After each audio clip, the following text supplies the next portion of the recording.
window stands broken in its frame. Cold wind blows in. The morning light hurts your eyes. It's hazy, but you see the ocean and some war-torn buildings.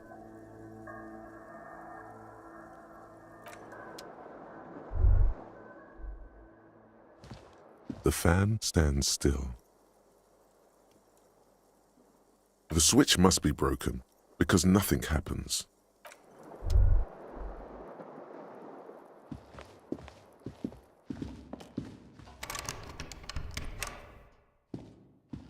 A mirror hangs on the bathroom wall. It's barely covered in steam anymore. You see your face, such as it is without the expression. It's just hairy.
You should pick that fat, juicy cigarette butt from the tray, light it up, and smoke the living shit out of it.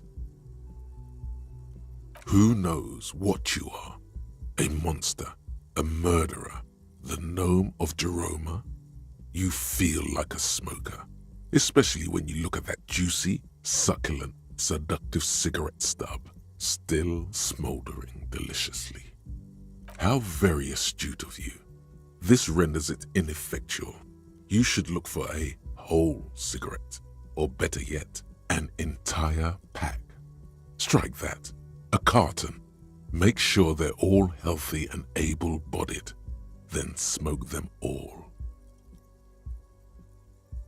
Good. They'll make you stronger and better. You're too old to be cool now, but find cigarettes, smoke them, blam.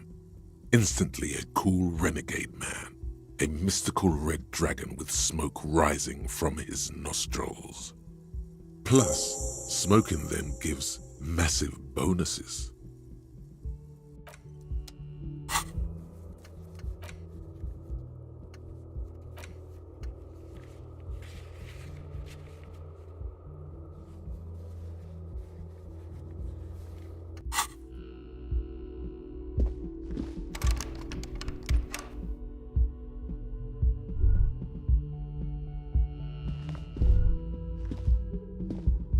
The door is closed. This door can only be opened. Still nothing. Still nothing.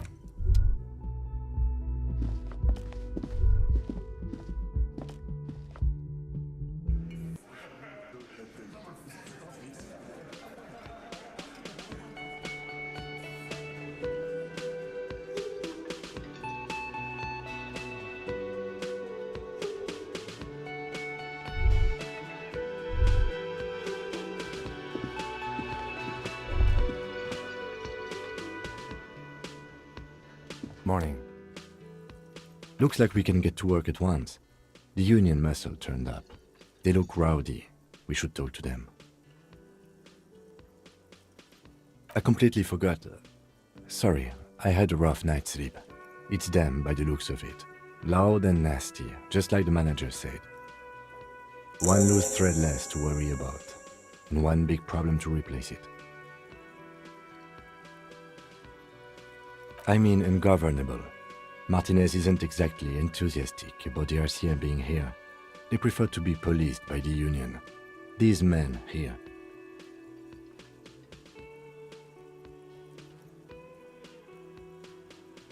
Men who drink beer for breakfast? There's talk of an armed wing of the union called the Hardy Boys, who are responsible for state policing.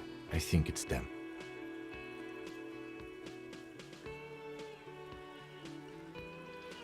Everything points to the dock workers' union.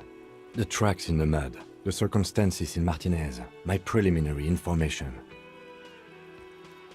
Which may, of course, all be wrong, but we still need to talk to them, and it won't be easy. That would just escalate tensions. No captain would sign off on it. Solving one murder isn't worth a conflict between the RCM and the Debarders' union. In fact, even the death of 2 detectives might not warrant an all-out war. So let's keep a cool head, okay? One more thing before we do. We don't have to talk to them immediately. We can walk right past them, continue with our business. Yeah, streetwise. Zoom right past. Do it on your own terms. But aren't you curious to know what they have to say about the murder? They're in no hurry to leave. They think they own the place. Anyway, I leave that choice to you. Whatever.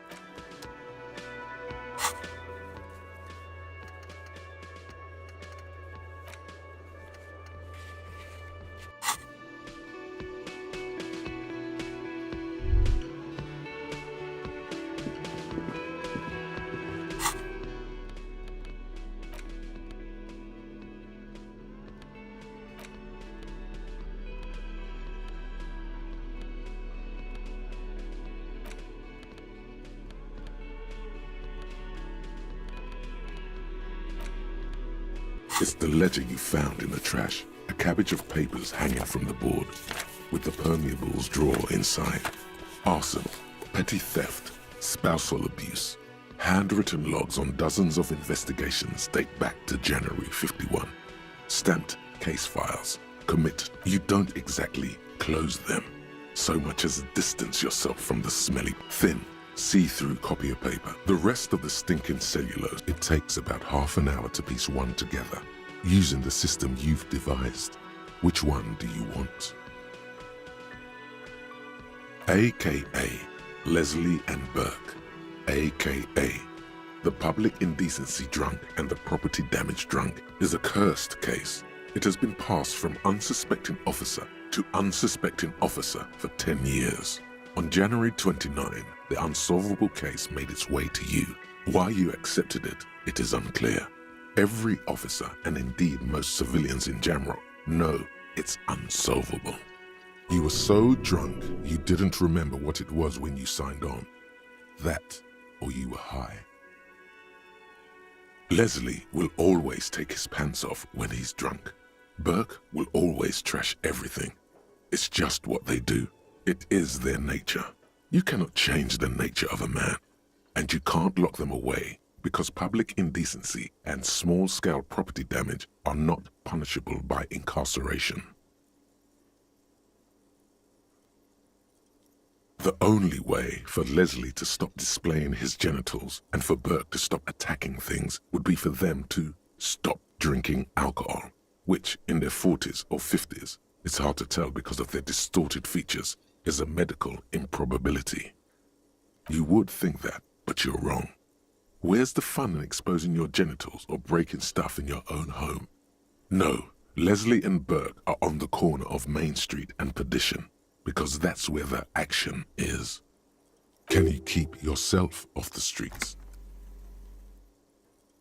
Threatening, fines, dragging them to the station, locking them up in the hellholes they live in, locking them up in the station, hypnotherapy, even trying to get the local gang of Zemyaki to take them out.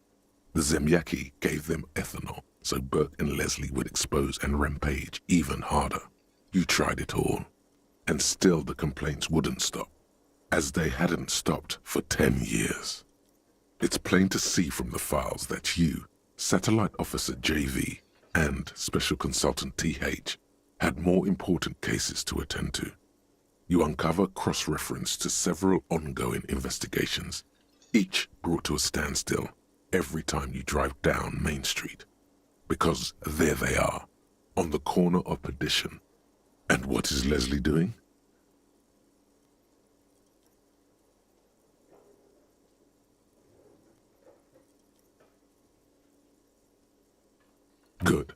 burning. If the files are to be trusted, that's all there is to it. That and Burke breaking things, and the fact that they're both drunk. But then again, so are you. The case becomes considerably less comic one day when Burke takes a swing at your ledger. He must have it confused with the property he likes to damage. But the joke's on him. You're drunk out of your mind on potent Pilsner. You slam the hardened plastic board in his face. Then you proceed to beat him unconscious with it. In the process, the ledger sustains damage.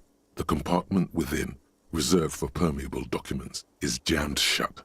You stop your assault on the now unconscious Burke to open it, but are unable to do so. The officer began to cry, reports Leslie, who, at this point, is tending to Burke. He came at us, and at us. I think he was trying to kill Burko. While trying to kill Burko, you slowly come around. The permeables compartment is open. You've smashed it open on poor Burko's kneecaps. The good news is, Burke can't walk anymore. Can't get out of his apartment, an invalid. With Burke to tend to, Leslie cuts back on the indecent exposure. Maybe he flashes his genitals to Burke. Who knows? But both drunks are off the street. The complaints stop. The unsolvable case is solved. Which is also why the officer responsible narrowly escapes a disciplinary hearing. The end. Do you want to read another one? Not much has changed in the meanwhile. A bunch of...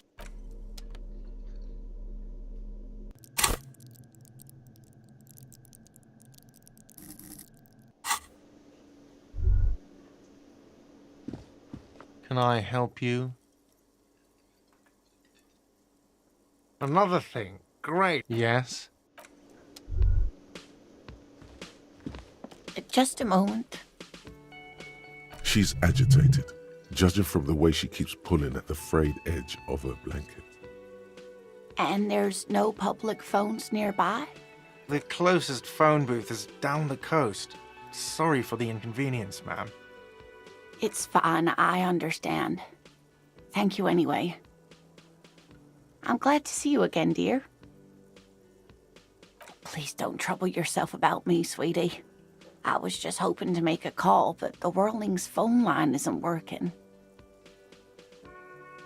The union office probably has a phone, but I can't really get there, or to the phone booth down the coast. And Gary's phone is dead too.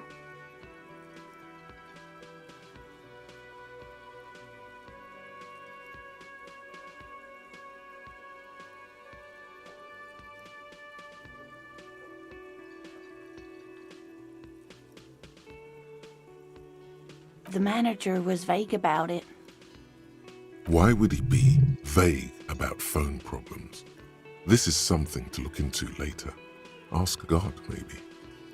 To let the young woman who's house-sitting for us know that we may be delayed. Morel, my husband, and our friend Gary were supposed to get back by Monday night, but they're still missing, and I haven't heard from them.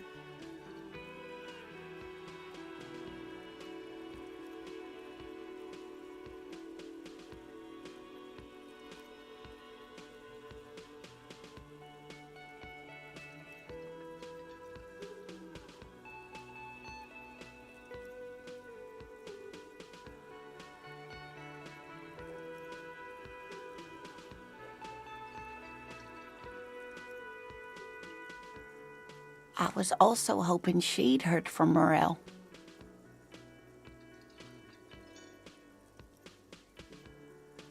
A little missing persons puzzle might just be the thing to take your mind off the hangover. That's just it. This isn't like him at all. He always plans his expeditions so carefully. But you have more important things to worry about. More important than a missing expedition? I don't know. Expeditions often lead to something interesting. Just some field work, sweetie.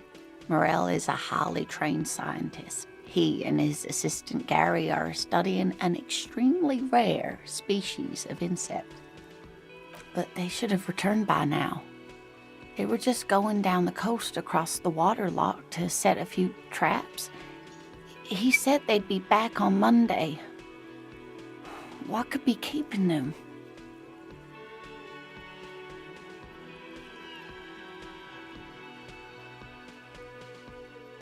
Oh, sweetie, it's nothing like that. Gary's as loyal as they come. I trust him with my husband's life any day. There's a nameless old fishing village nearby, but we've never had any trouble there before. There is a lot of crime around here, isn't there?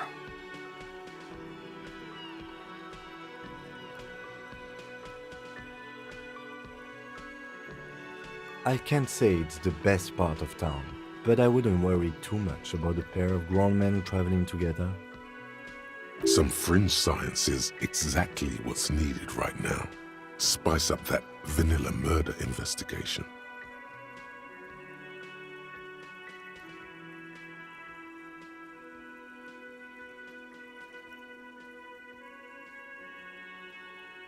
Are you sure we have time to go chasing after bug hunters just now? I did suggest we play it cool, but...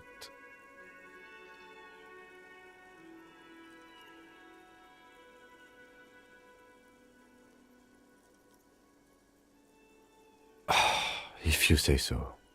Oh, thank you, officers. Truly, I'll be right here if you come across any sign of Morel. Oh, yes. A zoologist. A cryptozoologist, to be more precise. It's a pseudoscience that attempts to legitimize research into mythological beasts and urban legends. That's one opinion, yes. And people are entitled to their opinions. She's used to playing off such insults casually, but they still affect her. My apologies, ma'am. I did not mean to undermine your hobby. It's not a hobby, dear. It's a subfield of zoology, one specializing in animal species that are so exceedingly rare that many assume them to be extinct or even fictitious. Searching for such species called cryptids is difficult and often thankless, and frankly, many scientists are too lazy to do it. Universities these days are rarely interested in supporting real research.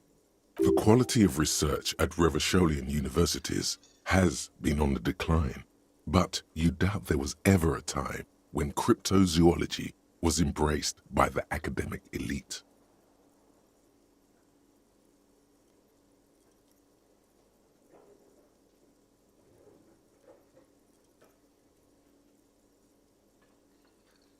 Oh dear, I'm not sure where to begin.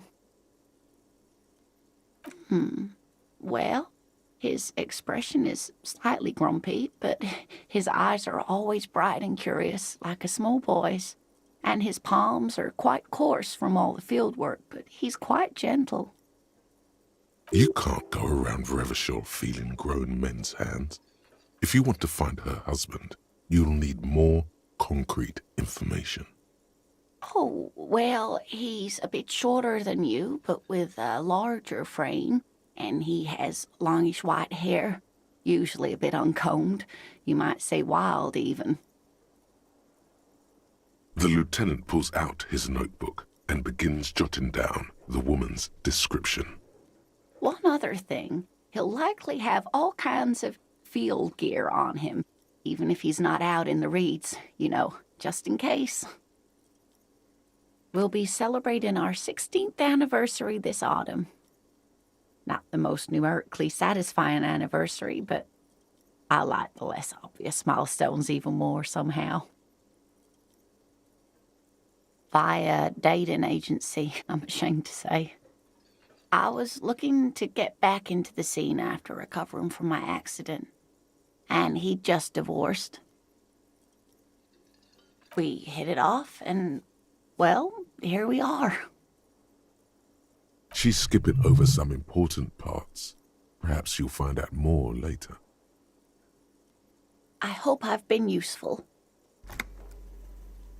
Oh, sweetie, it's fascinating, but I shouldn't bore you with entomological minutiae.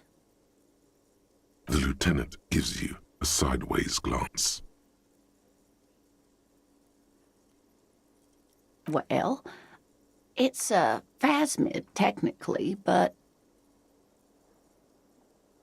Ah yes, Phasmatodia, a diverse group of insects whose bodies resemble twigs, leaves, that sort of thing.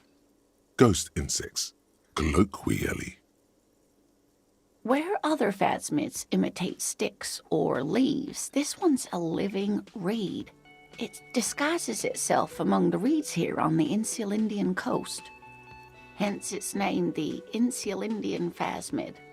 Perhaps you'll end up co-discovering the phasmid with us, officers. I knew it. We're gonna be chasing made-up insects with cryptozoologists. It's not made up, officer. I can assure you.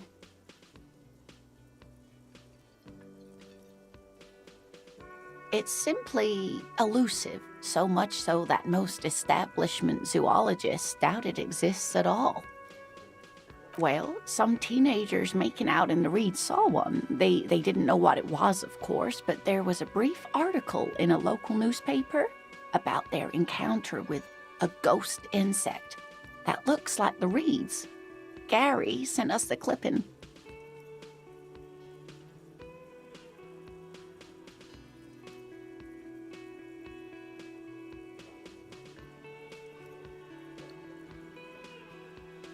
Of course, most phasmid sightings turn out to be false alarms, but their description matched the Insular Indian phasmid perfectly, and they didn't even know what they were looking at.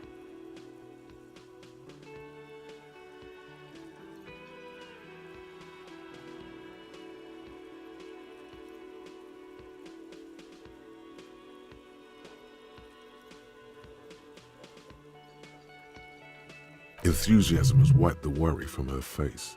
Her eyes sparkle behind her glasses. I suppose I have something of a personal connection to the Insular Indian phasmid. All scientists have their little hobby horses.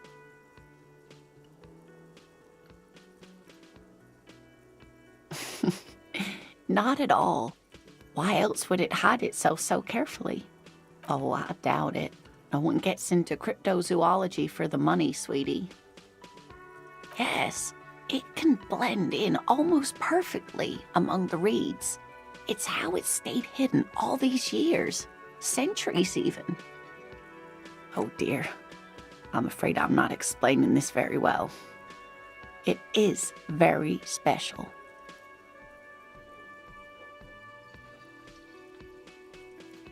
Morel can explain it all much better. I wish you could hear him describe it. Then you'd understand, I'm sure.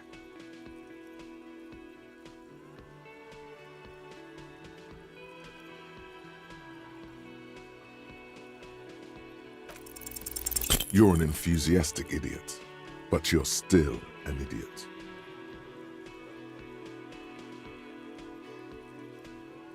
We don't have time for Cryptozoology 101. Let's get back to work, shall we?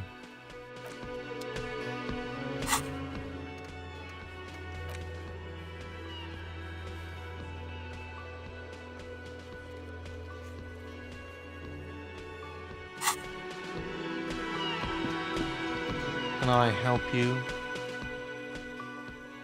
Another thing. Great. I love those. Yes, and the phone company is taking its sweet time sending someone to fix it.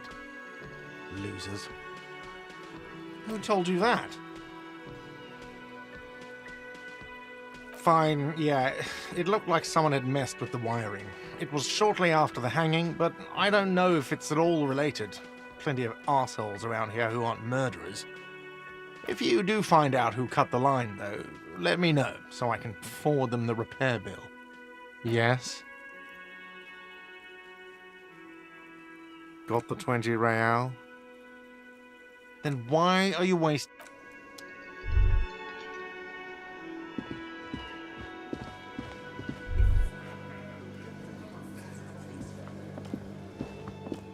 The man ponders his cooking utensils and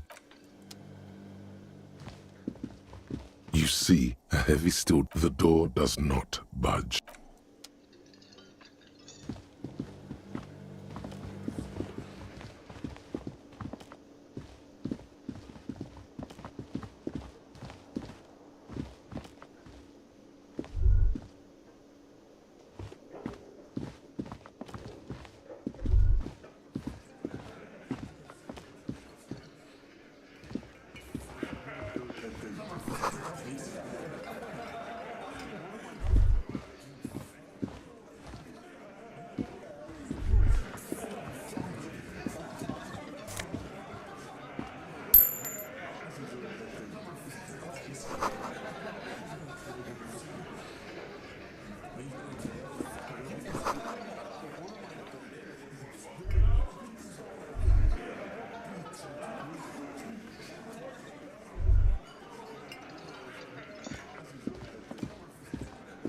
Let me handle this. Detective disorientated. Are you still wondering where you are? This is Martinez, in case you've forgotten. Her entire character has shifted. This young woman is cold as ice.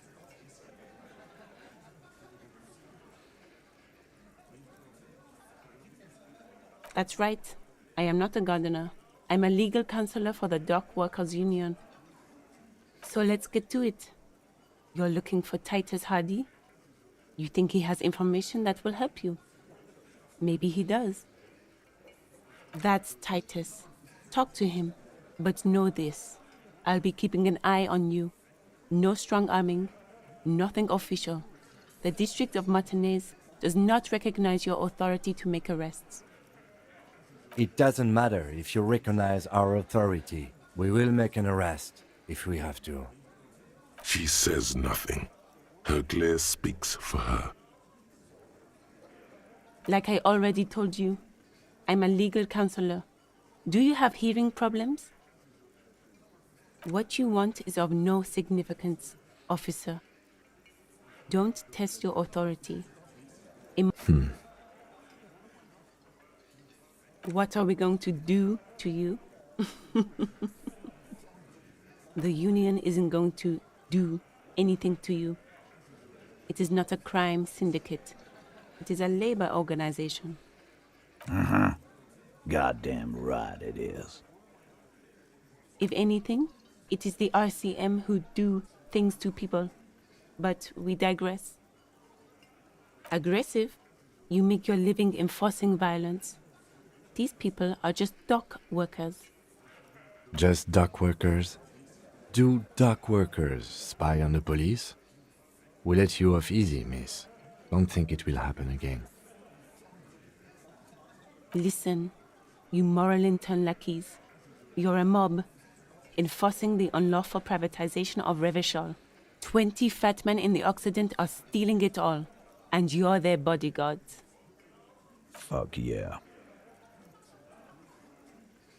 So ask what you came to ask, or get back to your commanders.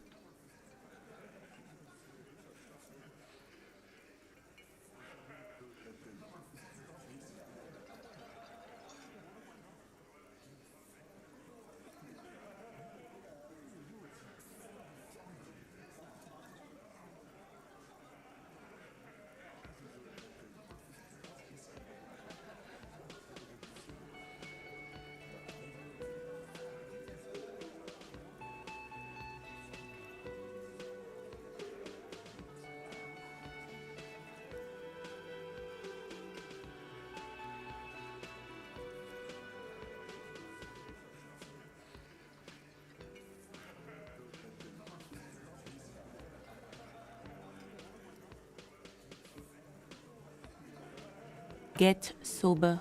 Do your job. Ask your questions and get the hell out of Martinez. It's clear you like the hard stuff, Brota. Evening falls. The time has come to take the vow. The vows are blood and flesh.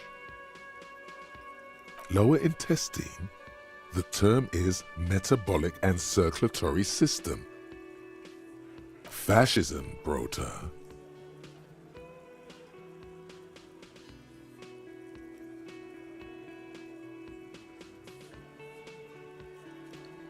Many things, but it's mostly about trusting your gut. Who does your gut tell you is the source of Revachel's problems?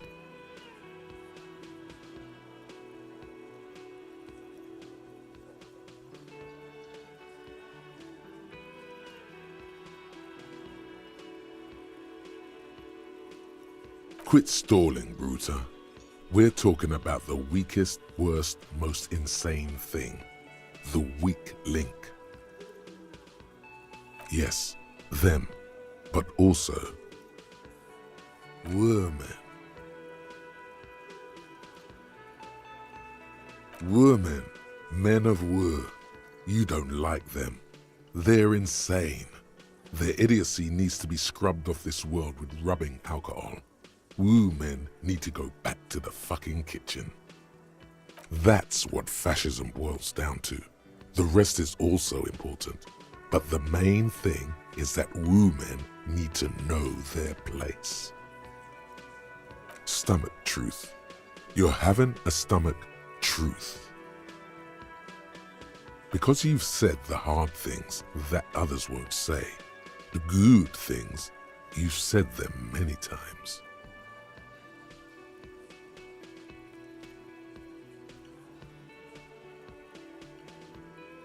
You're going to keep your vooz, right?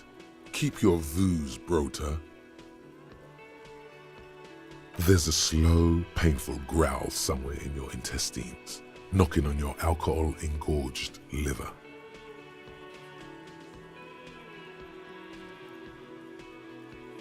It is one of betrayal and disappointment.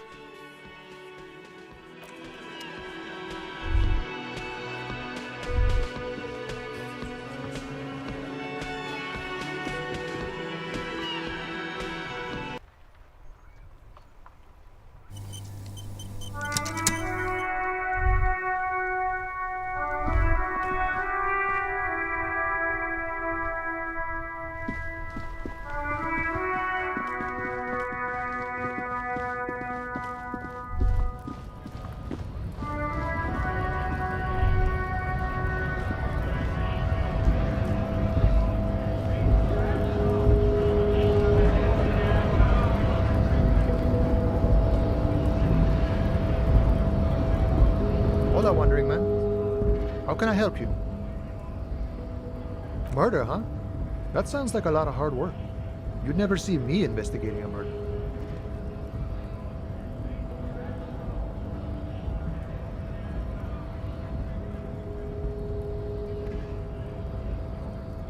That's okay. I have no idea what I'm doing either. I don't even know what day it is. Don't tell me. It's a better day that way.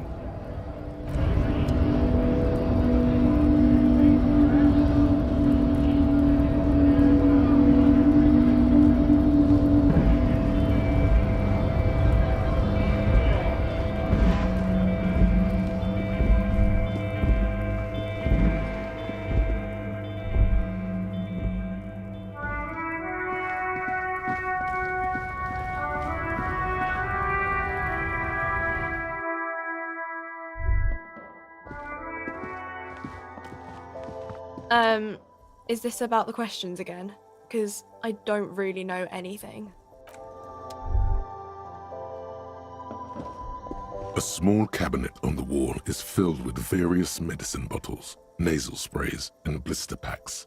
They all bear the Saint Baptiste Pharmaceutics logo. Okay, here. I hope Saint Baptiste makes you feel better or something.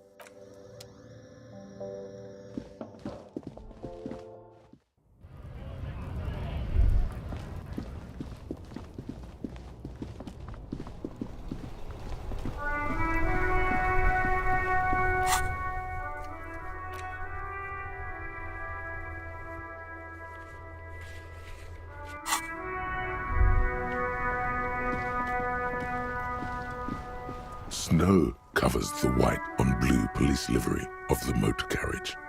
The white colors nearly meld together. Do something important? Something murder-related? There's always something important. Doesn't mean you can't take a moment to admire this piece of machinery.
This is a Caprice Kanema, the Caprice Motor Corp's follow-up to their highly successful workhorse, Caprice 40, and the answer to the Lum's racing breed, Ferv series. With its air-cooled, rear-mounted 12-cylinder compression ignition engine, driving the rear wheels through a 4-speed manual gearbox, the Kanema is able to reach 100 kilometers per hour in 13.5 seconds and go on to a top speed of 180 kilometers an hour. The high center of balance is offset by a large battery bank mounted at the bottom of the cabin, feeding all the auxiliary systems and making the Kanema effectively a mobile power plant. Due to a quite steep price tag, it is very unusual to see one in police livery.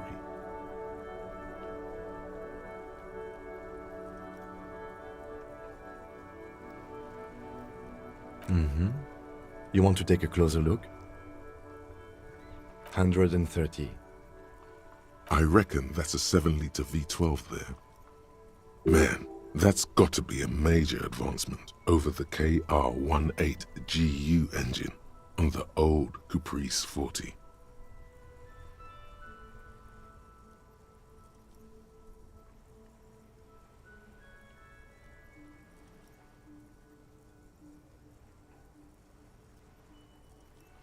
Yeah, you know it?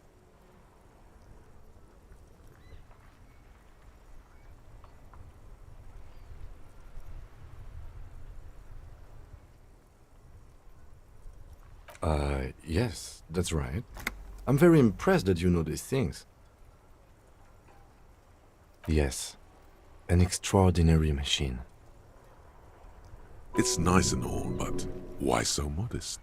Put some zing into it. Flare it up. Slam it down. Helium headlights would improve the range and quality of the visual field a lot.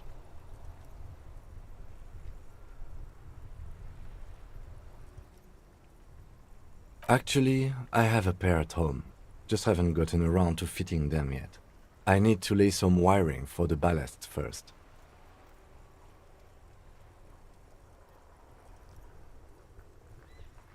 Oh, yes, let's definitely think about it. He is not enthused about the idea.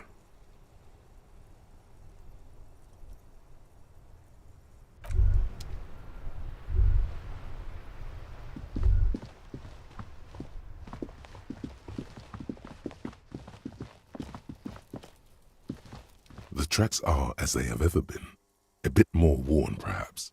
Fortunately, the street sweeper still hasn't noticed their presence.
Yes? Hello? Me? No one. I'm just a working class woman. She doesn't really want to be disturbed that much. If she's such a working class woman, why isn't she working? Not all the time. Right now I'm browsing books. Even a working class woman needs something to read. It is. I know you are. Mm-hmm. What with? What with? A lot of things. For example, people tend to go missing. My husband? No, he's not. I don't know. At home now? Out drinking with his friends? Working? Where is this going, officer? Yes, but I don't really need to know where my husband is. Not all the time. No.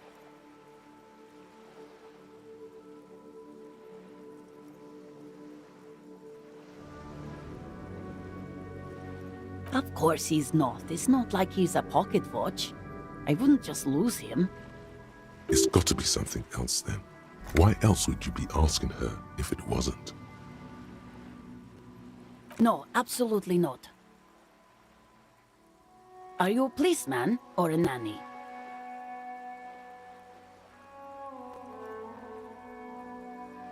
They are not missing, sir.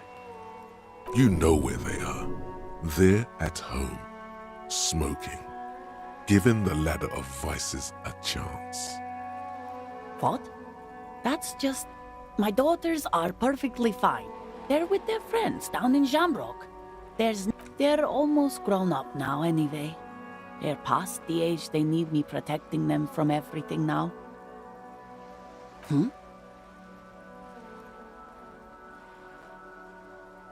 I don't mean to disrespect, sir, but you are being a bit of a cockatoo here. For what it's worth, I agree. But cockatoos can't be stopped when they get ladies. It's better to indulge him at this point. I don't even have a cockatoo.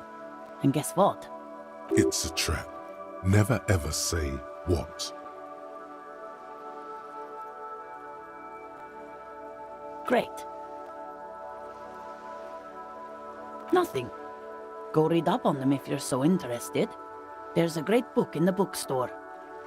Maybe you should. What if the cockatoo is your astral captain?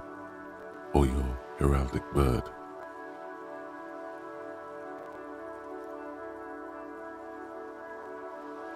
Wonderful. The store is open. Her hands move over the book covers. The tips of her fingers look rough, stained with yellow. It seems like she has spent a lot of time at work, smoking. Another comrade. Years of labor are pressing down on her shoulders. She deserves a hug for all the work she's done for mankind. You step in and close your arms around this foreign body, wandering astray in touch. There's a small movement beneath your hands as you shut your eyes. Then a tiny voice breaks out and asks, What is happening? She seems to be confused. Your hands are wrapped around her polyester coat. The fabric feels cold, moist from the sea nearby. The situation is oddly intimate. Your cheek is pressed against her shoulder. Her hand is trapped between your chest. 5 seconds pass, and their passing seems so unimaginably long. Then she coughs and says again, What are you doing, officer? Fighting for it how?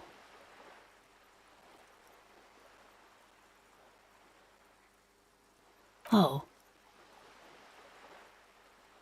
I guess it's better than nothing. Keep fighting on, my fellow comrade. Is there anything else I can help you with? The woman before you nods and returns to her reading.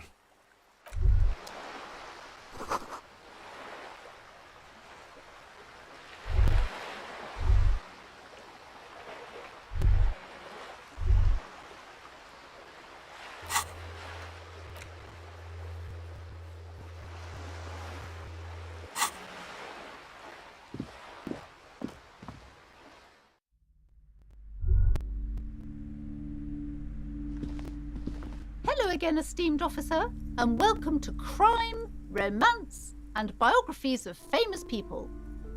A book about cockatoos? There should be one upstairs, right next to the shelf of biographies.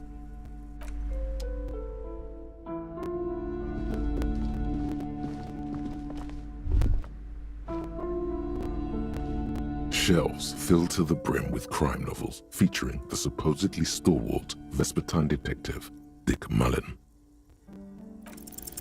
Your quick eye notices a small caterpillar crawling across the spine of a book.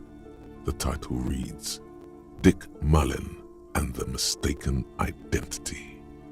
A worn paperback from Dick Mullen's classic hard-boiled phase. The premise seems to be that Dick Mullen is framed for the murder of his best friend and has just a few days to prove his innocence.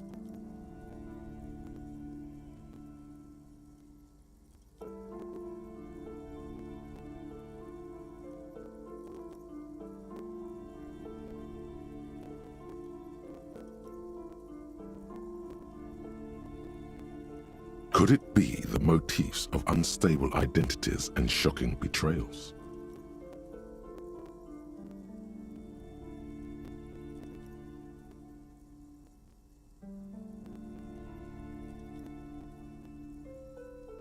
Perhaps you're drawn to the dark and noirish atmosphere.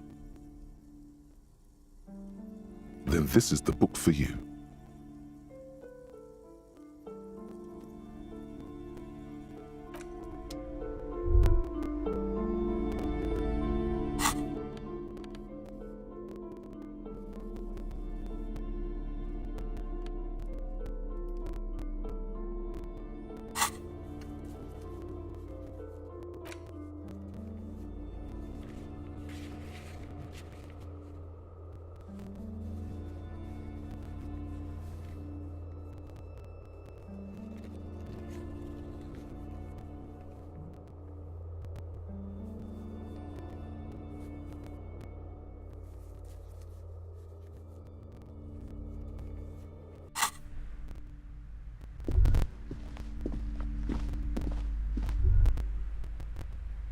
Shelves full of biographies of famous people, whoever they are.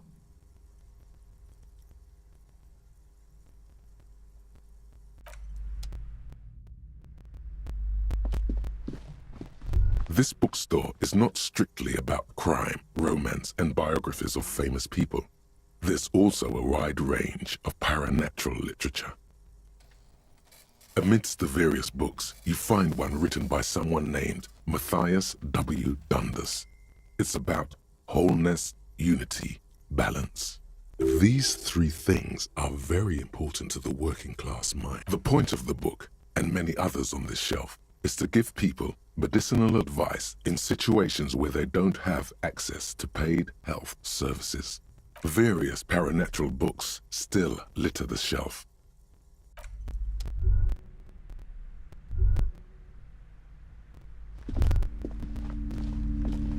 A sulfur-crested cockatoo sits on the cover, its beak slightly open. It looks as if the bird is calling out the book title, From A to Zurich, a guide to a well-behaved cockatoo. It's a must-have if you own a cockatoo. I've heard they're quite capricious. Turns out that there are so many different cockatoo species, and they all have behavioral problems. You don't have behavioral problems. That's garbage. You're cool. You wait for the storekeeper to be distracted. When she's not looking, you haul the tome of cockatoos into your pocket. It's quite a challenge, but eventually, the guide to the cockatoos is yours. Splendid effort.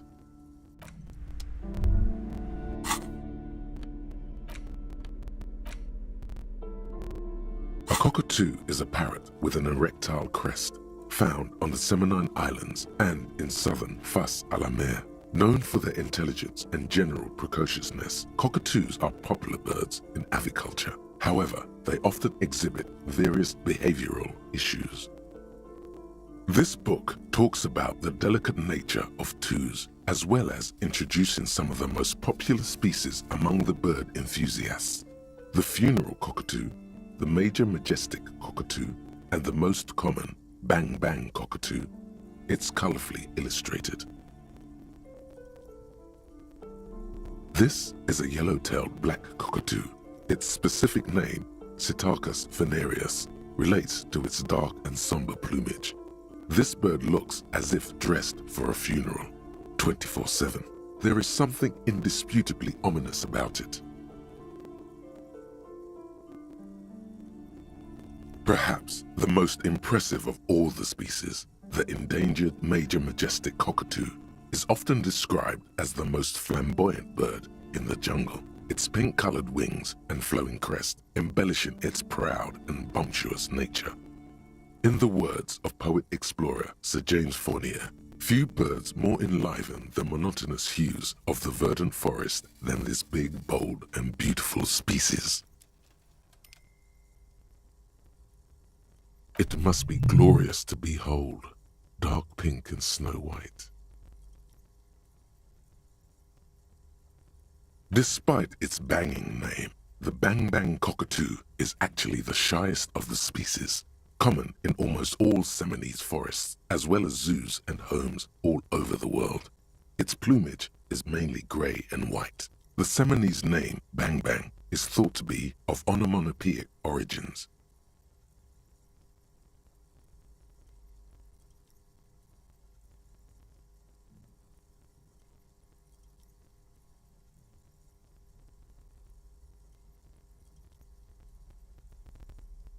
Where to even begin? All cockatoos are known for their needy natures, requiring attention for at least 2 full hours a day. They love to talk and have been described as lovable clowns who just don't know how to wrap up.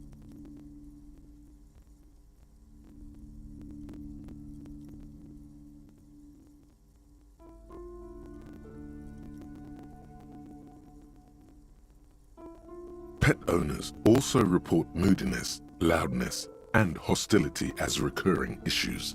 If left unsatisfied, cockatoos may scream non-stop, pluck their feathers, or become aggressive. It is not recommended to get a cockatoo if you're not able to cook them food every day and give them the full care that they need. These birds will never understand that you have a life of your own. You're right. Cockatoos are magnificent creatures. They love to perform, cuddle, and show off, and will even scream for fun, often as loud as up to 135 decibels. Ouch, that must hurt. Not great for the neighbors. Performing? Yes, birdie.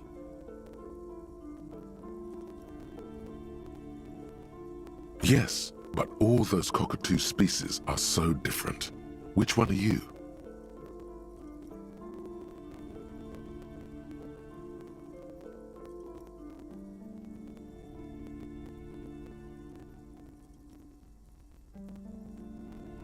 You're right. You're Psittacus venereus embodied. This ominous bird belongs on your heraldry.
Just an ordinary wall. Nothing to see here.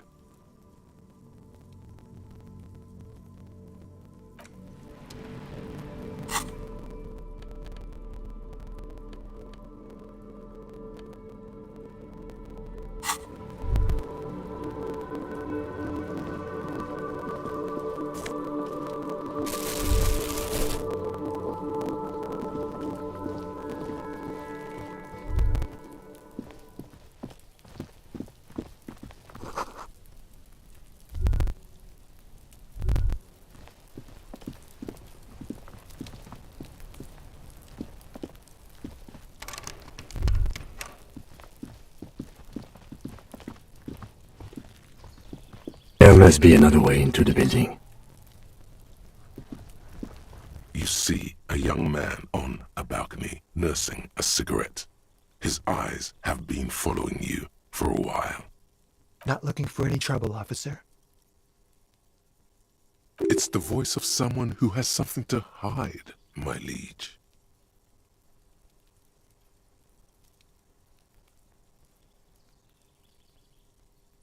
I don't want to be seen talking to the gendarmerie if that's okay. I just want to finish my cigarette. Don't let him go. This could be your witness. The balcony has a great view of the whole thing. Is it really that important? Like a nervous cat, he keeps stealing looks at the neighboring windows. All right, but make it quick. Once I finish this cigarette, I have to run. My name? My name is Martin Martinez. That's definitely not his real name. No, of course not. Could you please lower your voice?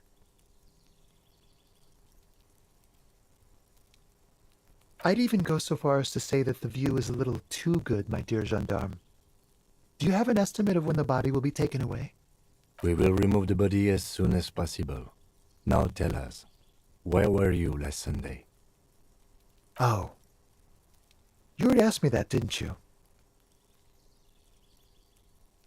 Wait, is someone else investigating the lynching? No, not you. Some more muscular type. And when did you speak to this more muscular gentleman? Last week? I don't know. Look.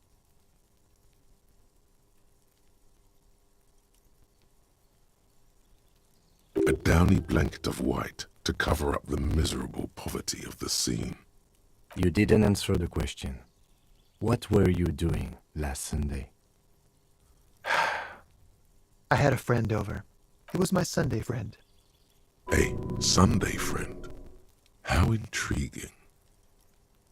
He doesn't reply, gesturing no with his cigarette. Under the grey sky, snow continues to pile on the neighboring windowsills. No. We won't.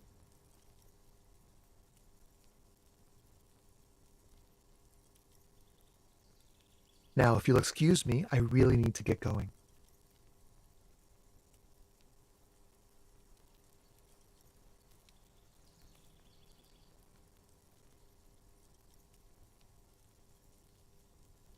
Good luck with the investigation.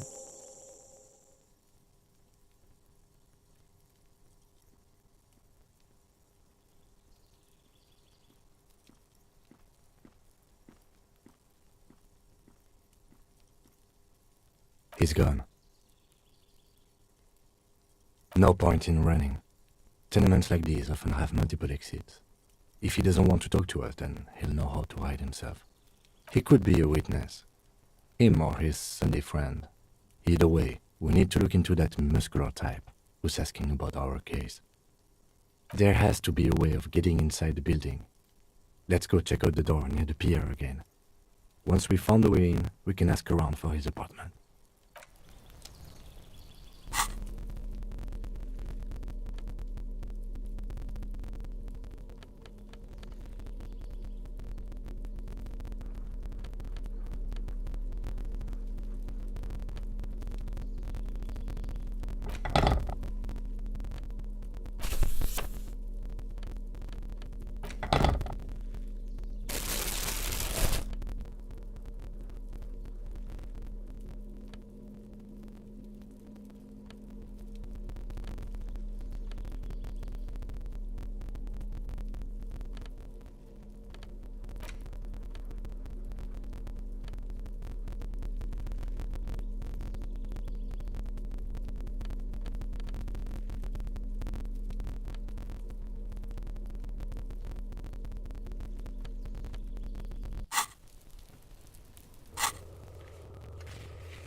Hello again, officers. Have you...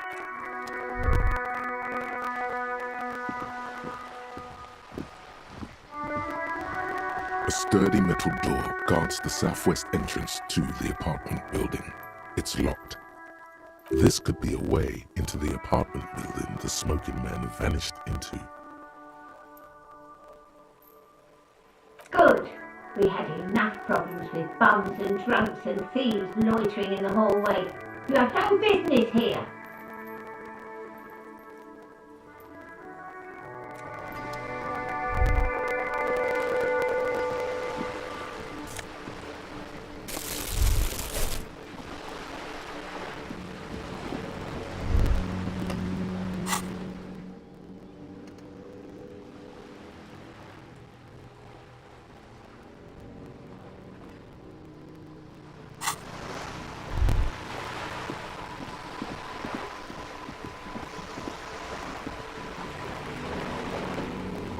You're back.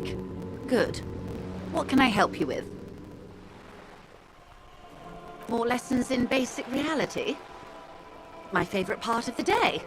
Go ahead, ask me anything.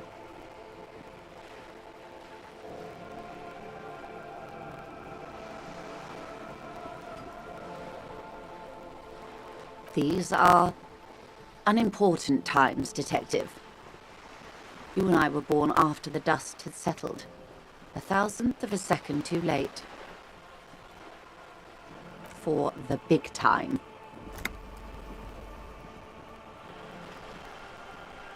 The revolution. It's quite easy. Every 100 years or so, our species gets together to decide what's next, who gets shot in the head, and who gets the mineral rights. It's a real kerfuffle. Why, of course. We're talking Duke out Central. Full swing intra-species warfare. No, I would say the apes were neutral. On the other hand,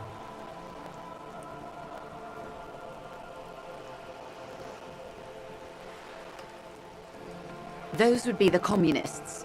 Generally speaking, 40 million people got shot in the head during the World Revolution. But the communists, they all got shot in the head.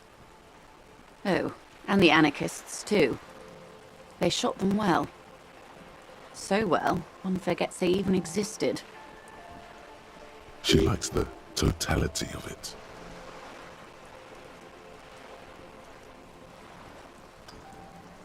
Indeed. They piled them in mass graves in Ozon. And, well, that's the last anyone heard of those people. Did they ever? Before they got shot themselves, they shot 2 million people.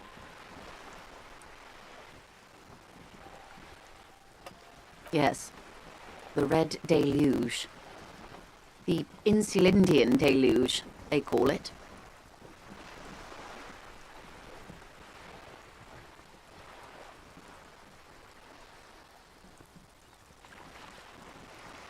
Oh, lots of people. Even the king got shot in the head, or thrown beneath a horse, or drowned. Accounts differ. It was unceremonious. Just as well, he wasn't actually the king. Just the king's nephew. The real king abdicated and lived out a long and productive life as a venture capitalist in Grad.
Yes. King Guillaume had a nose for bad PR. He ran before it. What is the expression? Went down? Anyway, Gil got out alive and his nephew Frisell got shot in his place. Him and tens of thousands of his wonderfully fascist kinsmen. It was a wild time. The liberals got the mineral rights. And by mineral rights, I mean everything.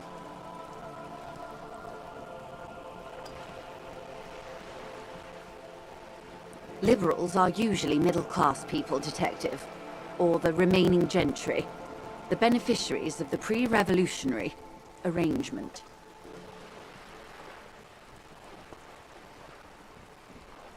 Some were rich enough to stay with the Constitution, with monarchy. Big mistake. Others bet on the revolution. They were called the ultras, or ultra-liberals. They fared well. They didn't win so much as survive. We were the last ones standing when the war ended. Everyone else got shot in the head, remember? We. She's one of them. Of course. To foreign intervention. The coalition. Those people really took the mineral rights. The liberals took everything that wasn't nailed to the ground. The coalition took the ground. The ocean, the laws, and the people.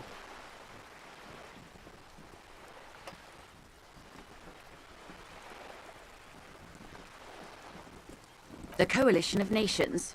Grad, Mesk, Vesper, Messina, Oranje, and Sur-la-Clay, the armed center of the world.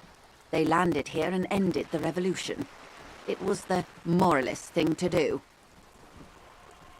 The moralists believe in keeping everything exactly the way it is. They believe in mineral rights, and not shooting people in the head. At least not in the same manner and volume as the others do. They are the long-standing provisional rulers of Revachol now, the coalition government. This is their zone of control. They embolden the RCM with crumbs of the same law they took. Technically speaking, you are a moralist. The color of moralism is blue. The official motto of Moral Intern, or Moralist International, is a blue forget-me-not, a piece of grey sky. Unofficial. For a moment, there was hope.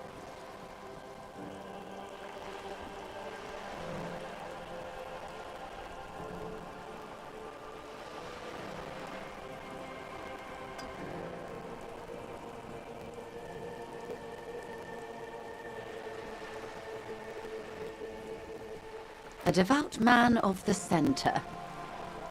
Hard to come by. It's good to have someone who takes a moderate approach to head shooting. In your line of work, I mean.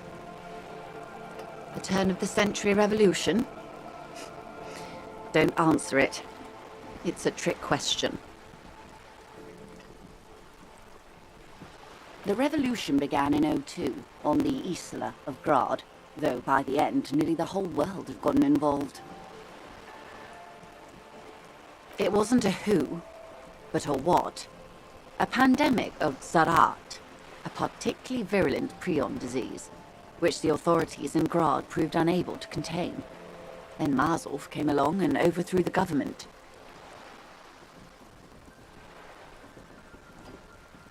It made people overthrow their governments. Of course not. It was a highly infectious microorganism that destroyed brain tissue. The actual causes of the revolution were material. The pandemic only provided the spark. It was a funny time in history. They discovered transistors and rock music, but they didn't know anything about prions. Nobody did. From Revachol and Grad? Not far. The world managed to cauterize itself.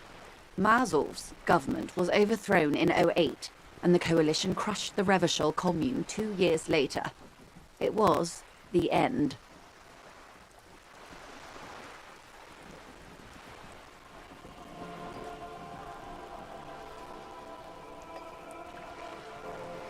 Why? You and I, officer. Our lives in the zone of control. A city-state divided into free market zones under the everlasting interregnum of the Coalition of Nations. And you, of course, the citizens' militia.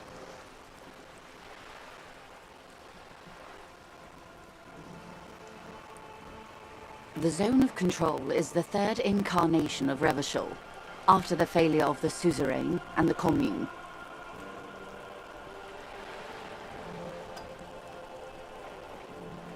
Modernity. They developed the marvels of the inter-eastlery communication, telematic milieus, radiation, colored plastics. Meanwhile, in Revachol West, the aftermath continues for the 5th decade.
(51 minus 8 equals 43).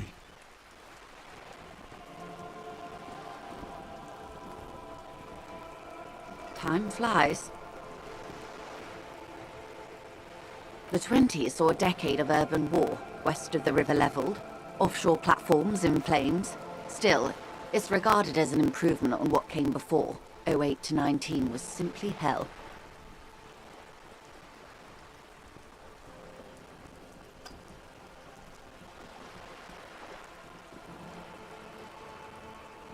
The 30s? Things settled down in the 30s. Revachol East transformed itself into the world's largest tax haven, with the international community's blessing. For the first time in a long time, it seemed like things were going somewhere. All that untaxed income must have fueled the new. That can only mean one thing.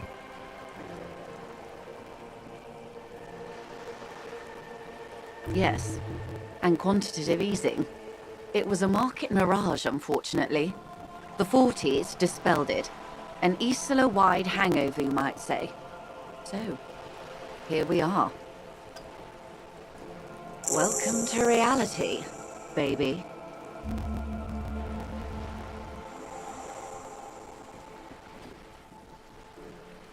For her to be where she is, Wild Pines Group must have picked the right side.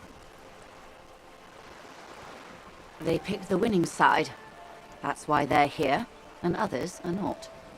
Perhaps it wouldn't have turned out that way had I been in charge. I might have bet on the king and led the Pines to doom. I would have sided with the cannons.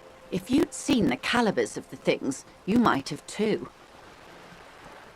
10 of the 14 Indo tribes got it wrong. Feld, Kupri, Tricentennial. So I suppose I would have been in good company. Good question. What would you have done differently?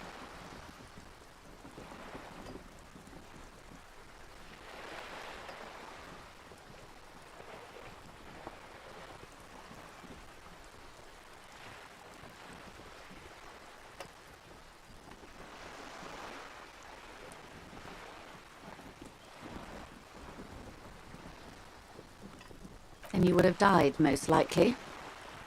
Not far from here. Maybe even right here, during the beachhead, defending the coast the day the Coalition took the city. No, almost certainly. The Commune would have forced you. Such was the fate of the undecided. They are what they are. Who knows? An afterbloom may yet come. Anyway, enough sentimentality. Not so fast. Who is she in all this? Ask her who she is. She owes you an answer.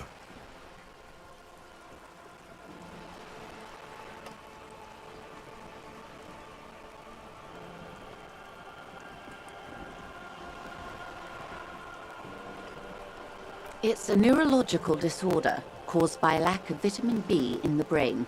Symptoms include a retrograde amnesia. It's quite serious. You should get yourself checked out.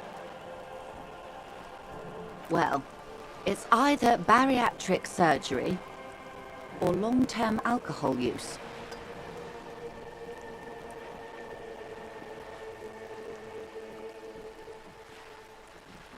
She nods slowly. A bird? A sphenicid? A flightless bird of the polar regions?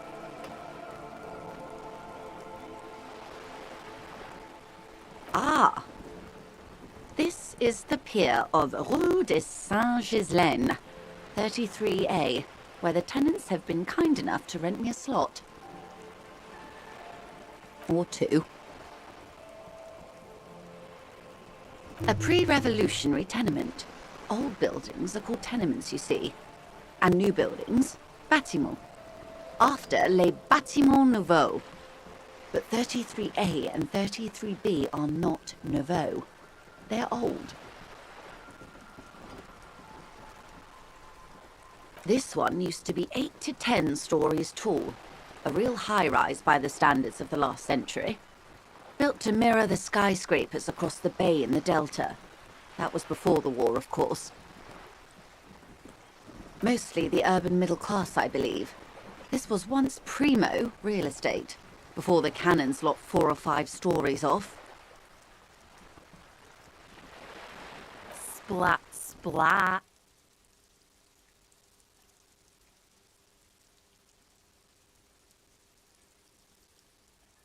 You could be wrong, but from here it appears as if she's running the brush across her throat in a soaring motion. Wonderful.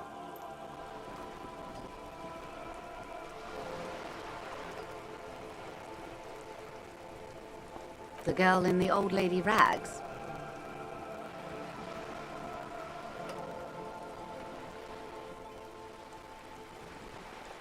Looks like a sullen and rebellious member of a teen infraculture.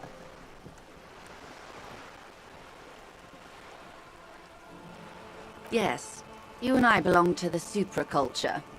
We're common, the herd. The music on the radio, the food in the chain restaurant, those are all too popular for the girl in the old lady rags. She prefers a fantasy world, an infraculture with its own dress code and vernacular. It is an illusion, I'm afraid. There is no refuge from the supraculture.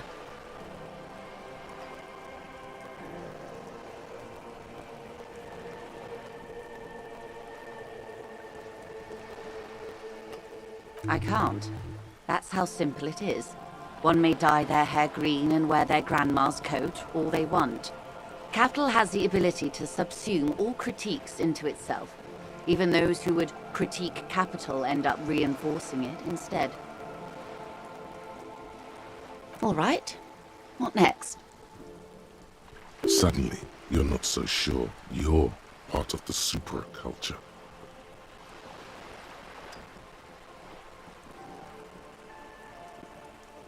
And what would that be?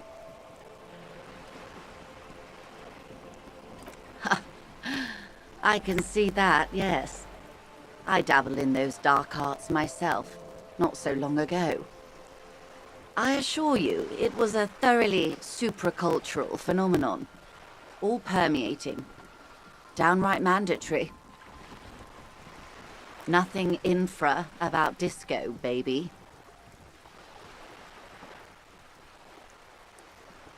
Those days are long behind me. And even in the early 30s, I would say I was more of a new girl.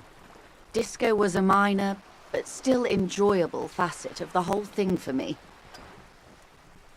The new, a cultural era, and the name of the decade it ravished, the 30s. It came out of post-revolutionary Revachol. It was ultra-liberal. It involved lots of partying, as you might imagine, and champagne-coloured everything.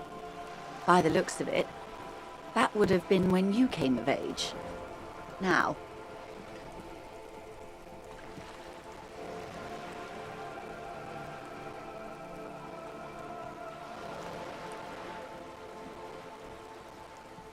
Wasn't it Guillaume Le Million who said, "If you can remember the new, you weren't there"? Ah, yes. This is not very central to reality, is it? I can't be 100% sure, but I believe he died due to complications from venereal disease. You can't get a venereal disease from that, can you? All of them.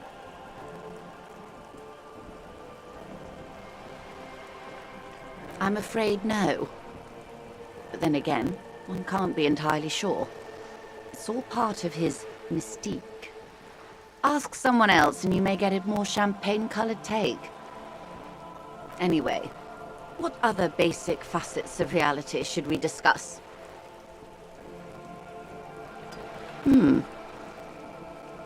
I am the vilest of the vile.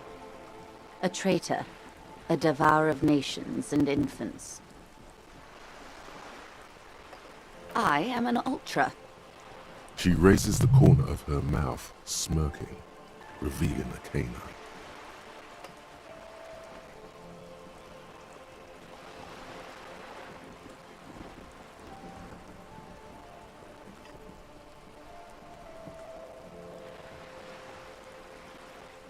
Haven't you heard? I am a nether creature of the Forbidden Swamp. One of those who pushed the king under a shit wagon and betrayed the revolution. I can see you thought I'd gone extinct. No sane person identifies as an ultra-liberal anymore. Not in broad daylight. You're a centrist at heart. A real moralist. Tell me, now that I've uncoiled myself, do you find me frightening? In her green eyes you see a mixture of truth and self-satire. Decades of guilt and pride. I do hope so. I hope we're able to remain collegial despite it. Remember, we were partners, whether you like to admit it or not. There's blood on many hands, I assure you. When the dust settled, the Liberals were the only ones left to clean up the mess. By virtue of their survival, they were handed enormous power to shape the future. This was all our last generation managed. With due respect to our overlords, the eternal caretaker government that keeps Martinez a monument to the efficacy of its artillery, I would not have relinquished sovereignty to the Coalition. Not here in Martinez, and not in the Stella Maris or Delta Beachheads either. If not for my own sake. She realizes her small, cold fists are clenched. She loosens them. Then for my daughters. We had an obligation to defend our sovereignty. We should have burned the whole Isla down rather than let them have it. Yes, I suppose I am. But I wouldn't be a patriot anywhere but here. Seditious talk, man. Perhaps. My intellectual vanity will be my undoing. You're no dummy yourself.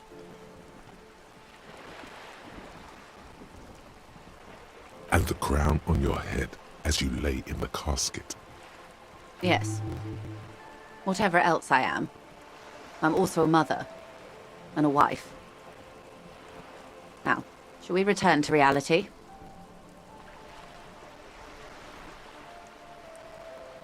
Glad to have been of assistance. The little that I know. Anything else? What's this? We're getting reports of normal, reasonable, temperate, political opinions somewhere in Martinez.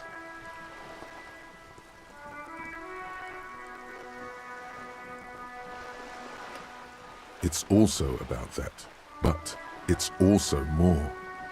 Perhaps it's the hangover. Perhaps it's a temporary surge of serotonin, but something tells you it's time to become a citizen of the Kingdom of Conscience.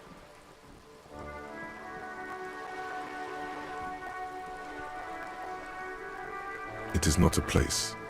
It is a moment in time that can only arise in the right circumstances.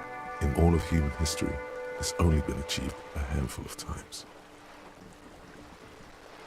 Incrementally. Yawn. You'd get there faster with a little speed. History's greatest catastrophes have been brought about by people trying to make the world a better place too quickly. That's the genius of Dolores Day. She recognized that progress is meaningless if its gains are lost because of instability.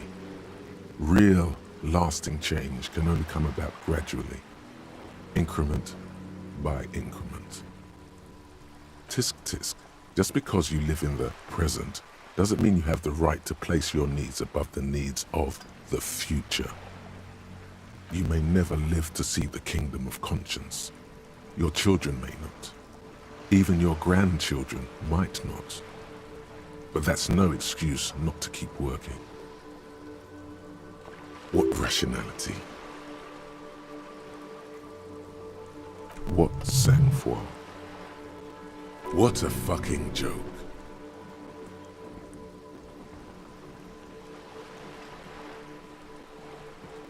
Do you believe the status quo is preferable to chaos and bloodshed? There you have it. Sometimes holding the line is progress.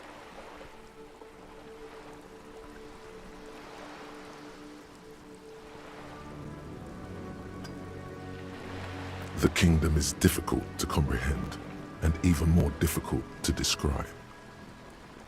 Partly because humanity will need to discard many of the categories that define and limit it today. The Kingdom of Conscience is post-capitalist, post-national. It's also post-industrial, post-ideological, and even post-sexual.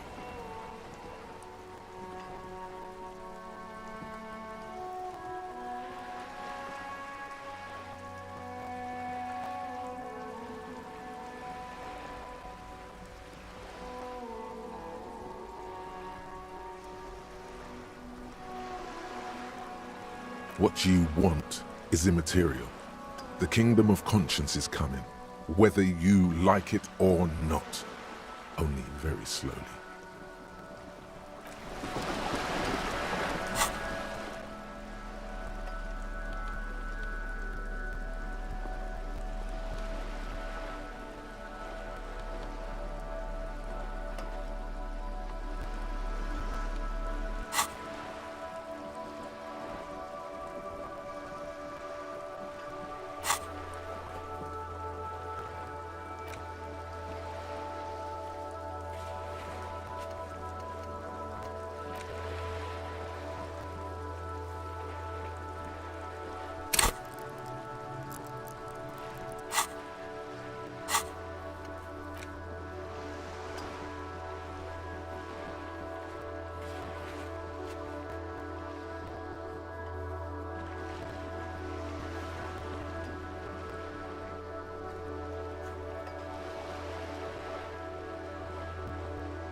The worn and beaten wooden planks of the bench do not look overly comforting.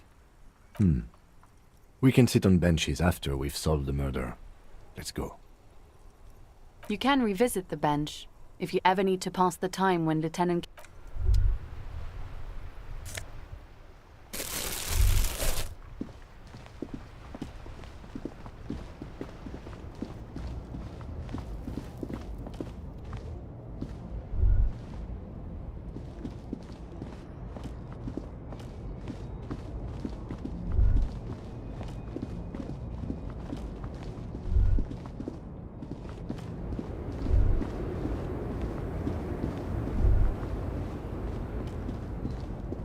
The woman still has her eyes fixed on the photograph in her hands. In the background, the radio plays. If you want her attention, you may need to be more forceful. Where am I? Who are you?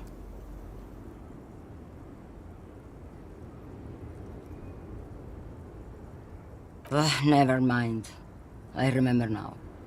I'm still stuck in that traffic jam in the 50s. The men have small jaws and everything is made out of plastic. Why do you need plastic when you can make the world out of amber? Back in Mecca, during the time of the revolution, the sidewalks and cafes are filled with young people. I was on my way to see a new Boyadero picture starring Gabriel Buenguerro.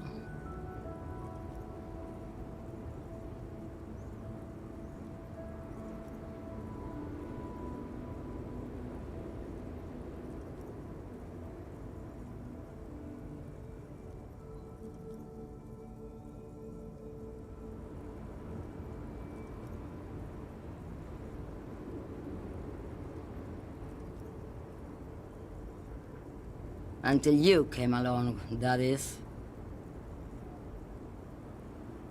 This is Gabriel Buenguerro. A strikingly handsome man looks straight at you, his head crowned with a wide brim hat. His hair is dark as an oil slick, and his jaw the most perfectly chiseled thing you've ever seen. He was the biggest star of his day. Girls used to faint in the aisles of cinema whenever he came on the screen, and schoolboys used to memorize all of his lines. In all likelihood, it's a world that's only ever existed in her mind. Someone was. They are someone's memories, boy. What difference does it make if it's me or not? They're beautiful. That is all that matters. Beautiful and true. And they will win. They're coming for this, you know? All of this. All of what? The world? The present?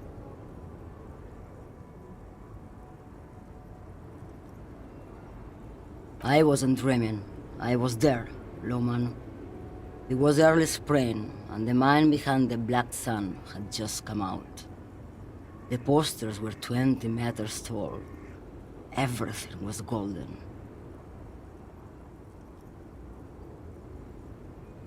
While you, people, were tearing each other apart over your petty little revolution, in Methk, it was a golden age. The Republic of Methk is a massive confederation on the Isola of Muindi, the world's largest state by territory.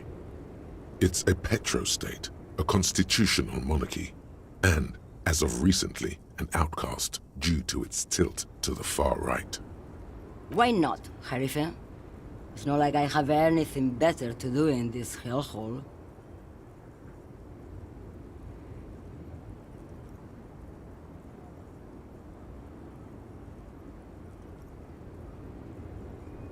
Diamonds? Of course not. But wouldn't it be marvelous if I was? Whatever stupid things they put in the lorry, I imagine. I quit concerning myself with that a long time ago. Besides, I don't drive the lorry for the cargo. if you know what I mean. She says that as if something narcotic is the real reason.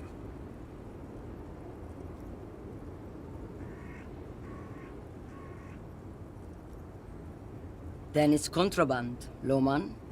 What? Do you want to take an old woman in? Be my guest. Lock me away like Bad Hand Hermenegildo. Bad Hand, Hermenegildos's bad hand, strangled 300 people. What can I say? Some people just really like strangling people. Of course not. To truly understand the Boyadero, you need to listen to on the Western Plain. The Boyadero, Boya for short, is a cowherder from upstream Magritte, the great steppes of northern Mesk. He is a rugged individualist and explorer.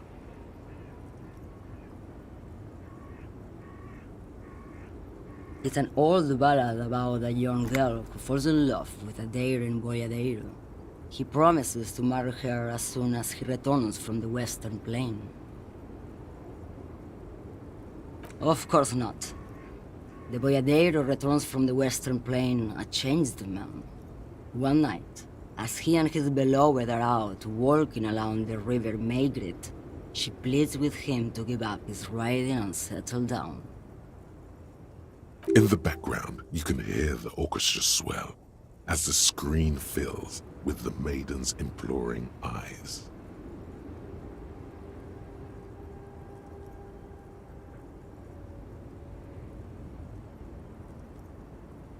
So the Boyadero strangles his beloved and throws her body in the Magritte. Then he rides off, because the Western Plain is calling to him. You have to understand, a true Boyadero needs a whole horizon to himself. He can't be tied down by man or woman. His beloved was selfish. She didn't know what it meant to love a Boyadero. She's just a distracted old woman. We should maybe let her get back to her things. So he doesn't think she's a smuggler.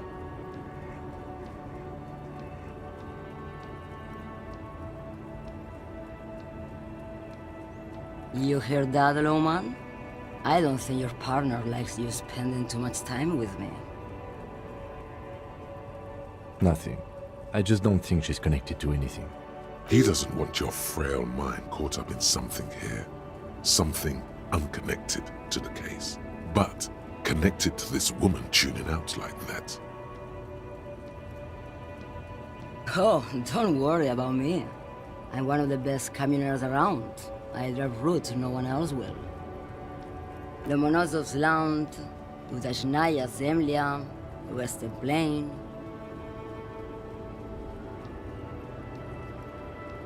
The Transcatolia Magistral, U4-1A, Autostradas do Mirador, all the good ones, the deep trenches, where the bluebirds fly.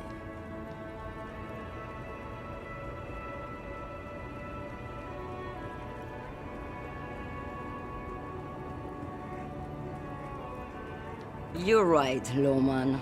I'm the one who should take my health more seriously. Thank you for looking out for me. A correct appraisal. You're quite shabby. Is that all you woke me up to say? What do I need drugs for, Lawman? What I see, what I feel, the great adversary, no drugs can compare. Yes, there is a protagonista and an adversario. I am on the side of the adversary. There's no coming back from that hole. Those epithets are familiar somehow. The great adversary, the great unrest. If you don't know, Maybe if she thought you're corrupt.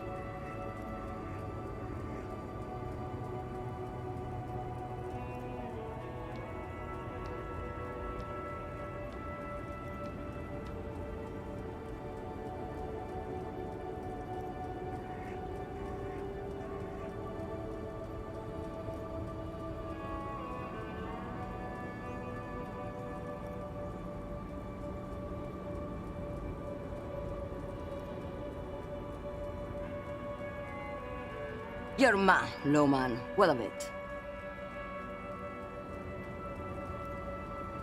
Maybe. Probably not. Makes no difference to me either way. Just this month, I made half a dozen trips from Saramirizat to Grad, in the U41A. What do you think they take from Saramirizat to Grad, Lowman? No, Lowman, diamonds.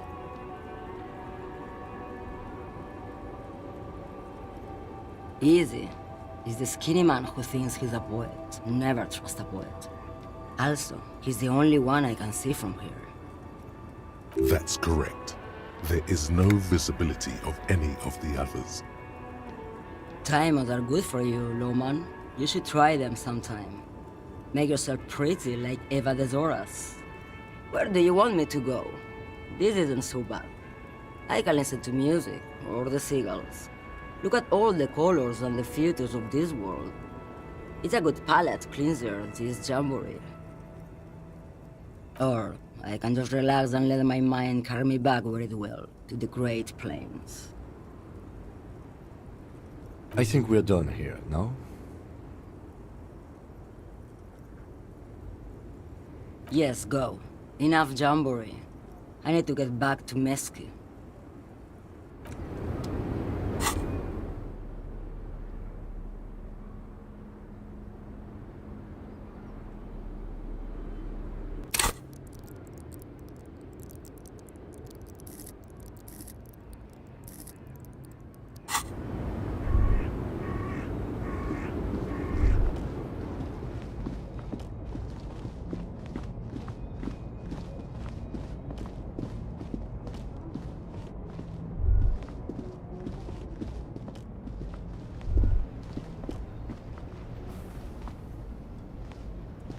Make way for the master poet.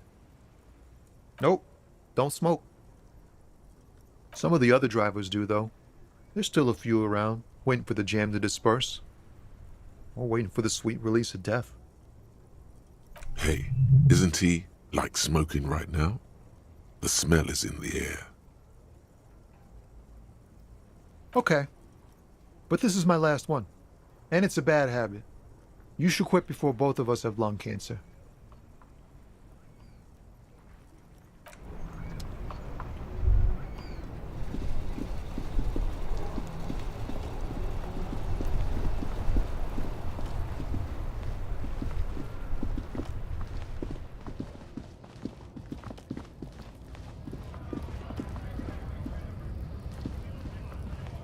Looking for something, Hunt? Come to tell me to fuck no. He's got a smoke right there, in his fucking hand. Snatch that shit out of his fat fingers. You need it after listening to his garbage. It's my last one. Why would I do that? I'm an honest man. I bet. Sorry I couldn't be of any help.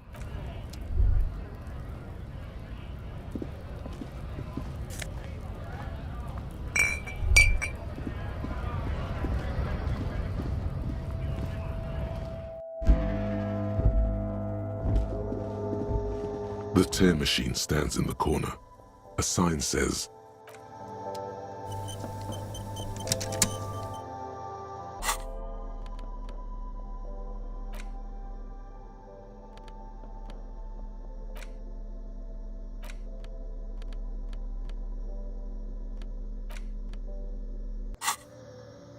The tear machine stands in the corner.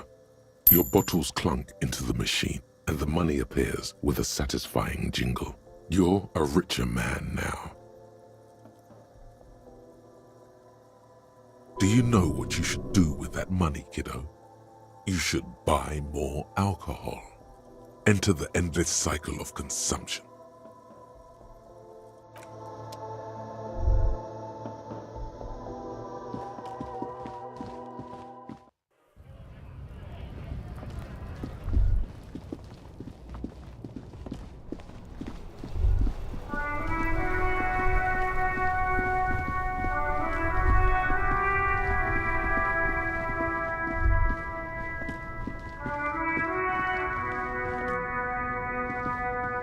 There are clothes inside, cheap second-hand clothes, smelling of strangers' body odors. Don't be shy. These are premium class clothes. Good quality fabrics, best retro design. Save the economy with your style, officer. Save the economy? That sounds off. Haven't you heard, officer? We've got to be economically conscious. Recycle your cash, keep it in circulation. Don't buy new things. Buy eco.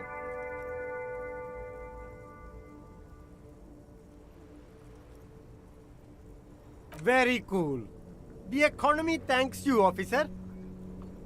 You find your hands deep in tattered and faded garments made from weird polyester blends that make your body itch and sweat in all the wrong places. The box smells like cat piss or like an old person with no money. Economical, but also trendy. Look first-hand, buy second-hand. Keep the economy moving. No good. All you can come up with are some treated wool pants. You can tell they're too tight around your thighs and too loose around the waist. They itch like hell. Like an itch pit in hell. All natural materials, see? Real wool, 100% skin friendly, and they're yours for only 2 real.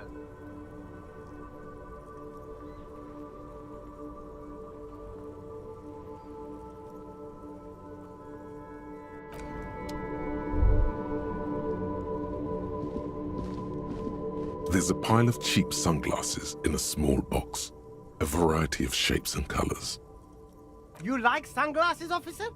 I've got the latest styles right here. These are all boring. Boring third-rate ho-hum sunglasses made of cheap Cerise plastic, the kind of plastic that melts in the sun.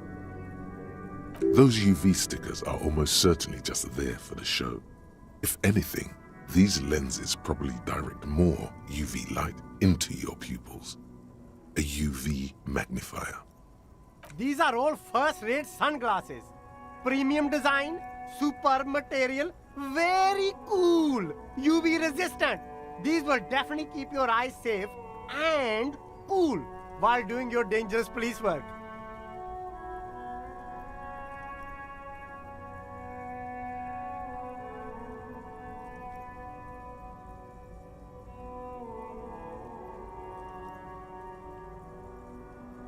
Abort. These are hideous. What's more, they don't even fit your face. You can feel them pinching your nose and chafing against your brow. Damn, officer! You look like a mega secret spy. Very secret. They're practically made for you. I'll let you have them for 2 real and 50 cents. They're perfect for concealing your bloodshot and baggy eyes. It's going to be very difficult for anyone to take you seriously with these things on your face. No, you are definitely not buying those.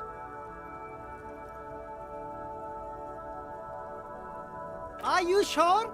But they look so good on you. You should think this through, officer.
You see 2 lowly, defeated speakers, thralls, slaves basically, perched atop them like conquerors surveying the land. A pair of found, durable wear sneakers Ultra series.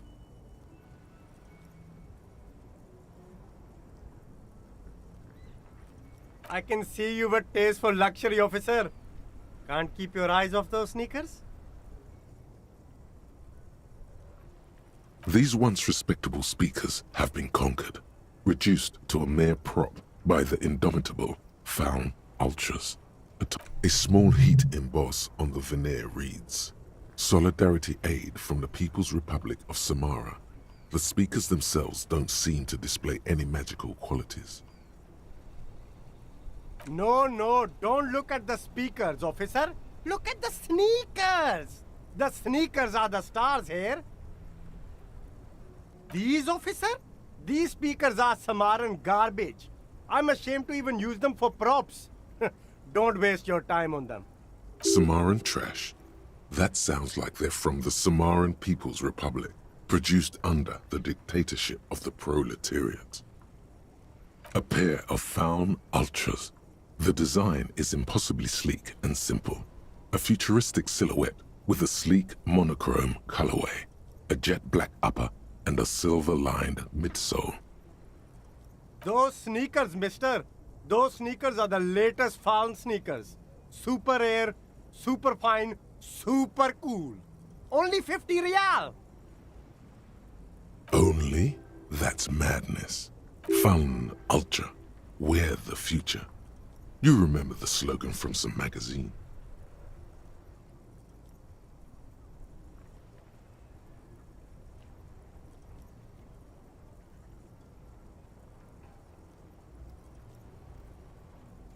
No way, officer! These aren't for sale. They're bad speakers. Low-fi socialist junk.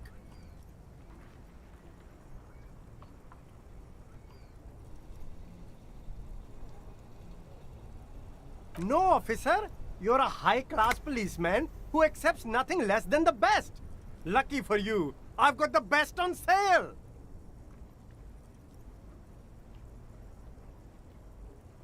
You do, officer, you do. Remember, we don't have to resort to socialism. We can have... No way, officer. These aren't for sale. They're bad. Well, if you want them... But see, they are the pedestal for my sneakers. If I let go of the speakers, where will the sneakers go? I can't leave premium lifestyle sneakers on the ground. If, on the other hand, you wanted to buy the sneakers too, I could maybe throw in the speakers for little extra. Damn, so you have to buy the sneakers first.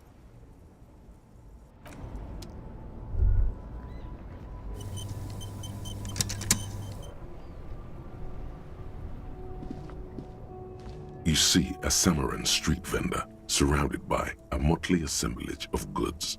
When he realizes you're looking at him, his face breaks into a wide, welcoming grin. The name Sileng is embroidered over his breast pocket. Happy shopping, officer! Everything's cool here. Everything's cool. The goods are cool, the customers are cool, the place is cool. And one more thing, officer. You're very cool. Bang, bang, bang, bang! You feel a twitch in your index fingers.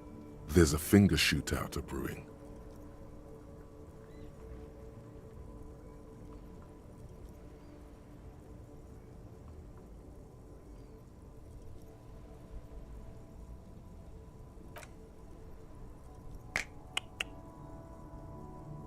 Don't shoot, officer! Have we got an arrest here or just a shakedown? Good one, officer! You're a funny guy! Now what can I do for you?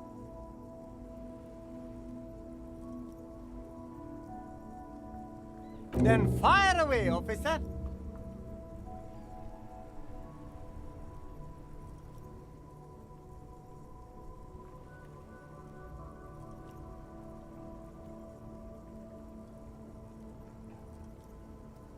Me? It's a boring story, officer. Who cares about the past? I'm all business now. All revolution. This man probably comes from Seaguy, sometimes known as the Apricot Suzerainty, an archipelago in the Samaran Isola.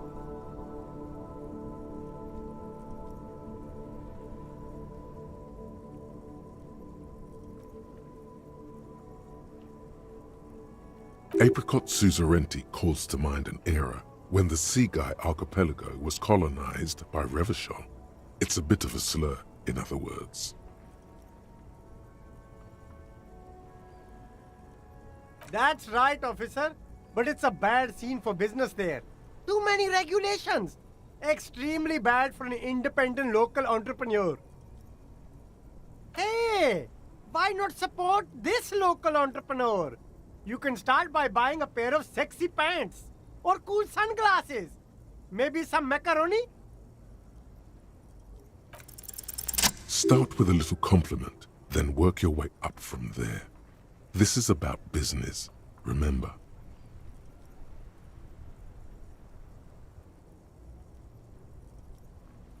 Oh, okay. But why, officer? An investment? What kind of investment?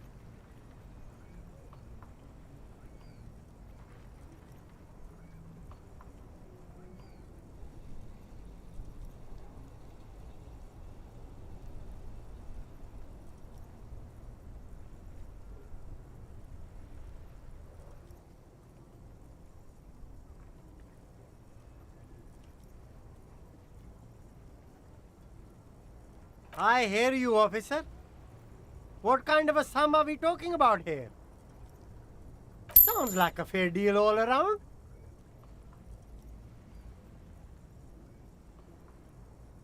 Corruption. It's just like bus or seagull. A kid watching out of a window describing things going by. He doesn't like it too much, but what do you do? Drugs? I don't go in for that, officer. Drugs ruin lives. Unless you're into drugs, of course. In which case, drugs are excellent. Mwah! Tasty, tasty drugs. That's very cool. I don't like drugs either. I only said I do because I didn't want to sound lame. Peer pressure. Sir, it appears to be true. No drugs in sight. Not in the box of sunglasses or under the speakers. That's even cooler. You investigating narcotics crimes like that? But I am not a lorry driver. I'm just a street vendor. I don't know anything about that. A blatant lie, sire.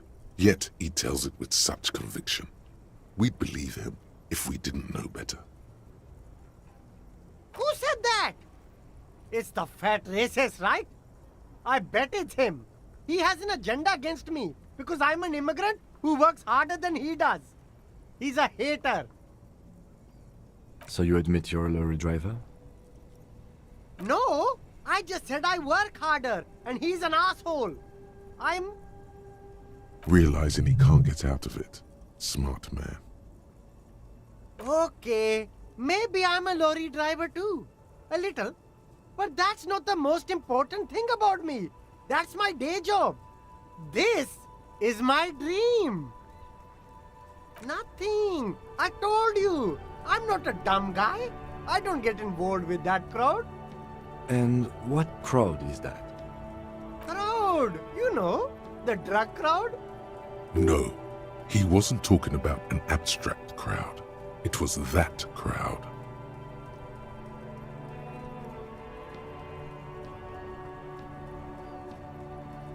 Shush, please.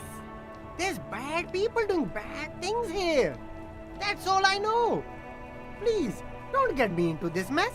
I spent 15 years working my way up. Here we go. There's a tiny bit of truth on the table. Zoom in on it.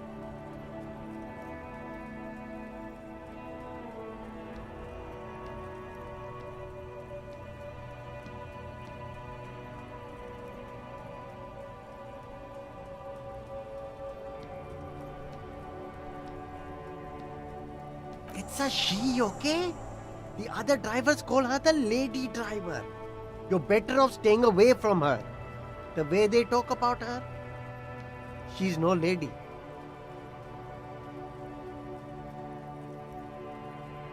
Interesting. Could this driver be connected to the Hardy Boys?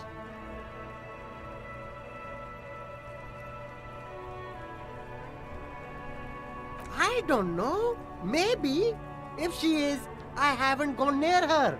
I don't get involved. I told you. He's not ruling her out. All of them. I don't know. I told you all I know. Are we cool now? I really want us to be cool now. Who exactly is talking about this lady driver of yours? The racist or the other one with the tattoos? All of them. Even the ones who've left. I don't hang out with them. I don't remember who has tattoos. I don't know. I'm not local. I don't know anything about that. All right. I scored. Let's cap this off with a purchase. You can walk away from here with funky sunglasses, detectives. Both of you. You deserve it.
G'day to you, officers.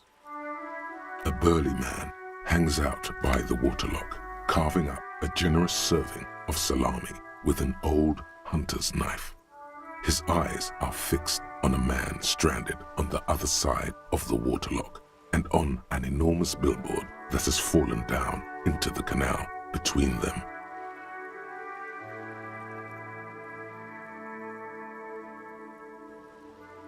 I wasn't here to witness it, but those look like tire tracks on that sign. Weird, huh? Then again, plenty of daredevil drivers in Revachol. Too bad it also takes a year and a day to repair anything around here, especially a waterlock. The rest of the coast is closed off till then.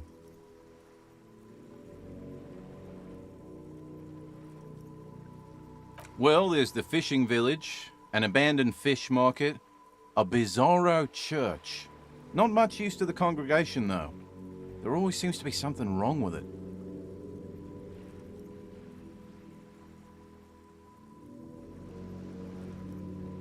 Yeah, not really much else. Just bombed out ruins. Sure thing. It is salty, it is savory, it is chewy.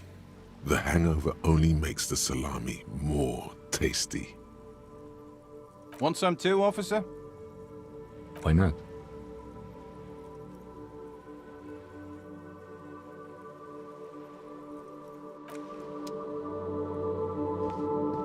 A couple of indicator lights are missing from this control panel. Loose wires dangle from the now vacant holes. In the middle is a lever. Beneath it, a small metal plaque.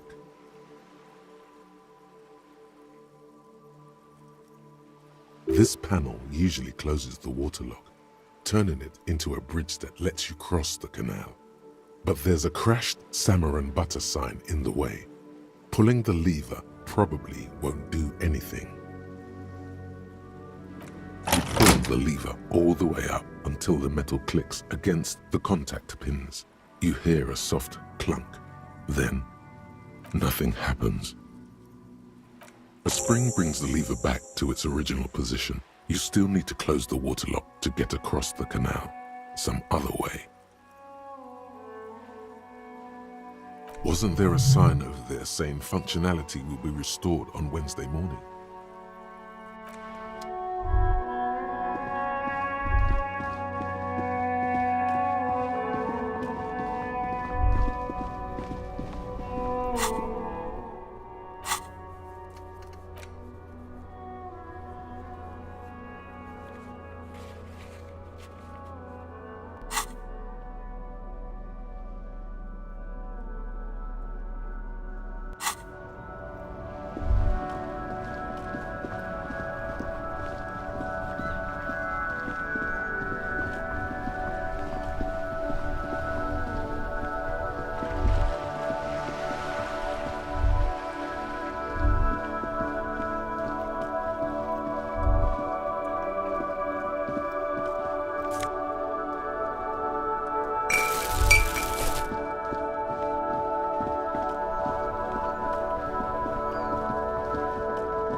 Looking for something, Hunt? Come to tell me to fuck off again? I don't know what you're talking about. He did something. He stole his employer's goods and another lorryman's job. You should be thankful for the tip. Listen up, fuckwits. You don't scare me. You cops don't run Revachol West. You don't run Martinez. You don't run anything. No. He means la puta madre. A legendary, and not in a good way, crime boss from Jamrock. Controls what is probably the most powerful organized crime outfit in Revachol West. Yeah, him. Then I presume you are familiar with his peonies. Yeah, they're his little bitches. He's got them all over the unions. Not just the unions. He has peonies everywhere. Some say he even has them in the RCM. Dirty fucking peonies who'd do anything for him.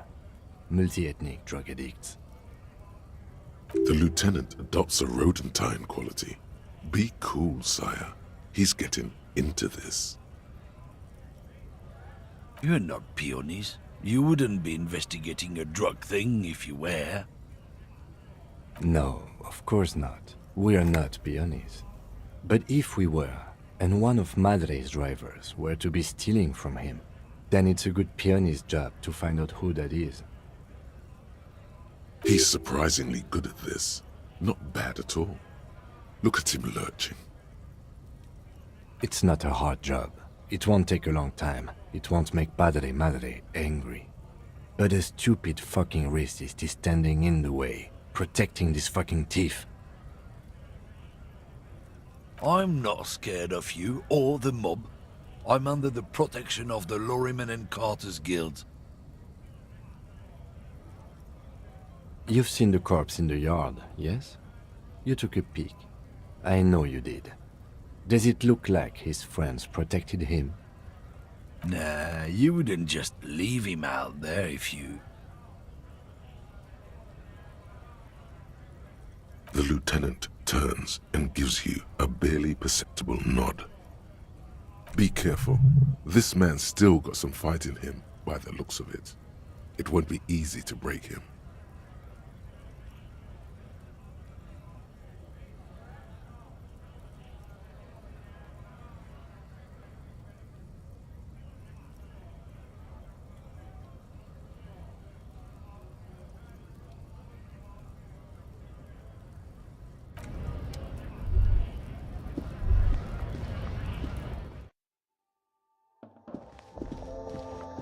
The tear machine stands in the corner. Your bottles clunk into the machine, and the money appears with a satisfying jingle. Do you know what you should do with that money, kiddo? You should buy...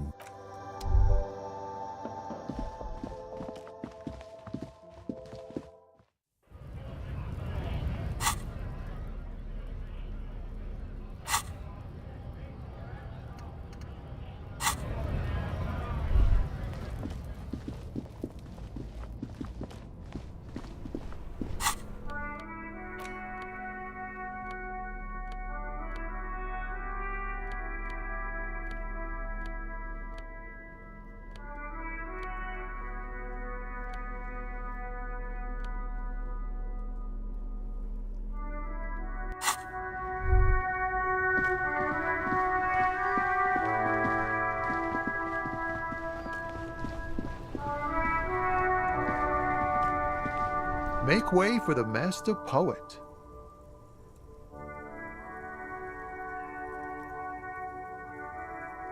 I don't want to talk about that.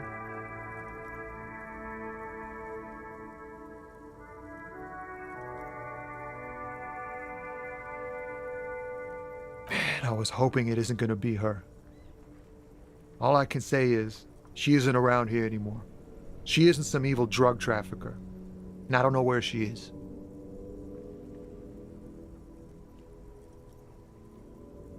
I didn't, man. I told you I was hoping it's not her. That she wouldn't be mixed up in it. It's true. We would of course lie. But a kind heart is tricky. Bah. Emotional rhetoric. He knew something and he didn't share it with you. That's a fact. Thank God I don't know. People here call her the lady driver. She kept her name a secret. From me too. Now I see why. A friend? An acquaintance. I don't know. She was the only person in this damn jam I could talk to. She's someone I don't want to rat out to the law, okay? A youngish woman. Gruff, but in a cool way. What color hair? Blue and violet. Dyed. It was violet when she got here. Blue before she went. Then she may have dyed it again. Damn, I don't want to... Please just let it go. Whatever she did, it can't be that bad. She's not a bad person, I know that much. We can't just let it go. It's part of a police investigation. That's how it always is with you, isn't it? All part of the investigation. The girl's troubled. If you hunt her down, she may not survive it. I can't have that on my conscience. It won't come to that. We won't pursue her on this. This is information only. I don't believe you. She's got the darkness in her. That young person's darkness when you think it's all over. And you're looking for a way out. She shared this with you? Yes. Which is why I don't want to snitch on her. I heard the rumors. I saw the other drivers looking at me strange when we talked. And she told me too, that she's had a violent life. But I wasn't afraid of her, more like for her. Did this violent life include drug trafficking? Well,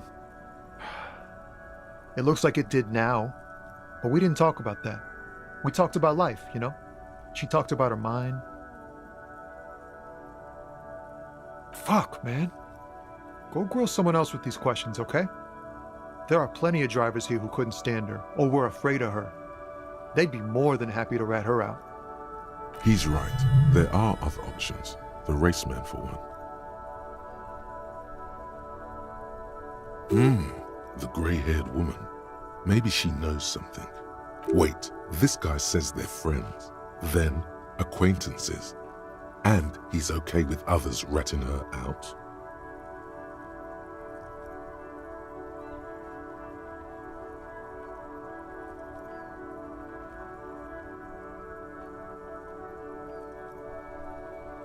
Fine.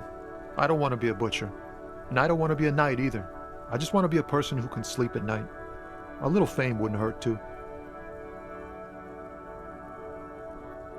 You're not going to put a bullet in your head if you blow it, are you? Because she's on the edge, man. Thank you, friend.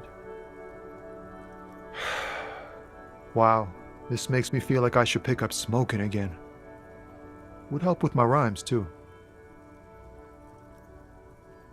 Nope, don't smoke. Some of the other drivers do, though. There's still a few around. Hey, isn't he, like, smoking right now? The smell is in the air. Okay, but this is my last... Rigorous self-critique. Here it is. Hard facts from the man you are. You once jerked off in the locker room and were caught. You held a young woman by the arm and kept her in your apartment for 20 minutes against her will. That's right. These are not flights of fancy. These are real deeds, Harry, emerging from the darkness of your past. You tried shooting a fleeing suspect in the foot, but hit him in the pelvis, crippling him for life. And, above all, you let life defeat you. All the gifts your parents gave you, all the love and patience of your friends, you drowned in a neurotoxin. You let misery win, and it will keep on winning till you die, or overcome it.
The woman is still hunched over the railing.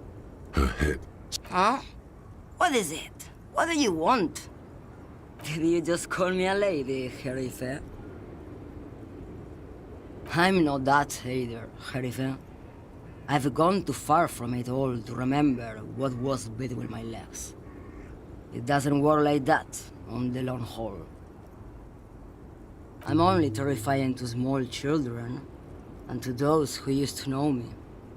Yeah, it's not her. Believe me. Because they can no longer recognize the person I once was. The big ones, the trucks. There's no women and men there, it's all just... In the middle of this town, there's a ghostly motorway. It takes all the people where they want to stay.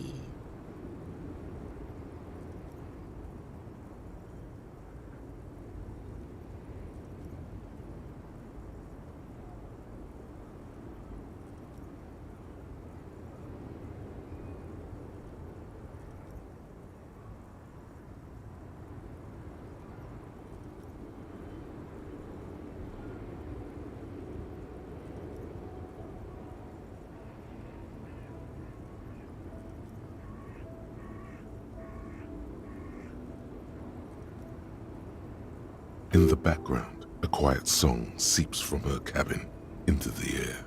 You don't hear any vocals. How should I know? Do I look like I spend a lot of time with the other communers sniffing around when I have my movies to go to? Oh, Sim.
A sturdy metal door guards. This could be a way into the apartment building the smoking man vanished into.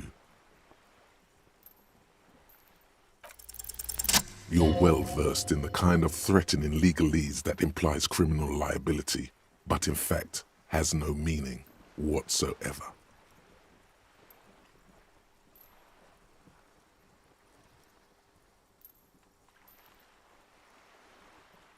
I know my rights, and don't you marm me, boy. But the sweeping on the other side has stopped. Miss, would it help if we offer to show you our badges? Ah, it's like a carrot to the stick, sort of. Hold your horses. I don't care about your stinking badge. Just come in.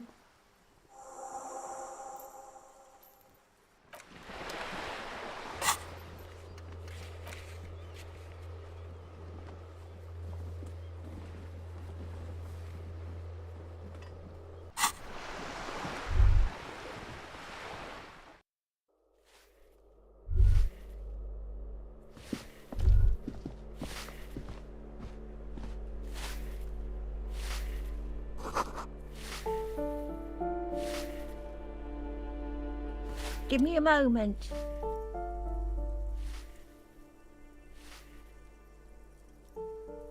The cold never does any good for my bronchitis.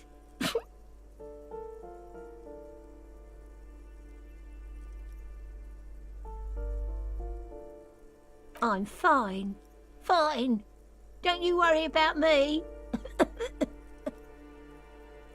Now, what do you want from me, policeman? She's the cleaning lady. She knows the floor plan and the residence.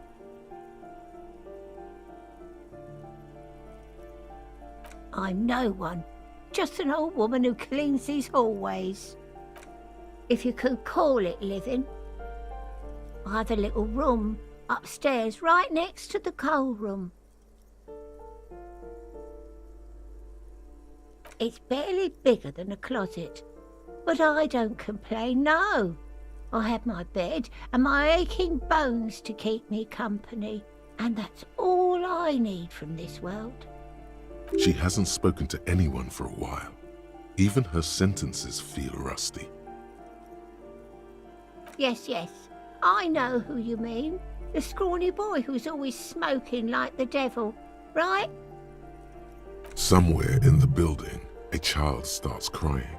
You hear a radio tuned to a talk show and someone taking a shower. What's he in trouble for? Talk?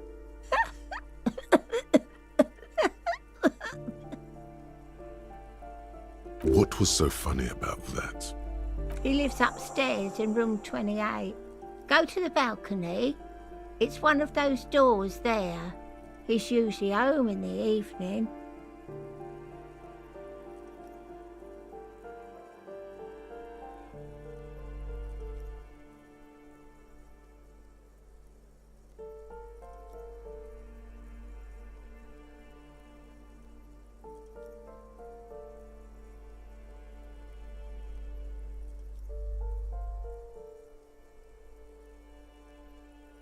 Thank you. We should go check out his apartment on the balcony. See if he's home. Ask away, policeman. The artiste? Nothing I can do about her, I'm afraid. She ruins the walls faster than I can clean them. Still, she leaves an old lady to her business. More than I can say for others. She mumbles some kind of a response, then hacks something into her handkerchief.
In your hands, you hold 16 Days of Coldest April by Yekaterina Dahl.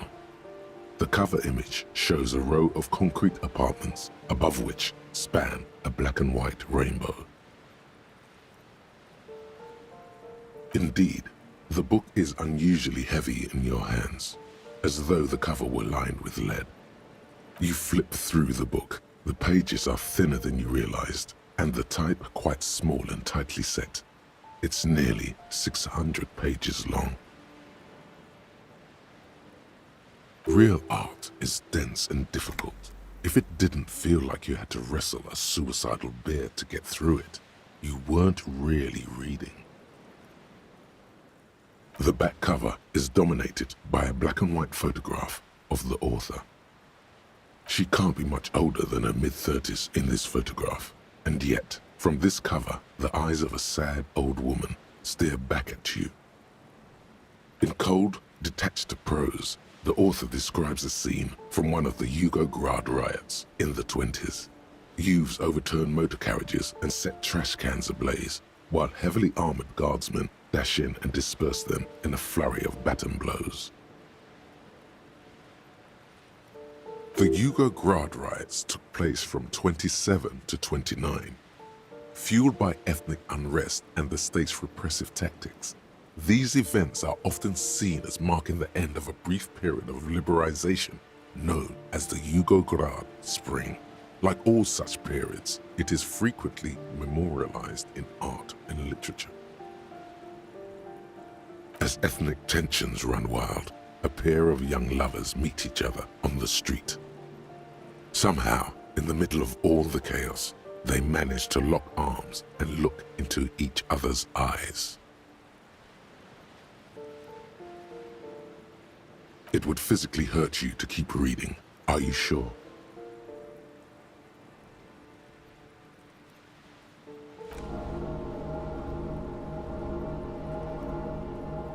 They go through a brief and somewhat awkward love affair. And in the end, they betray each other and succumb to the absurdity of Gradian life. The man becomes a lens grinder, completely abandoning his former existence.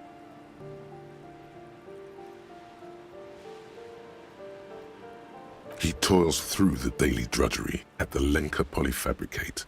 Happiness and fulfillment have eluded him his whole life. And in the end, he has nothing to do but dedicate himself to the craft. She spends the next several decades standing at a conveyor in a Sosnovo fish processing plant. The smell of fish guts slowly seeps into her hair and skin, as every single one of her dreams dies, one by one. The memory of their short time spent together tortures the former lovers ceaselessly until the end of their days. Years pass in solitude, their bodies growing ever more decrepit. As life leaves their remains between the soil sheets, their final thoughts are filled with regret.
You hear someone walking around inside, rearranging the furniture.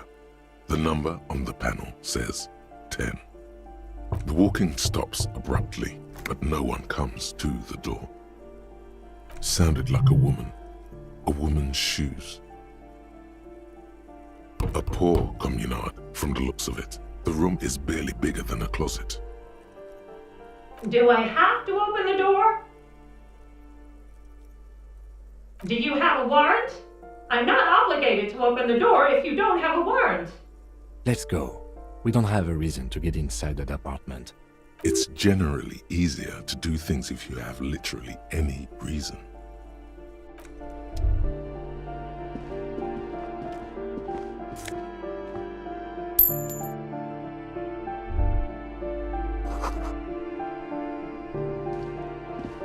This door has been closed with a padlock. A chalk-drawn number on the board says number 11. It's a solid lump of metal, but the shackle is deeply corroded. A solid pair of chain cutters would make short work of it. Better whip out those cutters. You won't get very far otherwise.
Whoa.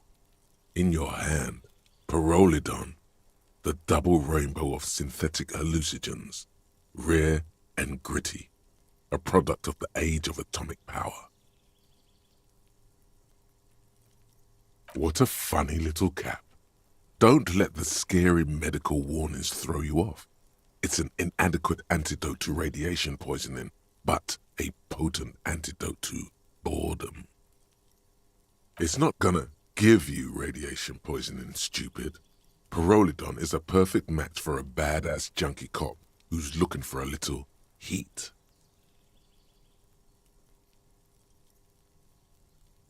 No problem. This one's for the brave and sensitive ones anyway. It could improve your human interactions. But you threw that You've passed up your chance to start using Pyrrolidon for now, but don't worry.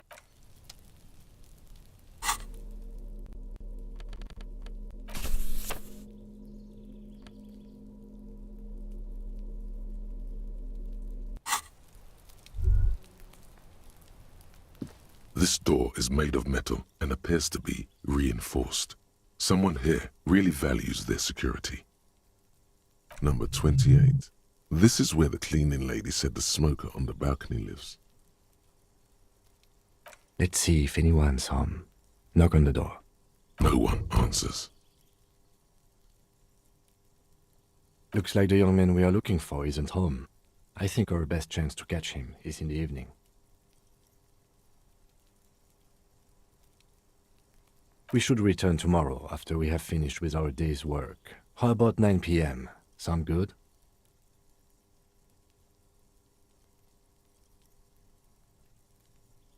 The smoker on the balcony. This is why we're here, right? He might know something about the murder. So tomorrow 9 p.m.? Don't worry. It's mostly all still here. You can remember things. You got this.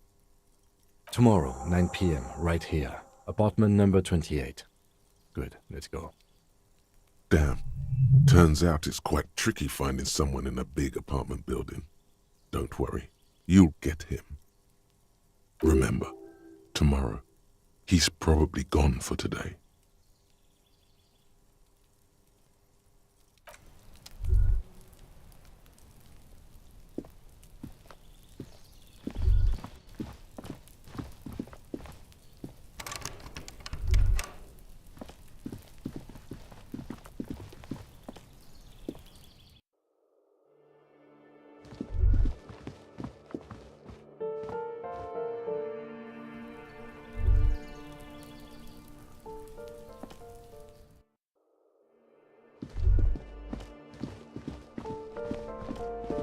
That isn't just a five-pointed star. It's an inverted white pentagram cradled in a wreath of antlers, the iconography of communism, in other words. The star and antlers was developed in the 6th decade of the last century and quickly adopted by Mazov and the communards during the revolution. Even today, half a century after, the star and antlers retains the ability to evoke hope, disappointment, and fear in equal measure, to symbolize the toppling of the old order. Also, some social democrats were already using it. The wreath of antlers represents a natural crown. It was about building a society that could exist in accord with the natural world, and at the same time above it. Because white is the color of peace.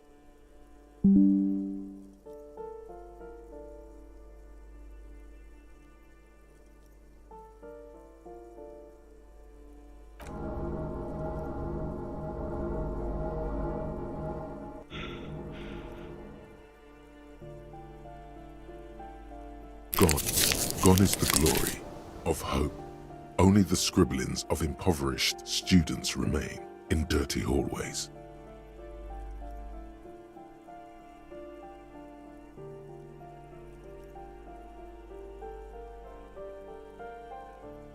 You are the big communism builder now. It's you or no one.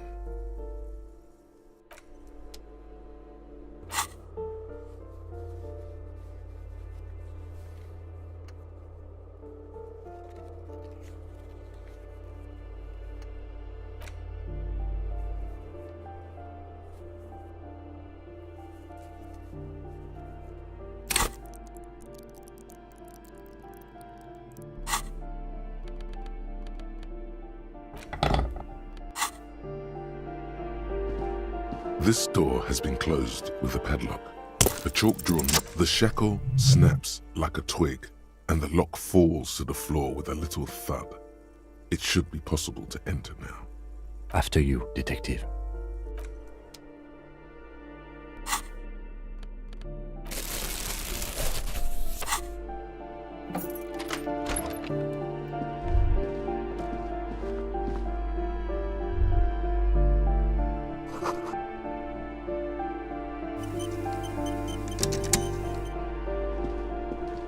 A plaster-cast bust depicts a middle-aged man with impressive sideburns. The name on the plinth reads, Kraz Marzov.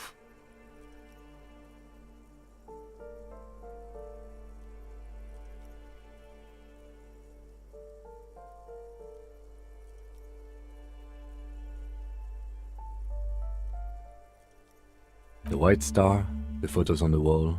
I think we have broken into the apartment of a young communard. How fitting. I suspect that's exactly what they are trying to do. There aren't many communists around, not after the revolution. Some youth still keep the ideology going, it seems.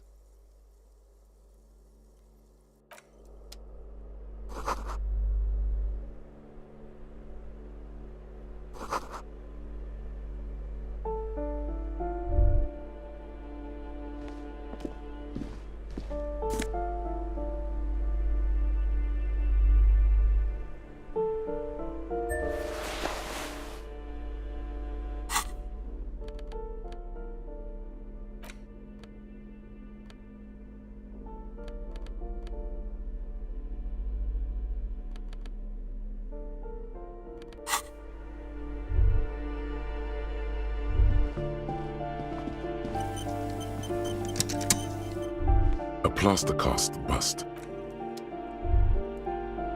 A plaster-cast bust. Whoever lives here definitely shares your enthusiasm. There aren't many communists around, not after the revolution.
The piggies have learned how to saunter up staircases.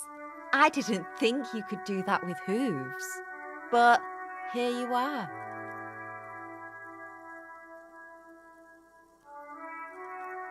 Yeah, I can see that. Cool mutations. That smell coming from her paint bucket. It's not paint. It's heavy fuel oil. Red-dyed heavy fuel oil. is only used in government vehicles, or at least that's the idea. What did you think I was using? Aquarels? Sucked it out of a cop's fuel tank myself. Back in Jamrock.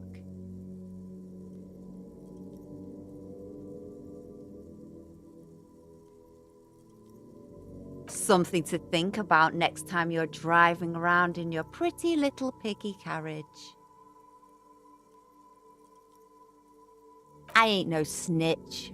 Actually, there is a shortage of people who talk to us in a normal. We weren't put on this earth.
Call box with a matrix of push buttons lists all the companies in the East Delta Commerce Center.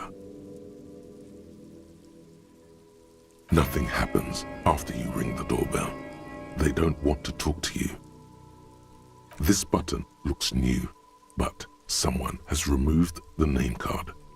Nothing happens when you try to ring it. Huh. This button looks new. It's probably not connected yet. An off-key melody starts playing after you ring the doorbell. Then a woman picks up the receiver. Kuno, please stop calling here. Grown-ups don't have time for your stupid games. She thinks you're the gremlin child. What would he say to this?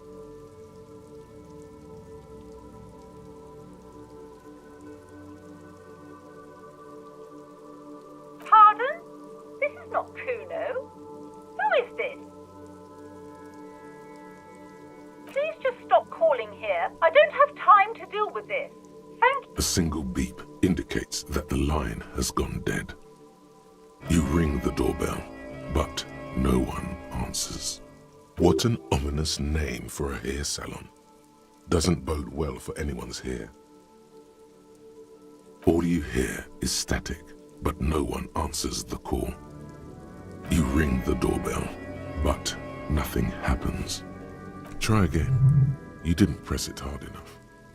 Thank you for calling the 24-hour window company. This is an automated message.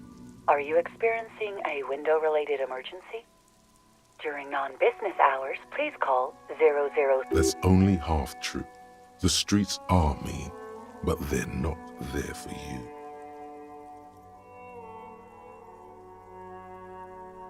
No, not a window-related one. 12 name cards on the call box read.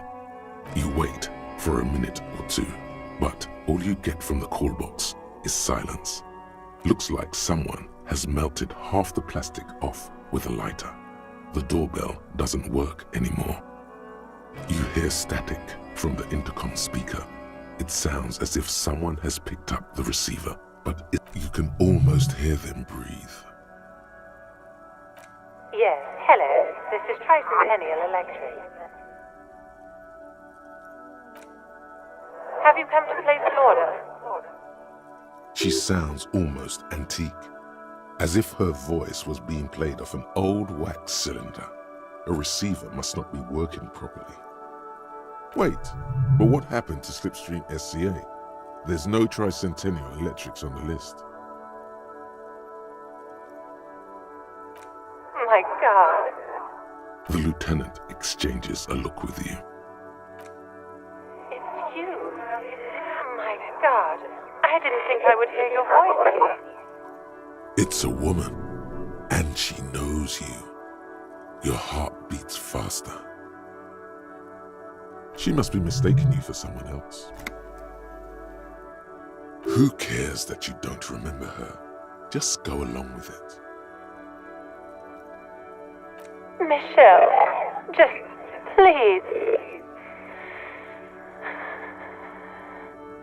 Why did you even call? I don't understand. You've been gone for months. I thought you didn't care. Ever since I came to work here, it's been different. As if my mind's been wiped clean. A spot of static overrides her words. When she speaks again, it sounds like she's submerged. It's so nice.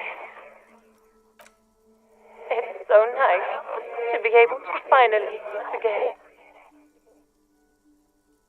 She sounds like she's about to cry. She doesn't answer. Silence. The only thing you can hear now is static and waves washing ashore on the bay. Another seagull passes by. It's getting cold standing here, staring at the silent call box. It must have been some kind of faulty wiring. We should maybe stop playing with this doorbell. It looks ancient. You press the number sign on the keypad that terminates the call. 12 name cards on the call box read.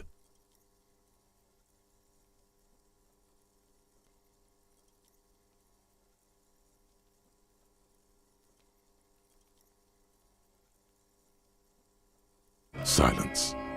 No one's home at Fortress Accident. Silence. No one answers the doorbell. Silence. No one.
pockets of these new jeans are perfect for sticking your hand into. Makes you look cool, calm, and collected. As your hand enters the pocket, your fingers brush against something, soft yet crinkly. Hey, it's a chewing gum wrapper.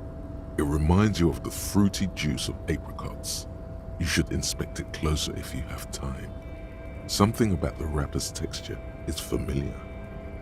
By the way, the raw materials were most likely exported from Seaguy, the apricot suzerainty, and processed in sur-le-clay into the apricot-flavored chewing gum loved by kids of today and yesterday.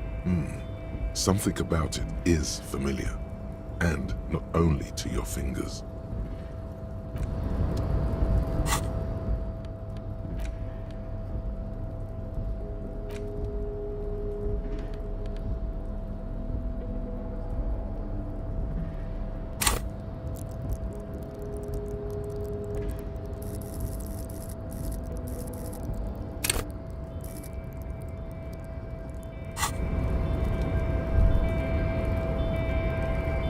Tarpaulin cloak with possible RCM markings is still caught on the railing.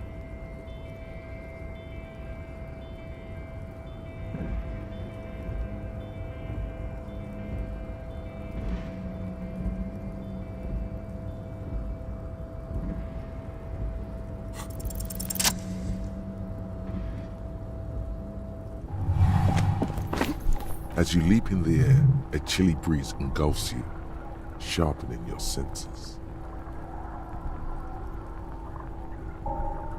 Ankles tingling from the tension, blood roaring in your ears. You are ready for your rendezvous with the concrete pavement below.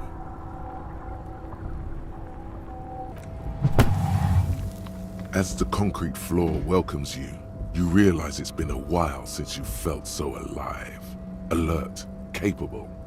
Must be the adrenaline. I knew you could do it. My climbing down might not have been as disco as your jump, but at least we can explore the harbor now.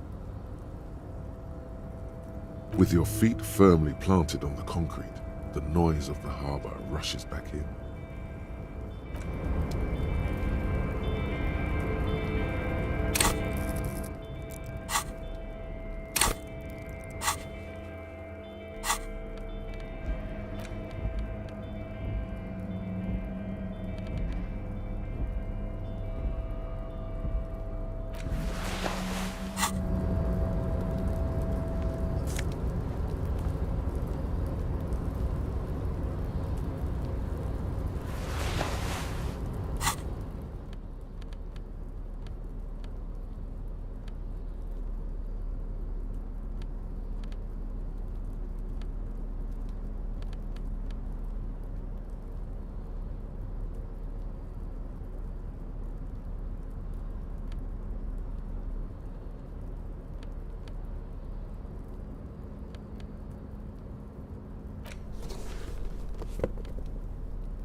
An imposing combination of a punch clock and a payphone is looking down at you from the wall.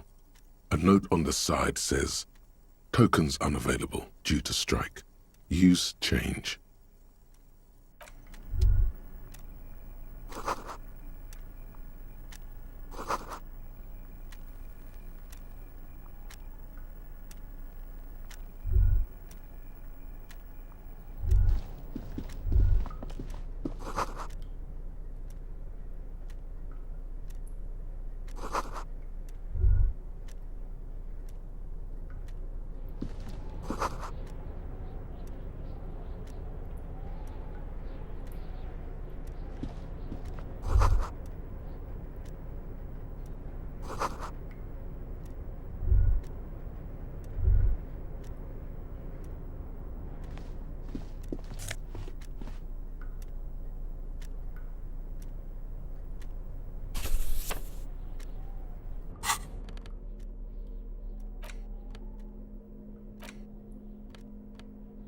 The front of this quarterly journal features a large satirical portrait of the late King Friesel.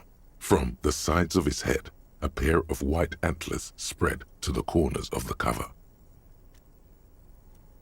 Because Friesel was incompetent, foolish, and cruel. In short, the embodiment of everything the communards wished to overthrow. It's satire, you see.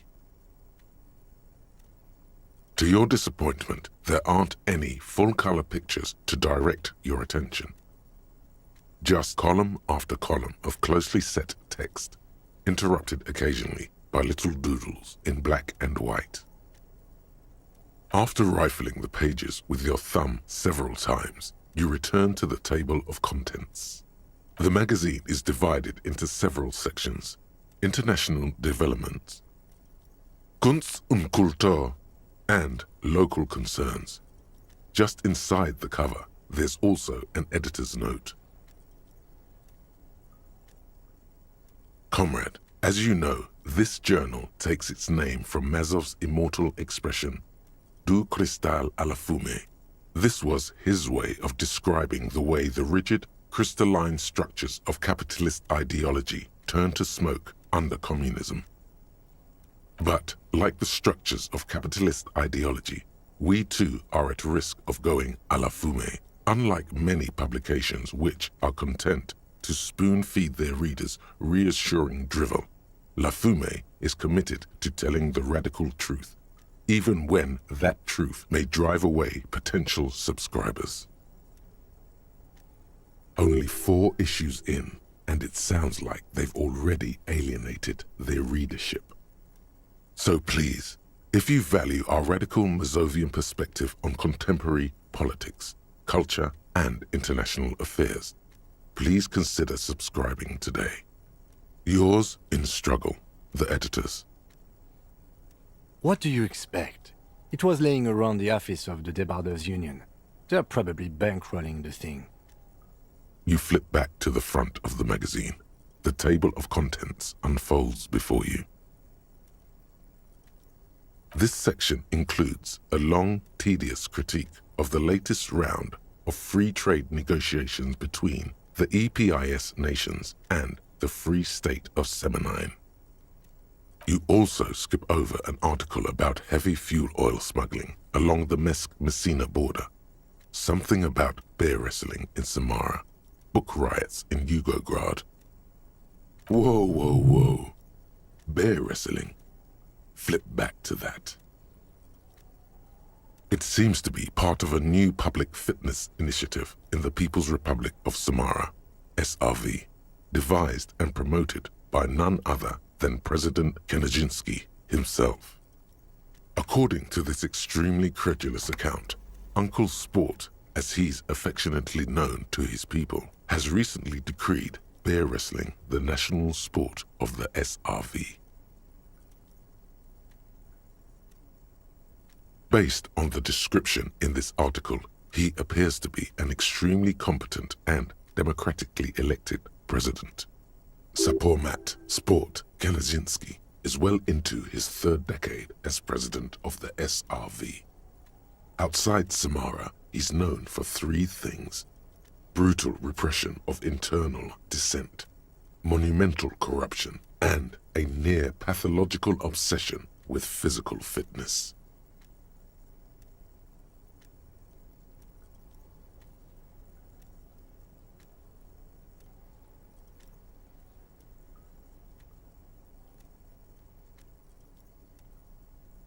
It's quite straightforward.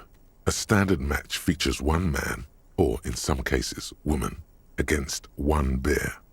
2 competitors, 1 ring, 5 rounds, or until incapacitation.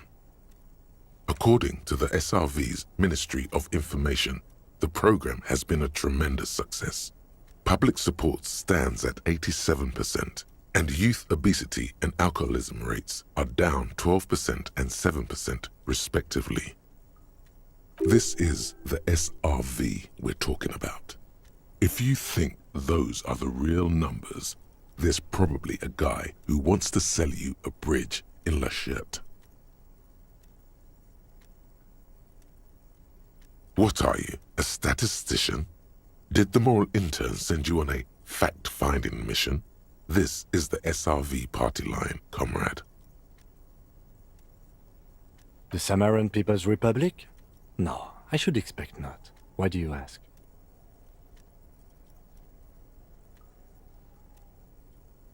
I suppose that would be something to see. You flip back to the front of the magazine. The table of contents unfolds before you. It takes a moment, but gradually it dawns on you that Kunst und Kultur must mean arts and culture. Why they decided to title this one section in Volda is beyond you. As you leaf through this section, you come across several reviews of recent radio plays, as well as a brief artist spotlight featuring a local artist identified only as CS.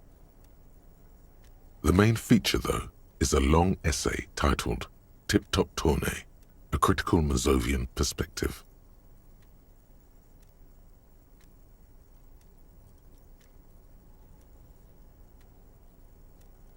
The Tip Top Tournée is an inter-Isolari racing series, mostly known for its high speeds, ludicrous sponsorship deals, and high death toll. In Revachol, it's held quadrennially on the prestigious Zero Carousel racing circuit.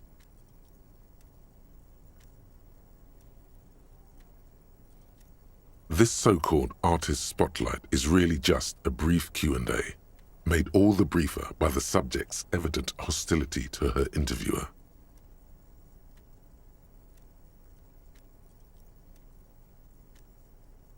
You think you're settling in for a relaxing recap of the most recent season, maybe sprinkled with some nice anecdotes about a few of the more colorful drivers.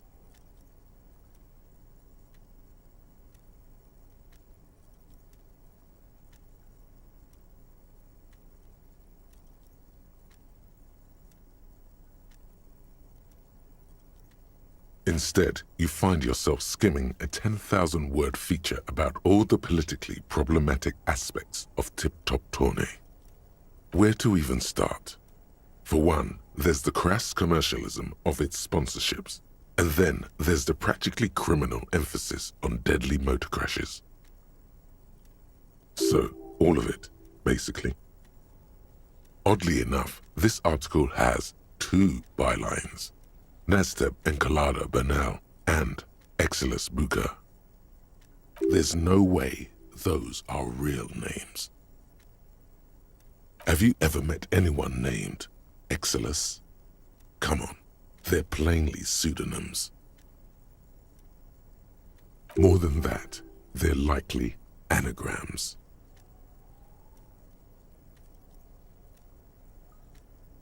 Under capitalism, the article says, every pursuit has its price. Every pleasure, even one as elemental as the joy of racing others around a track, is reduced to an advertising opportunity.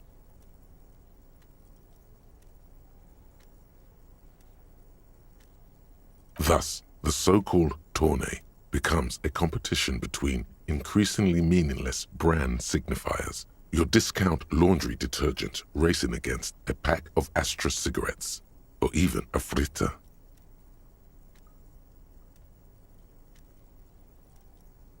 And that precisely is what's problematic about it. Were it not for the promise of random, spectacular violence, audiences would quickly lose interest.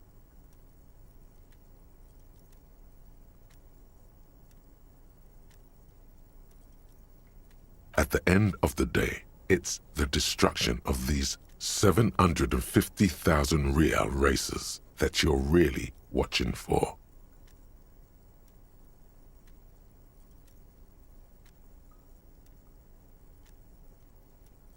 Sure, you think that, but subconsciously, it's the visions of brand names being engulfed in flames that you crave.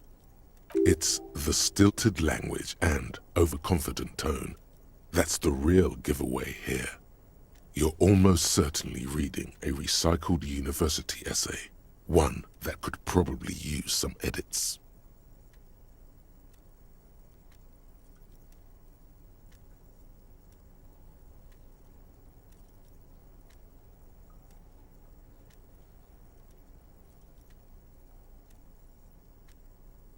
Armed with the lieutenant's trusty blue pen, you spend entirely too much time striking every meaningless word and unsubstantiated claim you come across. By the time you're finished, the original article is nearly illegible. You know, most people would just write a letter to the editor. Or even better, just leave it be. Ah, come on. Can this article read your mind? A certain kind of young man reads 1 or 2 books and suddenly thinks he understands the secret structures of reality. If I had to wager, I'd say they've never even seen the inside of a motor, much less a motor race. I take whatever they write with a large grain of salt. You flip back to the front of the magazine. The table of contents unfolds before you. Unsurprisingly, much of this section is taken up with articles declaring unqualified support for the dock workers' strike.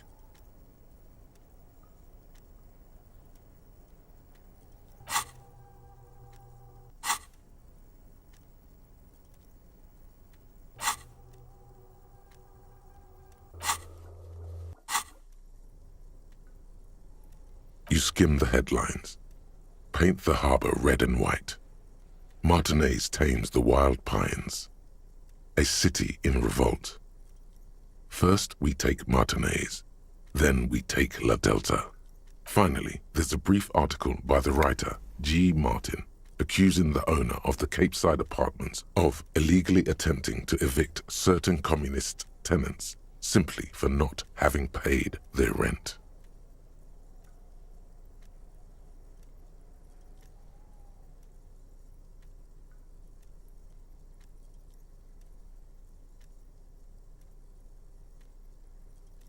According to these editorials, there can be no accommodation with the forces of international capital or their mucilaginous allies in the coalition. You flip back to the front of the magazine. The table of contents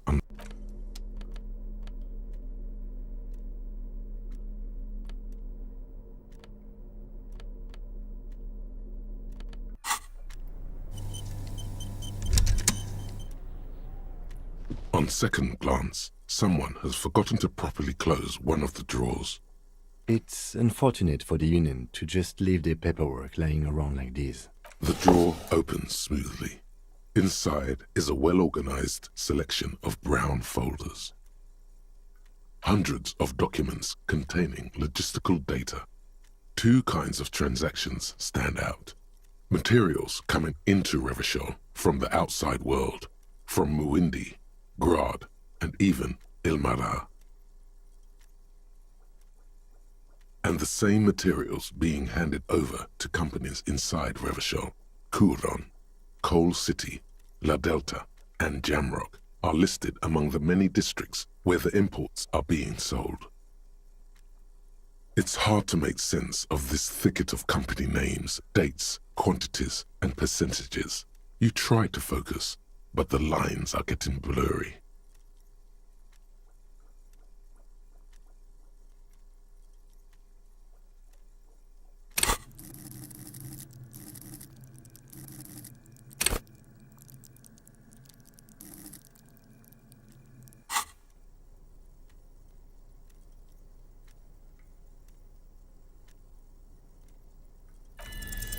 Whatever's hidden here is hidden well.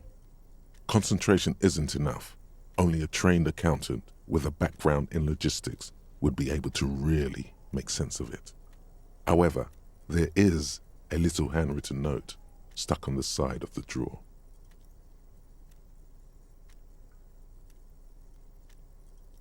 It appears to be a to-do list written in large, uneven capital letters.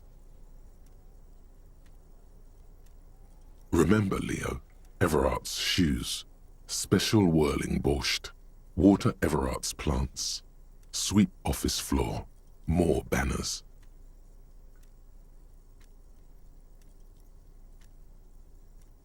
All items on the list have been crossed out and the note itself is crumpled.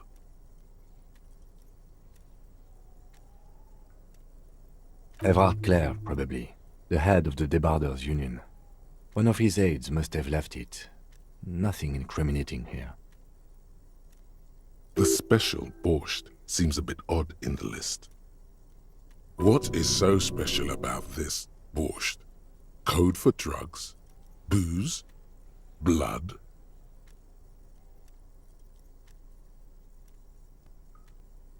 Remember, Leo, Everard's shoes, special whirling borscht, water Everard's plants, sweep office floor, more banners.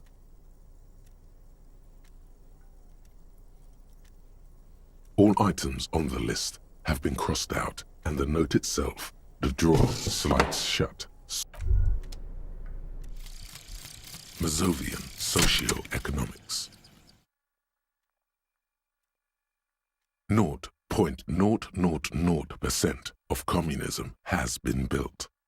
Evil child-murdering billionaires still rule the world with a shit-eating grin. All he has managed to do is make himself sad. He is starting to suspect Krasmazov fucked him over personally with his socio-economic theory. It has, however, made him into a very smart boy with something like a university degree in truth. Instead of building communism, he now builds a precise model of this grotesque, duplicitous world.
This is the night watchman's booth.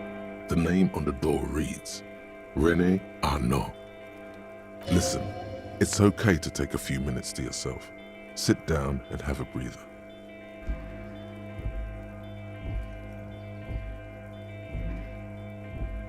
If you must. But please hurry. We are pretty easy to spot up here.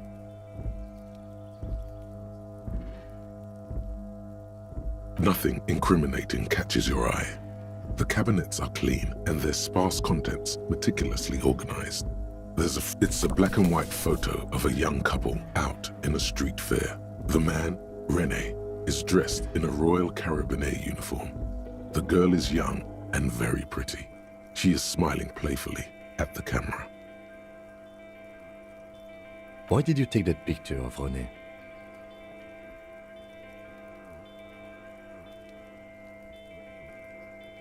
You're really interested in that old soldier.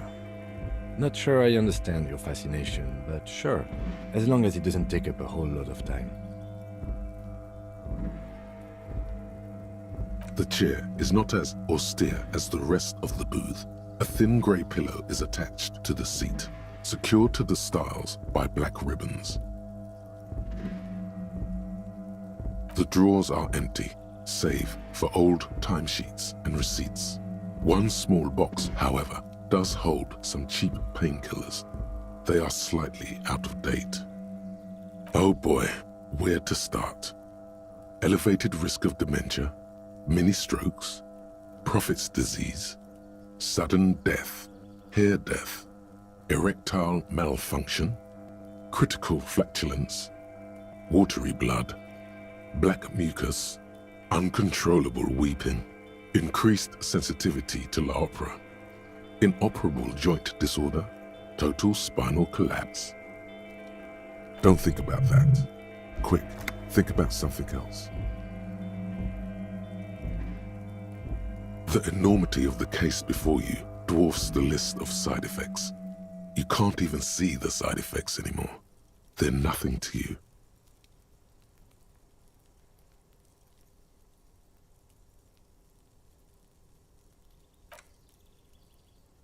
You stand and exit the booth.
Container, container, I'll turn you nice and red. Container, container, put the logos on. The lyrics to this container song are being made up as he goes along. The accent is so thick, it's impossible not to notice he's Ubi, from the vanishing peninsula of Ubisunt on Muindi. Container, container, used to be Wild Pines. Container, container, now belongs to Everard.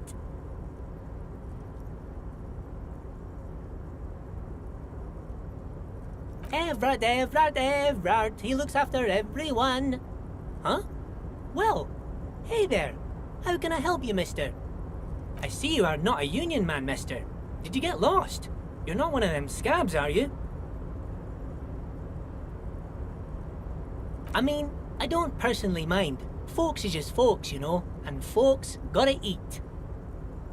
Just some of the other guys don't look too kindly on the scabbing kind, if you know what I mean, mister. Oh yes, born and raised in Irish, mister. Mum had to leave my dad after he got a bit violent. Took us here to the new world. I was about 10 then, too old to lose my accent then. People say us Ubis are up to all sorts of trouble with sheep and other animals and whatnot. I just want you to know there was never any of that where I come from. No sir, those are just nasty rumours.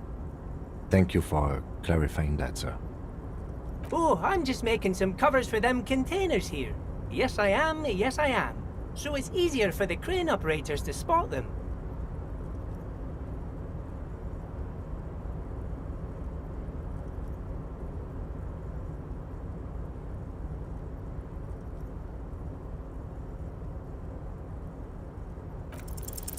The containers in the yard are green in Wild Pine's livery, and the mountains rising behind Leo is all red in Union colors. It's like some red infection was spreading outwards from the container yard's core. There appear to be cisterns underneath the Union container covers.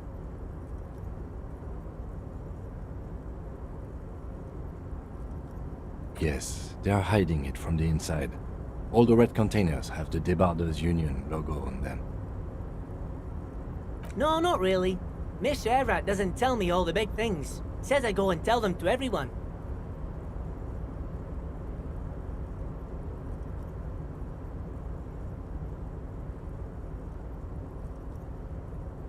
Oh, I don't know, mister. They say it's some chemicals. Most of them have labels on them, I think.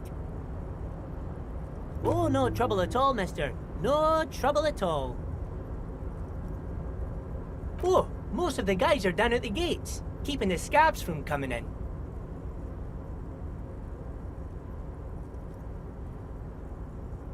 We're on a strike. The whole union is. You don't have to work when you're on strike. Ha! We haven't worked for 2 months now.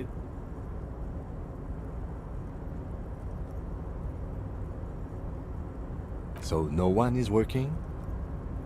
Not everyone is down there, of course. Mr. Everard is in his office, where he always is, and Jean-Luc is guarding the gate. But Titus and his boys got into some drunken trouble and Everard sent them on a nice vacation, for a week or so.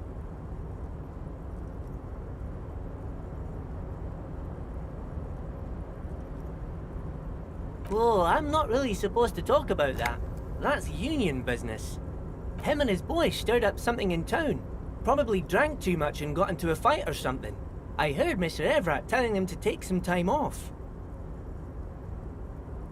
I guess the boys got a bit too rowdy and had to let out some steam. I don't really know the details. That's just how boys are, you know. I haven't been in a fight since I was in middle school. Easy, Leo. Let's keep this on the hearties. Look at him. It's not gonna be anything useful anyway. Don't fight it. Better to go with the flow.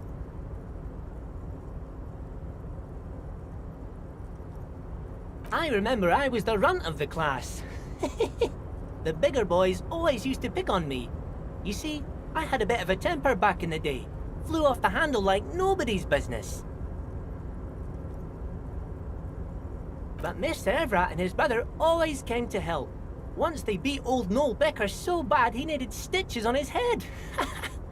Noel never started another fight with anyone after this. Mr. Everard and Mr. Edgar are real nice guys, mister. You should go talk to Mr. Everard. I'm sure you'll be good friends. He's friends with everyone around here. Yes. Everybody needs a job, and this is mine. I'm Leonard, by the way. Leonard Bellick. But everyone calls me Leo. I'm like Mr. Everett's right-hand man when Mr. Edgar is out of town, and Mr. Edgar's right-hand man when Mr. Everett is away. Actually, Miss Beaufort is the right-hand man, but she's a lady. Who is this, Miss Beaufort? A real pretty lady with a skin like those Douai Sucre candy bars my missus likes so much. Them are real nice to suckle on once the dinner is done and me and the missus sit down beside the radio. But I can't listen to the radio all the time. There's so much to do around here and I'm always busy keeping things running here. Yes I am.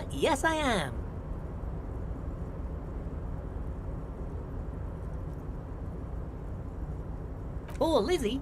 She is a real sharp tool. Mr. Everett put her through some fancy school and everything, east of the river. 4 years she was gone, and when she came back, she was all fancy and lawyerly.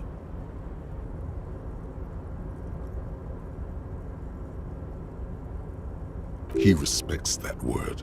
That's obvious. But she's a real nice girl. Grew up in this here neighborhood, knows everybody and gets along with everyone. Real pillar of the community one day, I'm sure. If me missus and me was to have a child, I'd be real happy if she turned out like her. But she can't have kids. Dr. Lemaitre said so, and she knows about such things.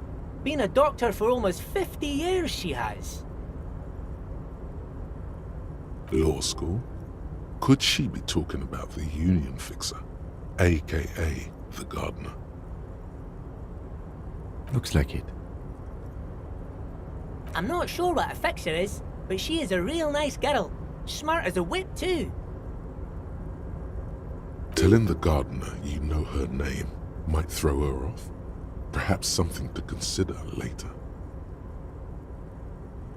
Oh, that one. That should be empty as far as I know. Lots of containers here have nothing in them. They're just waiting to be loaded up.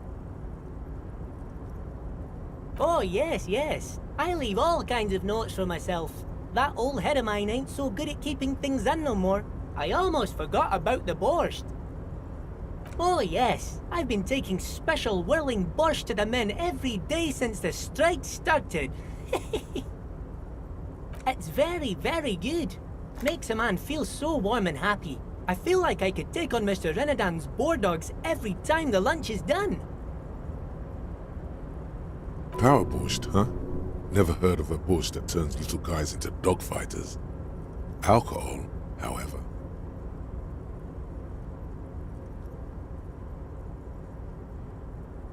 Yes. I'm taking it to them. The borscht keeps them happy and in fighting spirits. Makes you all warm inside. They brew it in the whirling in rags. Oh, the whirling's cook. He makes it. Them is always talking with Mr. Manana in that weird language and laughing together. He doesn't speak what we speak. He's from Grad.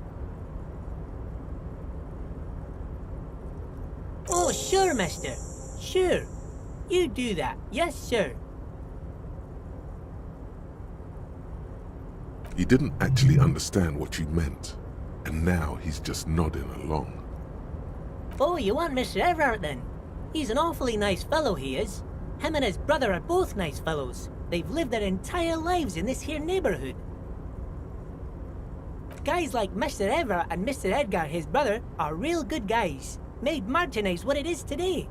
Mr. Everett and Mr. Edgar and I went to the same school we did when we were boys. Oh, Mr. Everett is where he always is. In his office, of course.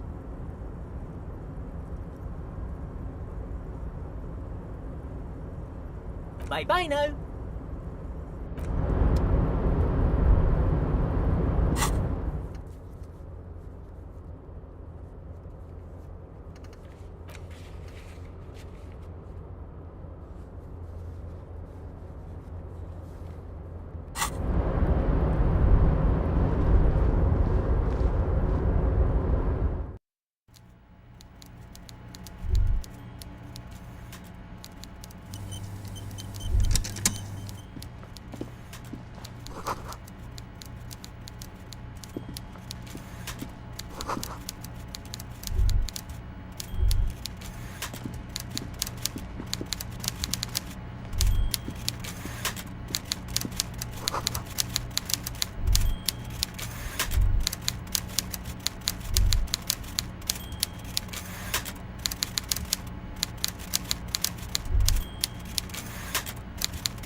Before you is a walrus of a man seated behind a large desk. He looks up from his work, not the least bit surprised to see you. With great effort, he straightens himself up in his chair, yet says nothing. He simply stares at you. With a mixture of expectation and impatience, well bottled. Welcome, Mr. Dubois, Mr. Kitsuragi. It's good of you two to stop by. Please, have a seat. I'm Everard Clare, head of the Debarders Union here in Martinez.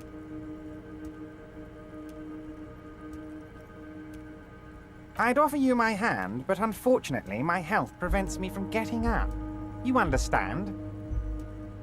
He looks extremely comfortable. The tiny folding chair, on the other hand, looks like a torture device.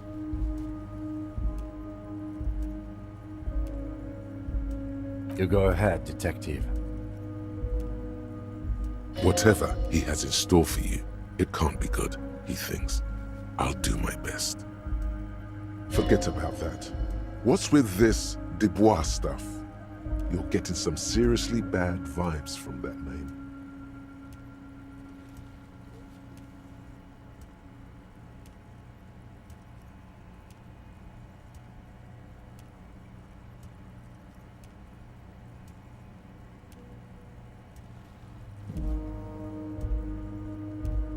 Excellent, Mr. Dubois. I can see that you're a reasonable man, and reasonable men can be of great use to one another.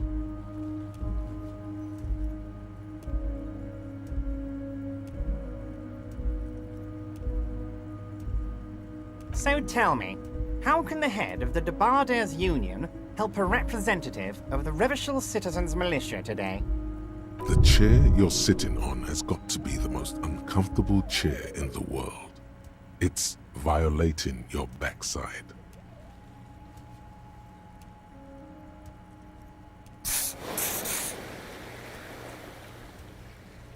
Oh, by the way, I heard you got a rather rude reception from a certain Lawrence Gart.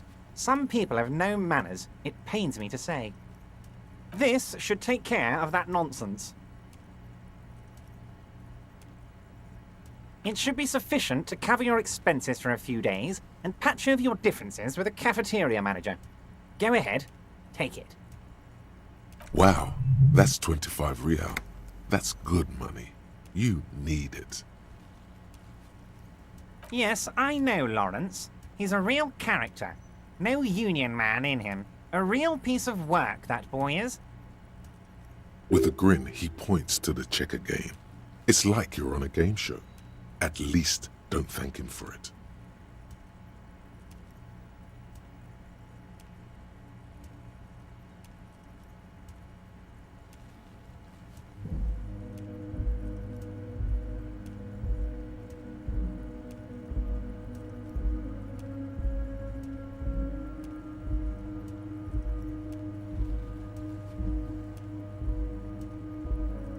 Don't mention it. But also don't forget it. I'm just kidding, of course. He's not. Now, I'd like to set your mind at ease about one other matter. Your lost gun. Let me assure you, Union people are on it as we speak. I've got my best hounds looking for that lost gun. His slug-like lips move, but all you hear is an echo. Lost gun, lost gun, lost gun.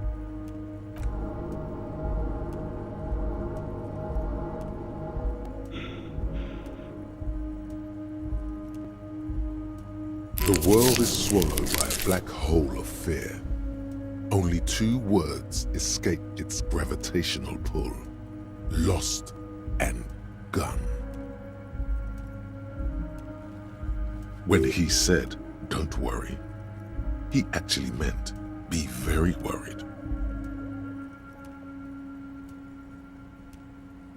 I know everything, Harry.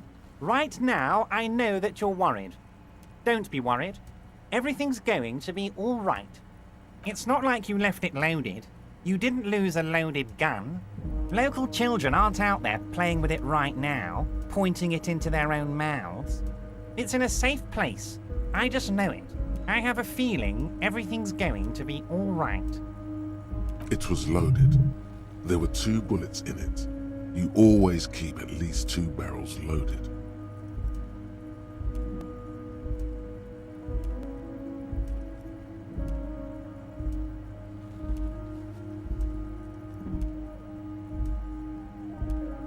Officer, we will deal with this later. We don't need Mr. Clare's help with this. I wouldn't be so sure about that.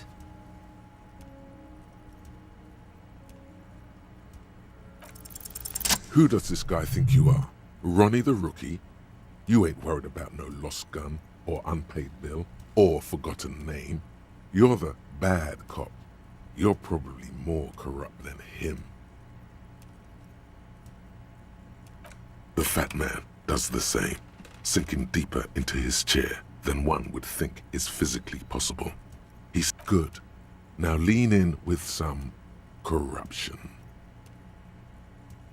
That we do, Harry. Let them say what they will about you and me. We're both born fighters.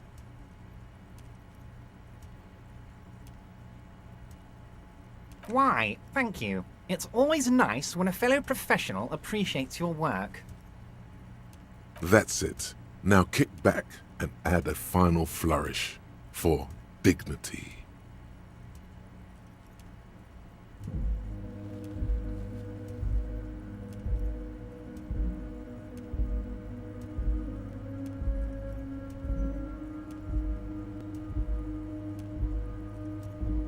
You strike me as a reasonable man, Harry. I like that in a lawman. Let's cut to the chase, shall we? What can Everard Clare do for you? I think we'd like to ask you a few questions. Don't you think so, Detective? Somehow you managed to get yourself out of this one. Now quick, keep the momentum up. Ask questions. Whatever you do, don't ask him about the gun first. You don't want him thinking you're scared.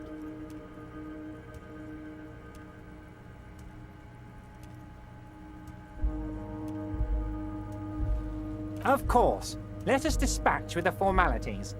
You call me Everard, I call you Harry. My God, so it's true. I didn't want to believe it, but you are a fantastic science fiction amnesiac cop, aren't you? What are the odds of that? I think the odds of that are very low. It might be a good idea to hide your confusion. I mean, see what his game is first. So good to hear that, Harry. Apparently my sources were wrong. However, if you did have a spot of memory trouble, I could help you out. With my big fat folder. Words flow like a river of honey from his lips. I guess word has already reached him. No matter. No harm done. It's just a brown folder. You can't make out what's written on it. Are you trying to tell me you've gotten hold of some of our documents? Mr. Kitsuragi, would you mind? Me and Harry are talking about his lost identity right now. Don't just jump to the folder. That's not smart. Shows you're on the edge. Do some probing first.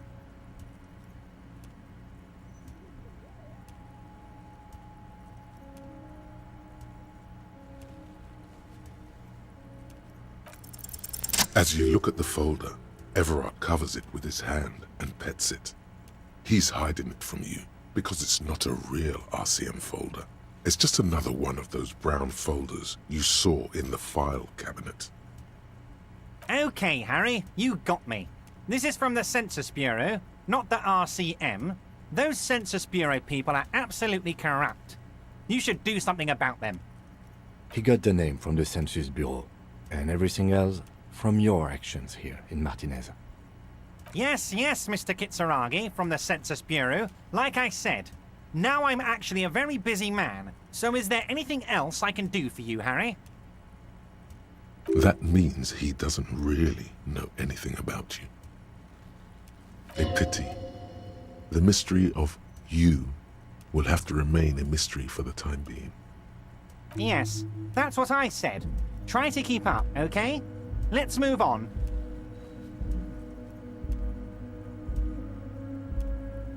Harry, honestly, I'm just relieved you didn't get a hernia. A man your age...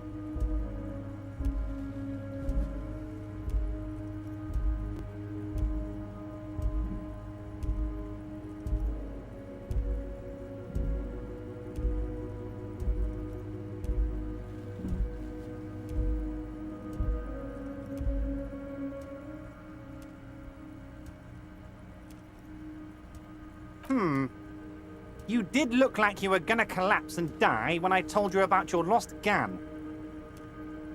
Anyway, I assure you, I am a very well-informed man. Information reaches me before I even get the chance to request it. Oh, that's very nice. I haven't gotten around to her yet. I'm very, very busy, you see. I hope you're getting along. One thing I want to make very clear, Harry, is that this is not some kind of union versus corporation situation. Everyone is just pals here. Yes, we're all trying to do what's best for Martinez. Don't feel like you shouldn't work with her just because you and I are such good friends. I'm not a jealous guy.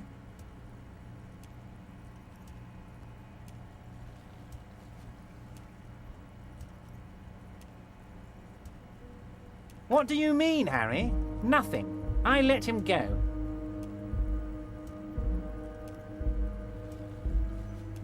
He's an old man, Harry. I wanted him to spend more time with his family. God knows how long he's got left.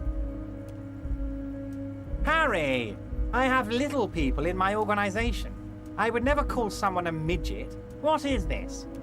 Honestly, I'm beginning to think you're a midget, Harry. I'm only kidding, Harry. You're not a midget. No one is. We're pals. Vanished? Harry, the woman left her casserole in the oven and couldn't make it here in time for the voting. Oh, did I leave my casserole on? Better go home and check. The election can wait. When she got back, the whole thing was over. Wait, there was no mention of a casserole from Joyce. Harry, Harry, Harry. Do not fixate on this little matter. Maybe it was a rabbit stew, or a hairdryer, or an iron. The point is, her heart wasn't in it. Mine was. This particular brand of humor he has, it makes for a fine distraction. If she actually wants to see me, she will find a way. Any good negotiator would. And I just don't have anything to discuss with a bad negotiator. Of course, Harry. Let me just assure you one more time. It's perfectly okay to share anything we discuss here with this Joyce. This is a completely transparent organization. I have no interest in what she is doing, but I myself have nothing to hide. Your business is your business, and I respect your privacy. Just remember, none of this is secret.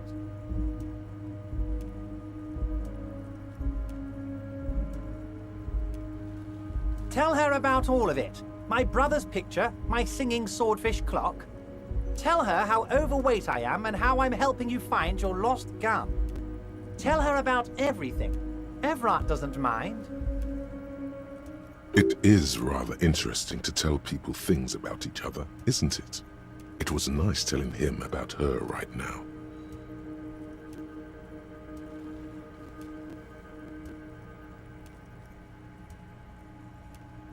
Oh, of course. That's your main thing here. That's why you're in Martinez. I know everything that goes on around here, and I would love to discuss it with you. I mean, it's no secret that the lynching is connected to the strike. So much to talk about. Honestly, it's been weighing on me so heavily. I understand you need to interview me. But there's a thing that's been keeping me up at night.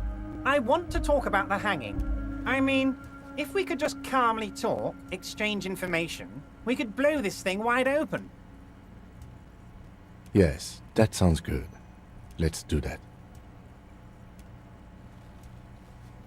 But I can't think straight with this thing weighing on me.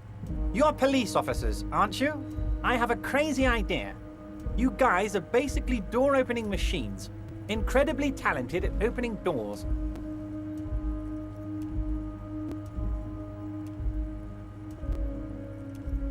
I'm not sure I understand. If you're asking us to break down someone's door, it's not going to happen. Come now. I just need you to go open a little door for me and leave it unlocked. A simple thing. Absolutely nothing shady about it. An excellent opportunity presents itself, sire. You could win the trust of the arch-liar, pretend to play into his hand, then, should you wish, bend his efforts towards your own. Oh, no one's. It's just a weasel. A weasel lives there. Nothing for you to worry about. Harry, I'm a very busy man, and more importantly, I don't have that extraordinary physique you do. You look like you could run around all day. You want to send someone a message that the police are working for you. I repeat, I'm a very, very busy man, Mr. Kitsuragi, and therefore I must occasionally enlist outside help. So what will it be, Harry? A loud blabbering weasel. When weasels feel no one is watching, they start acting foolishly.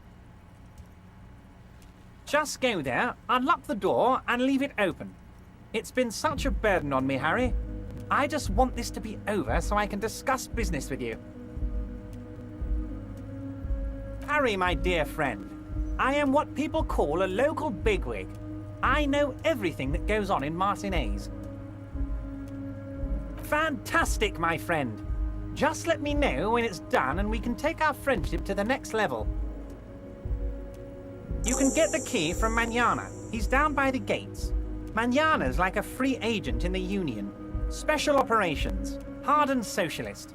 A real free thinker too. He'll tell you precisely where the door is.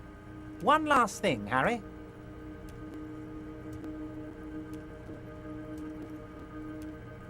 Just open the door. You don't need to go in or anything. I just want that weasel to come home and see the unlocked door.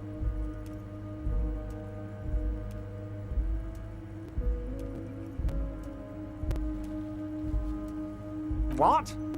Harry, how could you say that to me? You know I appreciate a joke as much as any jolly fat guy, but I can't take slander. Are you actually investigating this?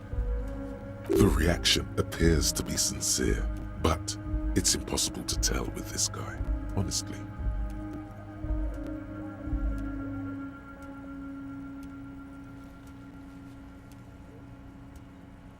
Harry, you wound me, Harry, in the heart. But I trust you to put this to bed. Do what you must, and let's change the subject, shall we? He's hiding his real reaction beneath courtesy. Thank you for your understanding. We will continue to do what we must. You too, Lieutenant. You know, I like you, but you never were my favorite. I'm a Harry guy. I'm Team Harry. None taken. Did we have anything else to do here, Harry?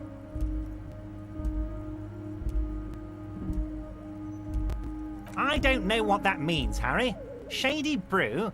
There are so many moving parts in my operation, I can't keep track of them all. You know what? Don't even tell me. Whatever it is, do it. Surprise me. Just one thing. If you can, make it even shadier.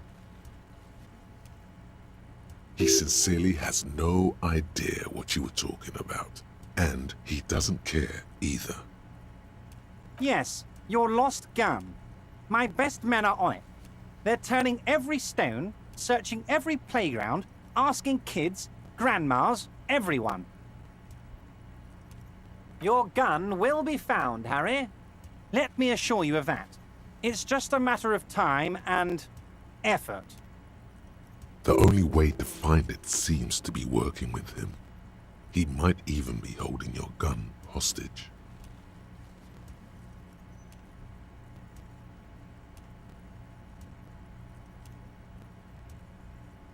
Yes, thank you for the hot tip regarding your lost gun, Harry. My men have indeed factored in that you pawned it. Now please, let the professionals do their job. Kick back, Harry, relax. I have great guys on this. You focus on what's important, building our relationship for the good of Martinez. It did not come as a surprise to him. He might actually not be bullshitting.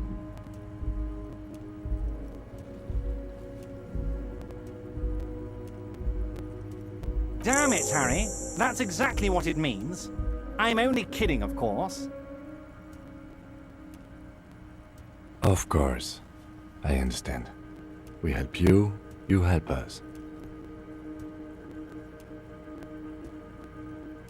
Wait. You need this to get in and out through the gate.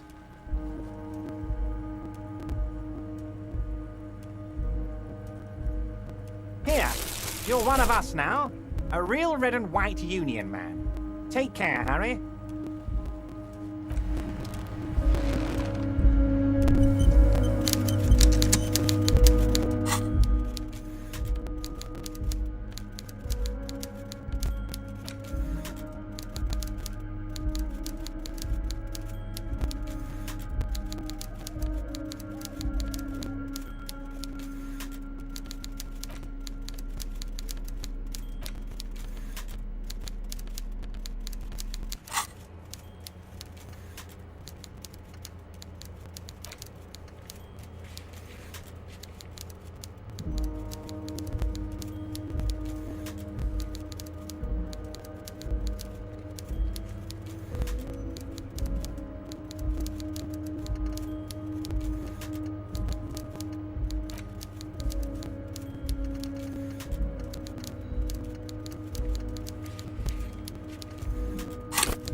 control panel with several knobs.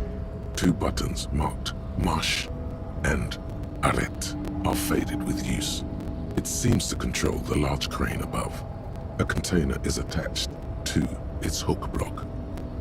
Marche. On. Arrête. Off. With a loud grind, the crane shifts overhead, moving a massive metal container through the air.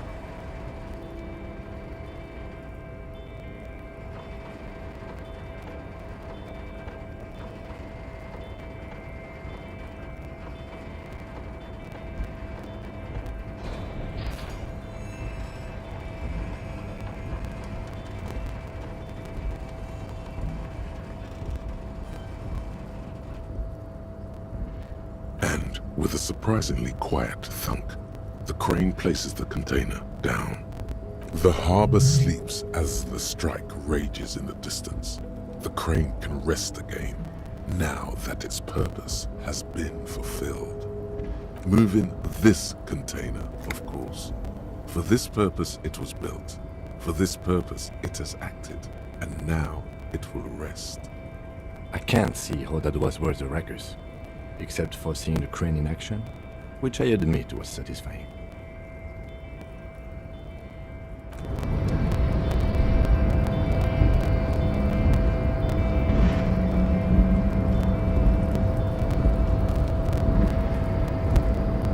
Before you stands a cargo container, just one of many in the yard. Is this like your thing with that wall again? You do? Because I don't. There are a million containers here. Why are you fixating on this one?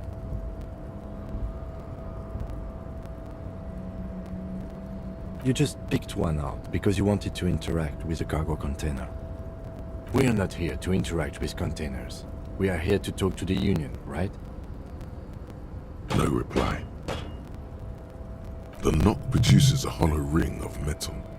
Doesn't sound like there's anything inside the container. You attempt to turn the handle, to no avail.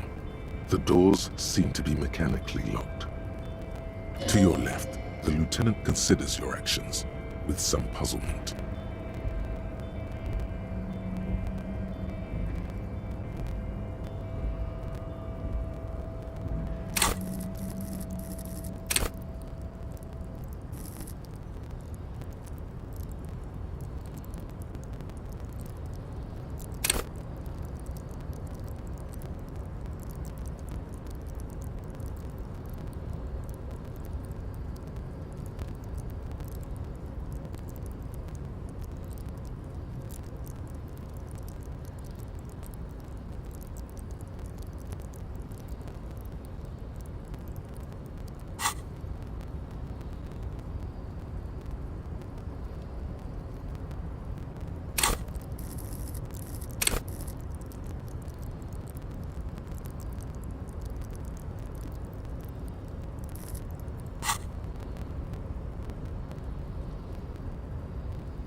The already familiar cold touch of plastic welcomes you as you pick up the handset.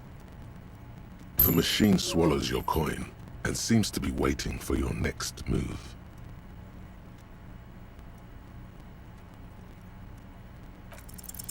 Your fingers run over the dial pad. 005. That's the dialing code for Revachol.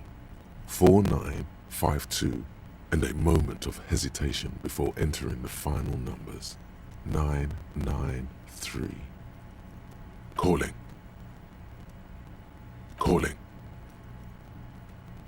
Still calling. Then. Video Revachol, 24-hour video rental. We rent 8 and 10mm film for home use. This is Lammy. How may I help you? The voice of a youngster on the other end sounds as enthusiastic as that of a man walking towards the gallows.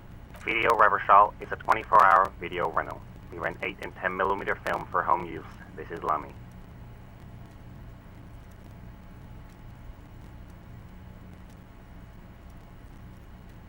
Sir, I don't know.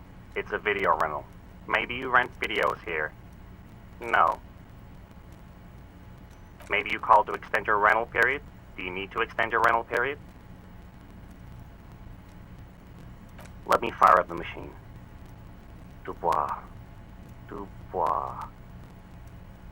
Here we are. You haven't read anything in 5 years, but you still have a copy of Blue Ocean Hell from November 46. Whoa, not a fun film, that one. It's not an easy watch. After the death of his daughter and subsequent divorce, Ziemsk immigrant Egidius Wojcik tries to come to terms with the onset of dementia. No wonder no one's been missing it. Still, it would be great if you could return it to us. We're on the corner of Voyager and Main. The call is terminated by the other party. You're left with the discomforting sound of the disconnect tone.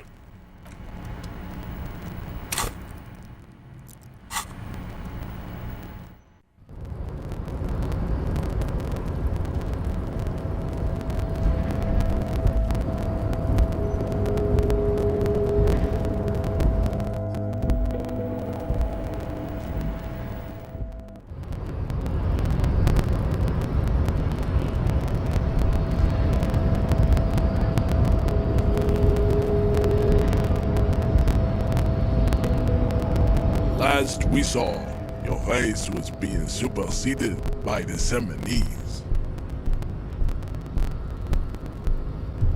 Enough with this begging.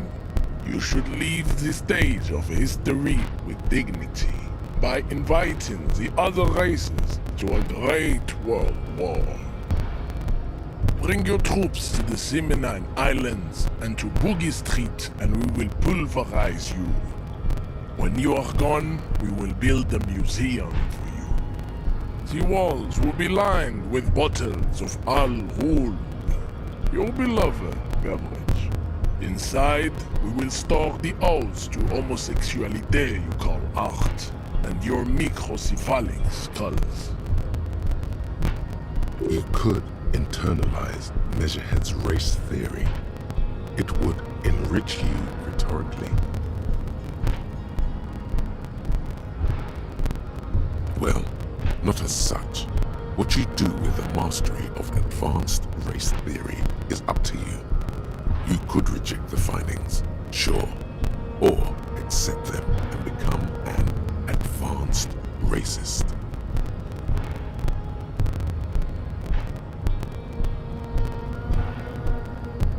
He does not so much as glance at the object. Stop showing me your pathetic cup. I have no interest in it. He had nothing to do with it. Oh, don't be vulgar. White or not has got little to do with this. The race enigma runs much deeper than that. Mr. Clare is a man of vision and means. He has the will to confront international capital, which is something your race naivistic communists never did. Also, to serve is noble. It takes discipline. Your petulant individualism has only contributed to your race failure. It is lax and moronic.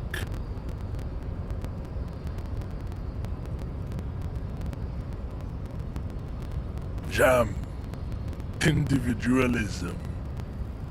You have gotten these ideas from degenerate youth culture, have you not? You have picked them up from rock and roll songs? Rock and roll is moribund. Only Koikos listen to it anymore. There is no life left in it. My people abandoned it long ago. It leads only to neurodegenerative herpes and heroin overdoses. I am not surprised you enjoy it so much. This has happened to many of the side products of the inevitable cultural victory of the Seminese race. The South Island race, haplogroup A4A. We are the rightful masters of the Insulindian archipelago. We descend from the Areopagites of ancient Pericarasis and arrived here 4,000 years ago. We are the future. That is all you need to know. I am a descendant. The narrow streets of Ulumbuir are with me in my genetic dreams. I see young Simonese women walk into the grey mass on Ile de Fantôme, waiting on immaculate conception from the pale. No, I have heard about it on the radio. I'm from Couronne, and no, it is not just in Revachol. The city is central to the Simonese strategy. Spreading through its trade networks, our culture will dominate the world. You have heard enough about our phylogenetic secrets for today. You have extinction to come to terms with. Think upon it. I think this racist is better than the last, but the next racist will be the really good one. That will be there.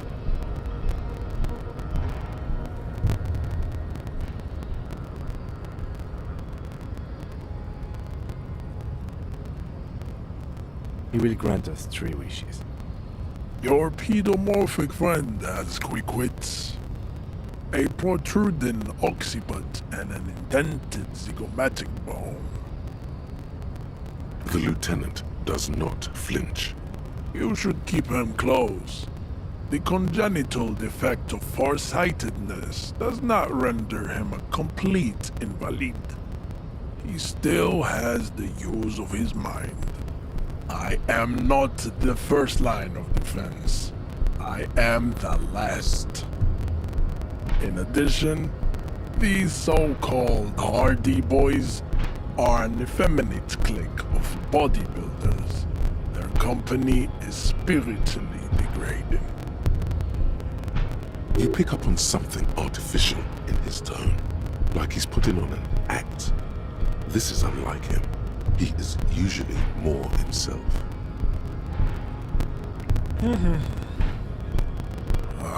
Fine.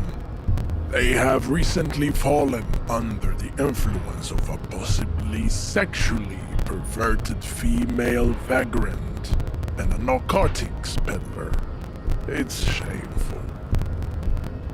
Find out for yourself, endomorphic blob. Interesting. Racists are generally not very good examples of their race. Welcome to Revachol. You hear him yell at a redhead woman visiting the fritter nearby. He must think redheads are immigrants. I am not like them. I am craniometric perfection. I have taken the trouble to permanently draw a phrenologic grid on my skull and features. This should dispel any doubt. Correct.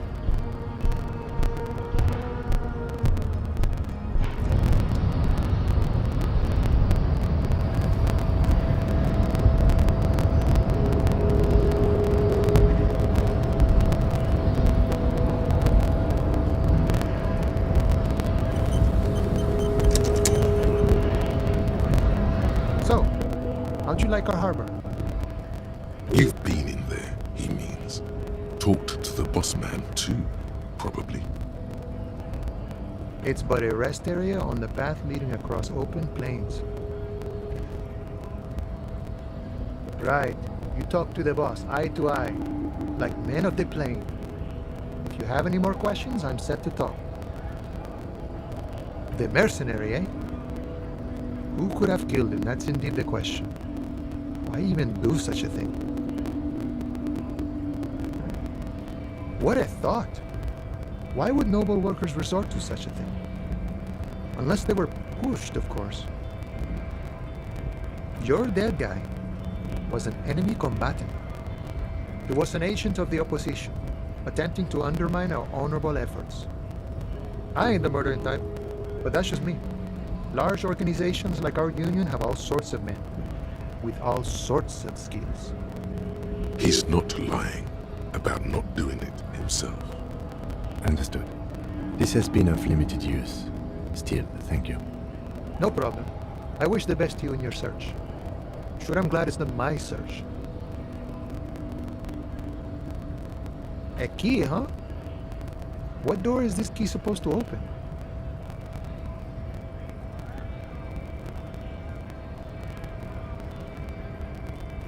Oh, say no more. I got you. I got that key right here. And let me tell you, it's mighty good of you to help us out during the strike. Working class solidarity, as they say.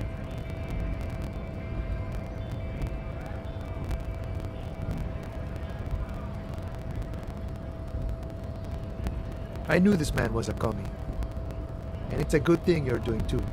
Thanks. What you're looking for is a basement door behind the greenhouse. That's behind the whirling in rags. That's all I know. Our organization is what you call compartmentalized. Means we keep out of each other's business. Okay, but where did you get the key from? The janitor gave it to me. Nice fella. We talked about life and things that really, truly matter. None of this mess we're in, this jiving and juggling. What's it for? To feed our children, I guess.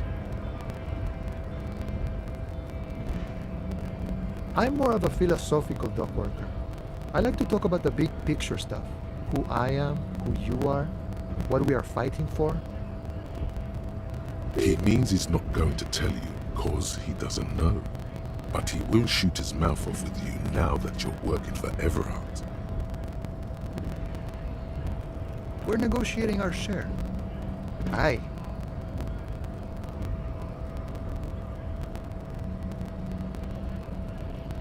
All of it. However, right now we want all the harbor workers to be on the company's board, so they could take part in the decision-making process. This seditious talk sounds like communism. Just so we're on the same page, communism is basically wanting to kill the rich people or deporting them to a labor camp in southeast Grad. But don't say that out loud if you're a communist. I think it's best you make up your own mind now that you've met him. In my eyes, he is a capable organizer and a decent businessman. I guess you kind of get to be the village chief. He oversees the harbor, makes deals with the owners or other relevant parties, watches out for his own. By that, you mean corruption? By heavens, why would he not be corrupt? We live in a harsh and disordered world, see? And in this world, the old man is corrupt for our benefit, and we know it. Appreciate it even. He is, personally, not too lavish. He is reasonably lavish, sure. That's his prerogative. It's not like you want a saintly demeanor on a corrupt motherfucker. That would be a manipulative illusion. Besides, there are no non-corrupt systems in the world anyway, and moralism is the most corrupt of them all. This man has political theory, and it has not failed him today. No. I don't think I'm a communist. Seeing something of value and saying I want it all to myself is a much older and simpler notion. No science to it at all. Even a weak child can think it. The only things holding someone back are I can't and I shouldn't.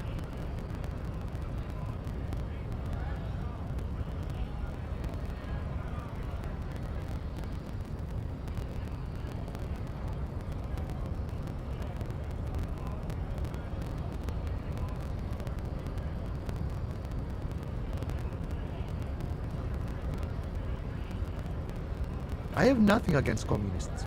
They are honorable boyaderos. And they have good analysis. But my own code serves me well. If my code starts failing, a code can fail a man as well as a man can fail a code, then I will have to submit to a new one, which may well be communism. He knows who he is, firmly grounded, has no need to reinforce or elaborate his political identity to himself or others. See, I am primarily a lazy person.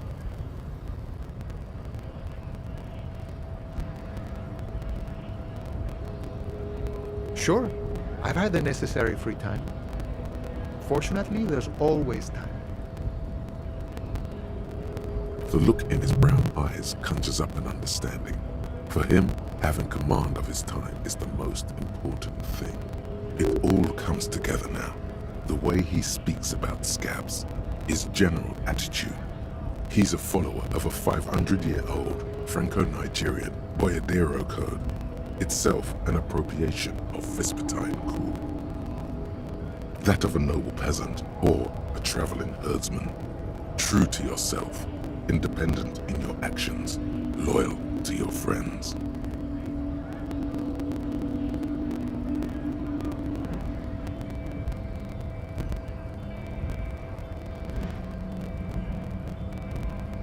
No. No. The man sits on the railing, his hands reaching far and wide, yet it feels as if he could effortlessly go even wider, if need be, an endless torrent of time.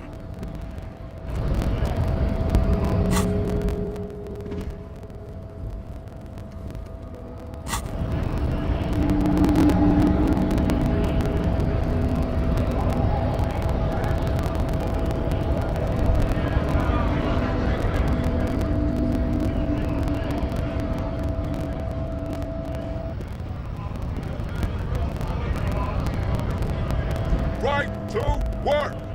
Right!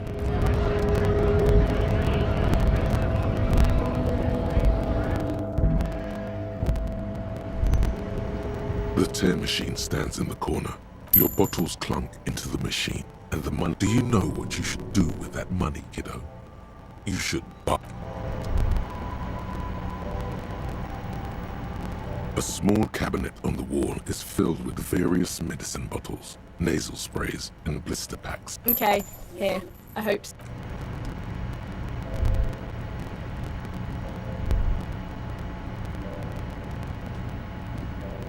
A colorful display of cigarettes. Again, I'm obliged to inform you that both alcohol and cigarettes damage your health.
You see several packaged raincoats fill a low shelf beneath a display of croissants and juice bottles. The raincoats are transparent, except for the big Fritta slogan on the back.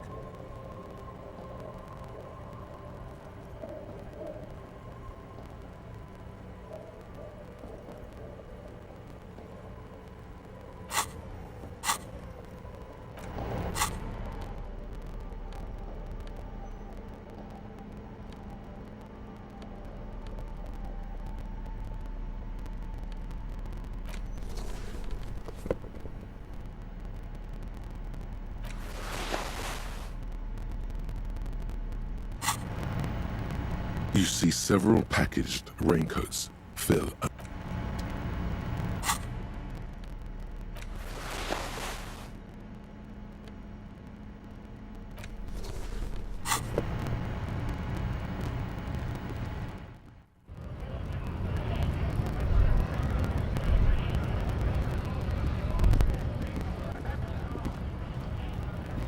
Looking for something odd? Come to tell me to fuck off again?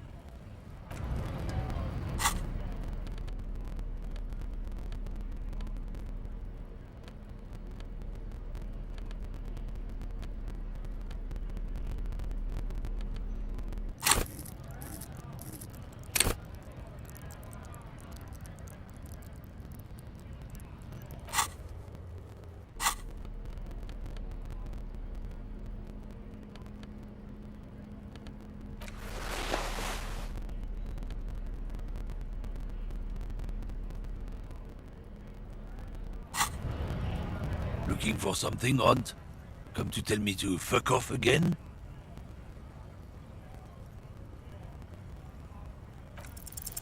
Men like this only respect two things: strength and fear. Fuck you, I told you. I'm not gonna... There. His voice grows smaller as yours.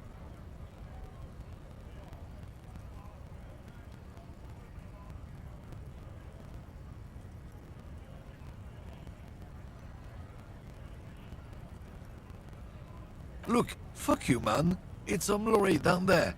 Green, banged up thing. I don't fucking know who she is. When did she go away? I don't know. I don't even know her name. She just rolls with the fleet and acts like a big shot. Some dyke, probably. I haven't even seen her for days. Past the monument. Down there. The Green Temple. Now, leave me the fuck alone, okay? A small temple by the monument. Green. Let's get into that lorry.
Whoa. In your hand, Pyrrolidon, the double rainbow of synth. What a funny little cap. The container is warm to the touch. Or is that just the anticipation? You screw the lid open and look. A little slit on the side lets you just slurp it up. Like an oyster. Come on, slurp it.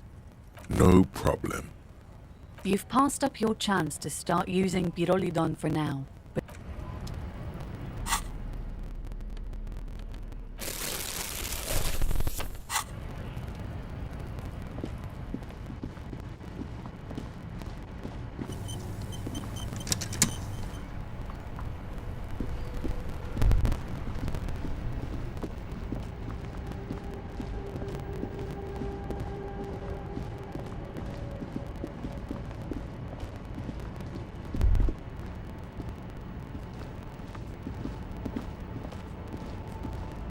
This screen found, A to Z, Contemporary, is parked in the shadow of the ruins looming overhead. It's seen better days. This must be the one he told us about, unless he was lying.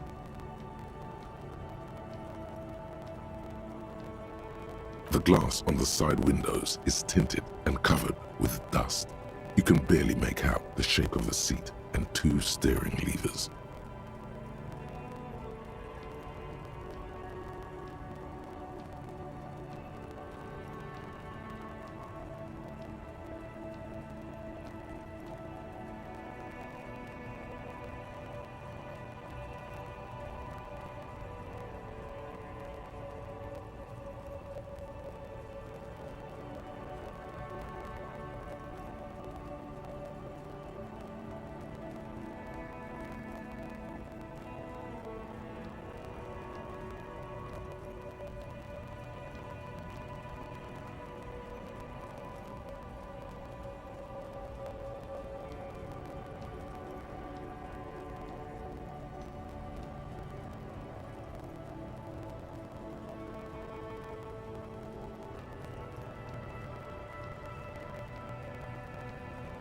The door is locked.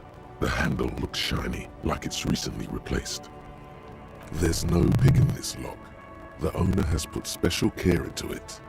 It's a recessed design. Use the pry bar to smash the window. Open it from the inside. I don't know how good it is, but this investigation has taken long enough. We can't afford it to take any longer.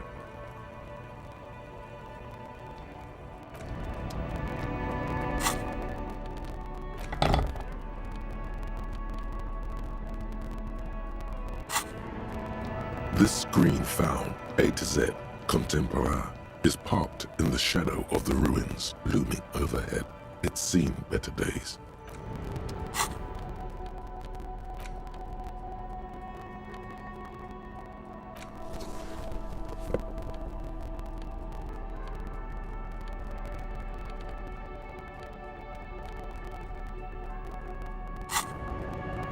This screen found, A to Z, contemporary, is parked in the shadow of the ruins looming. Pry bar in hand, you take a hard swing at the window. A loud thunk rings out and the pry bar bounces back, leaving a tiny spider web on the glass. Looks like the window might be shatterproof. You may have to rethink your approach. No, it's not shatterproof. Give me that. He smashes it into the window. Droplets of glass fly everywhere, shattering over the lorry floor and pavement. You can just reach in now.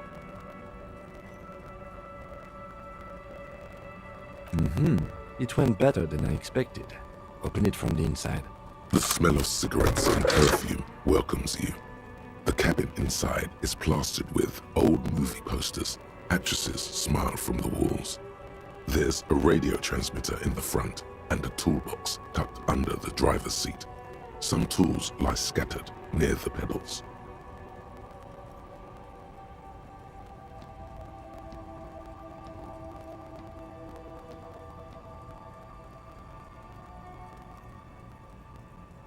There's something odd about the passenger seat. The seating fabric has been pulled tight over the lower side of the seat where the toolbox should be.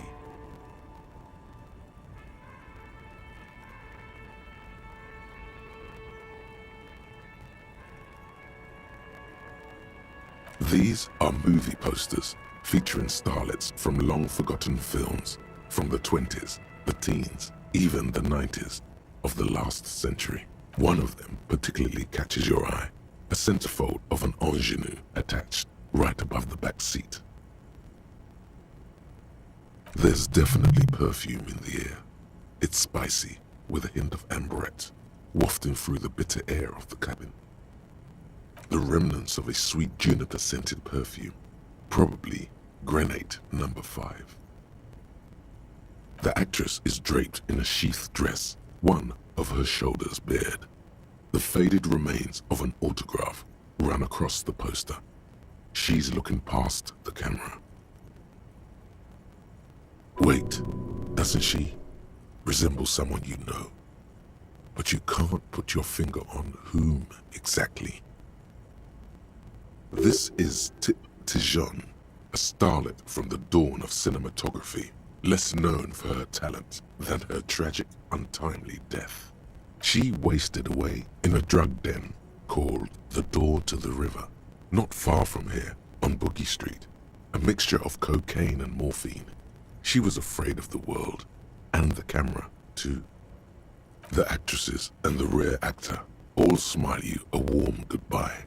A radio transmitter is attached to the dashboard, and a toolbox sits under the driver's seat.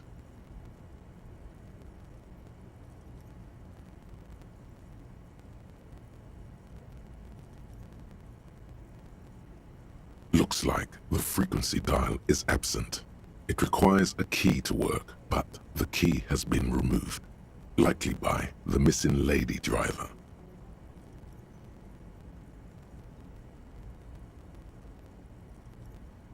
Strange. There are so many radio stations saved here. Must be over 100 at least. It has to be an advanced model to fit so many frequencies next to each other without blending them together. For contacting an entire fleet of lorrymen, for example. This is all shortwave, UW and UKV. Looks like we are dealing with an impressive organizational tool. The nerve center of a huge operation, with quite a range too. A 20-kilometer radius at least, perhaps extended by an attachable antenna that's not here right now. Doesn't look like it. It's completely inoperable without the dial key. The ghostly actresses, and the rusty toolbox under the driver's seat, and the oddly bulging seat cover.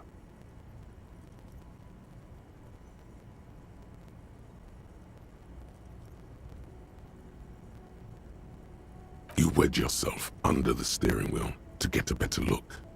Seems like the few tools lying around here, a hammer, a pair of pliers, a rusty wrench, have been casually thrown there by the disorganized driver.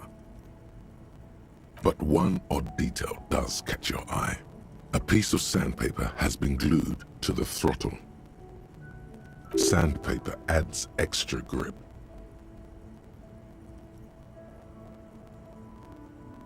Sandpaper? A novel technique?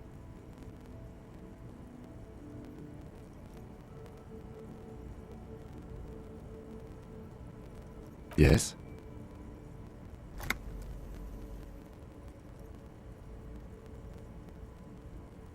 Which means that the missing lady driver was present at the lynching.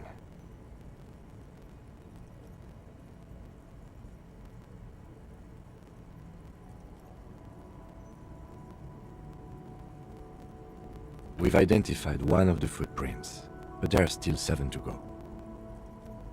The movie stars are still smiling from the walls, but there's something strange about the passenger seat. The radio transmitter sits on the center console, and the pull-out toolbox lies hidden under the driver's seat. A metallic drawer slides out from the seat. It's empty, except for a folded newspaper. It's an issue of Peripherique from last Wednesday. A piece of paper falls out from its pages.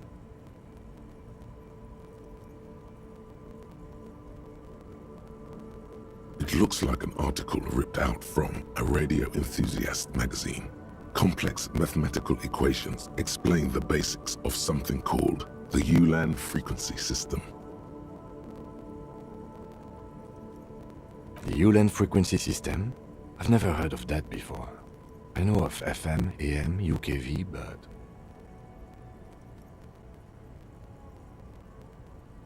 The pull-out toolbox slides back into its nest. The rest is as it was. Posters, a radio, dust on the windows. Voila!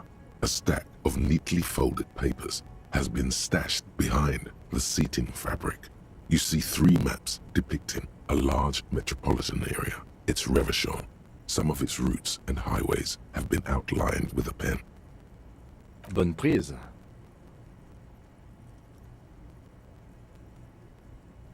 This large map displays the elevated motorway called 881.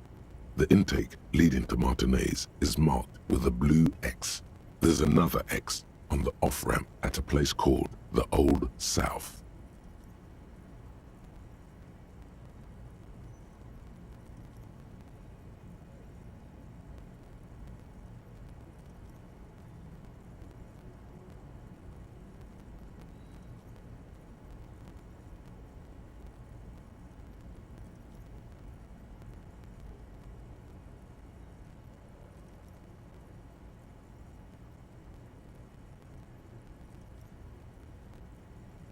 Toll booths at the intakes are marked with a circle.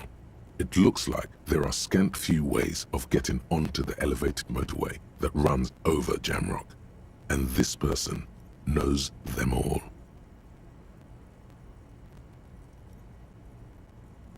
There, hundreds of thousands of motor carriages roar on the 881, high above the mass of brown and red roofs that is Jamrock.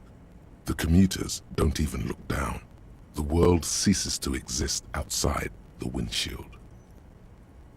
To Kuron, through the middle-income neighborhoods there, by the river, and then to Stella Maris and La Delta for work, while the men and women of Jamrock scuttle to their fates below the road.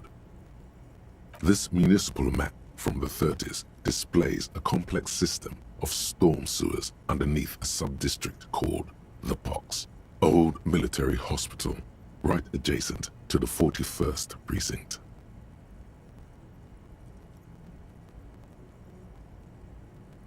The final map displays a labyrinth of service tunnels left over from the construction of Motorway 881. A few routes have been marked with a pen, where the tunnels and sewers surface near the eminent domain and a traffic island in central Jamrock by the lake.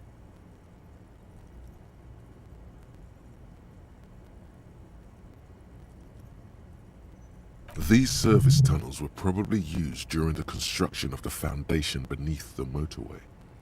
Looks like the smugglers have infiltrated the road network belonging to East Motor Tract. So it would seem. The RCM patrols most of these auxiliary roads, though apparently not all of them. Hard to say. This distribution network looks certainly large, yet still vague enough. It doesn't reveal much about the Besmerti behind it.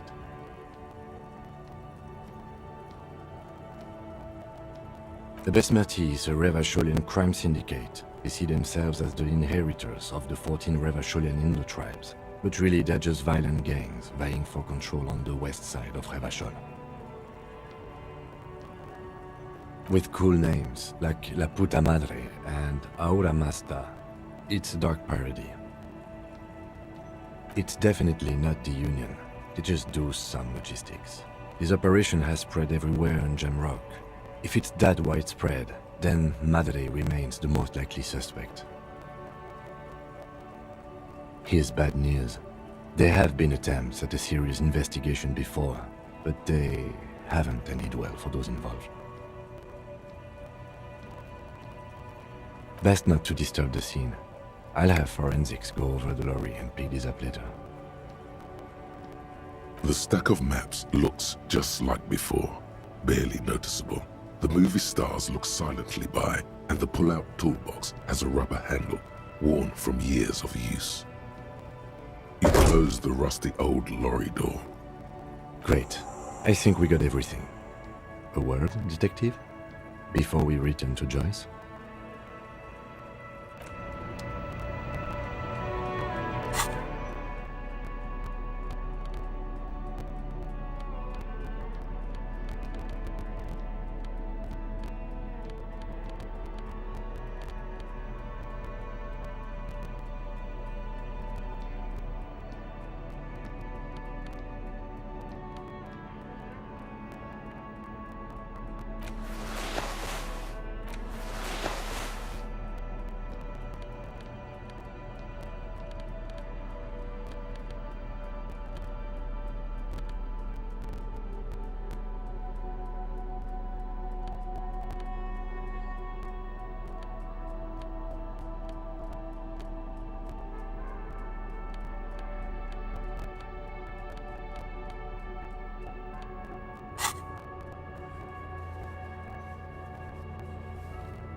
Alright, we've finished here. Let's quickly debrief and go over what we found, so we don't do it in front of the company rep.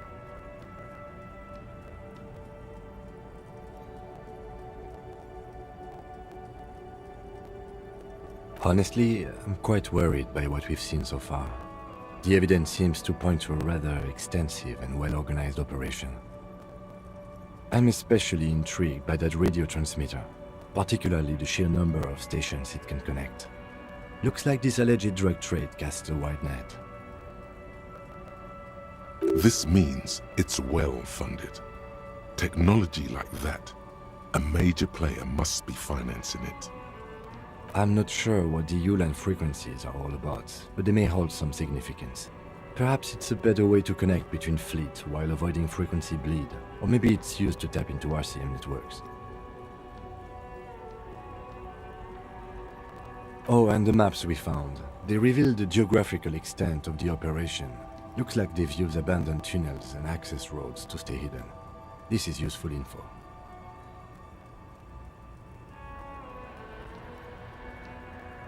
We didn't find anything conclusive linking them to the smuggling operation. But somehow, I doubt that Evrard Clare would be oblivious to something like this happening right under his nose. My suggestion is, we use it against the Union in any way we can, to our own ends. It's a slippery hill, but we just might be able to pin them down, indirectly, down the road. In short, this is a future angle, possibly a good one. As elegant as they are, I don't think they are relevant to the drug trade. Don't be fooled. Desire always plays a role.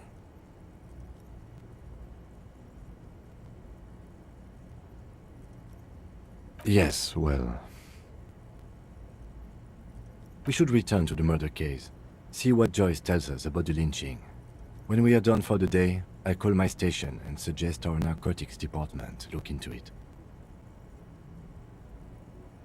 There are more than enough grounds to start an official investigation, sometime later when we are done here. We do not want to get caught in that. The fact that one hasn't started already gives me pause, an investigation I mean. Especially if the Madrid grouping is involved, and I can't imagine they aren't. It's certainly worrisome. All the same, I don't like the idea of internal affairs descending on the matter. That won't help anyone either. Debrief over, after you.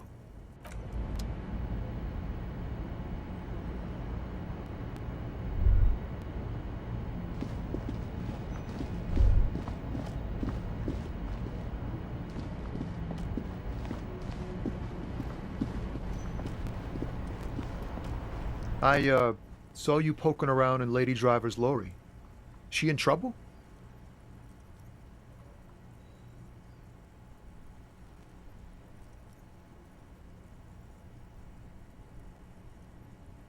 It's that bad. Man, what should I do? What should I do to help her? Yeah, maybe I should just keep my head down and work on my rhymes while I can. Oh, you know, Tommy Leham's gonna be a musician. Sprechgesang, but with beats. I've got a lot of free time on the road to hone my craft. The correct grammar is Tommy Lehom.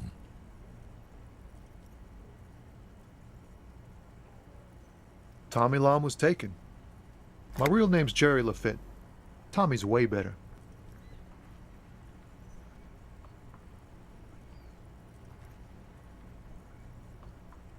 The man taps his fingers rhythmically against his...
You're back.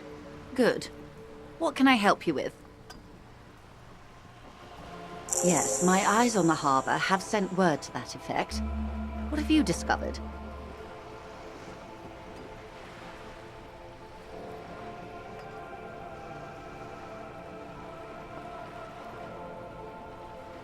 It doesn't really matter, and I do apologize for the surveillance. Wild Pines can't afford to be blind at a time like this. In any case, it's a relief to know someone has looked into it. If I may ask, will there be an official investigation? I assume you discovered there is an operation. If there is an investigation, it will be part of an ongoing operation, subject to confidentiality. I'm sure you understand. Of course, detectives. In any case, you've held up your end of our arrangement. I trust you with the rest. Now it's my turn. I wouldn't normally break protocol like this, but the situation demands it. If you don't solve this murder, I'm afraid we may have a bloodbath on our hands. Yes, I'm afraid this strike may descend into a small-scale civil war, with possible consequences for all of Rivashol West.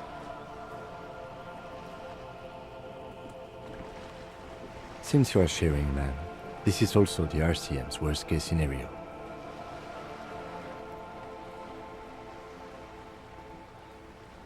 Then we're on the same page, as grim as it may be.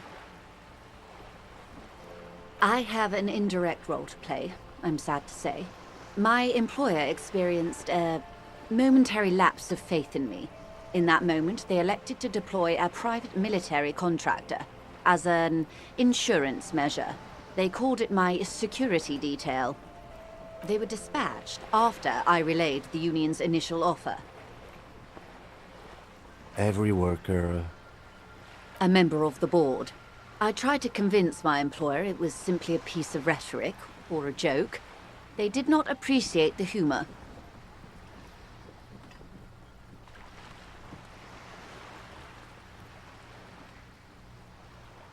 Absolutely not. These mercenaries are muscle, pure and simple. They are meant to intimidate the Union into surrendering. Who are they, exactly? Crenell, an Oranese military company. As far as I know, 3 arrived in Martinez. They report to me sporadically, but they do not answer to me. To be frank, our relationship is deteriorating.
They wear ceramic armor, have semi-automatic weapons, and years of combat experience.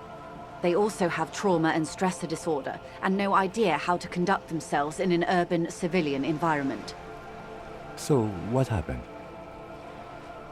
The story is, one of them, the colonel, I don't know his real name, sexually assaulted a local woman while he was drunk and separated from his unit. This allowed some of the more militant Union members to subdue him. He was taken out behind the whirling in rags and lynched last Sunday night. Nothing. Mr. Clare refuses to let me into the harbor. I have not been able to discuss this matter with anyone there. The remaining 2 Crenell contractors carry out their orders, for now. It's a smokescreen. In secret, they are conducting an independent military tribunal into the lynching. Once this investigation is concluded, executions will follow. What is the nature of this so-called investigation? Whether to execute one, some, or all of the Union militants.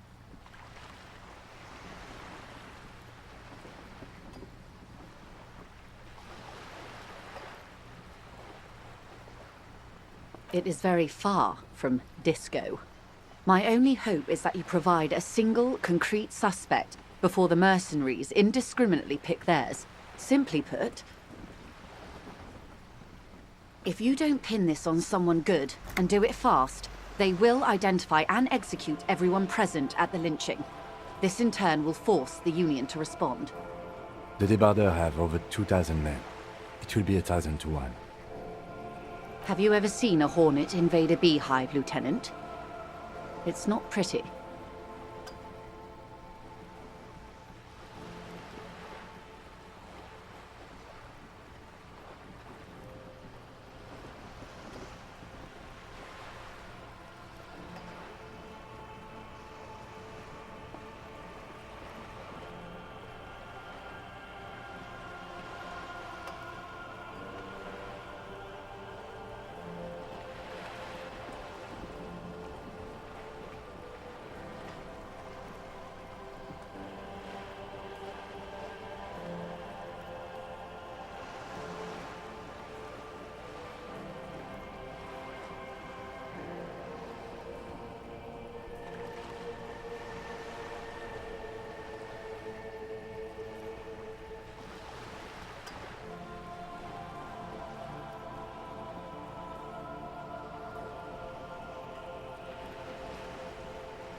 The Serai's giant hornet, the world's second largest insect, can kill 40 honeybees a minute, while a group of 30 can decimate an entire hive of 20,000 bees in less than 4 hours.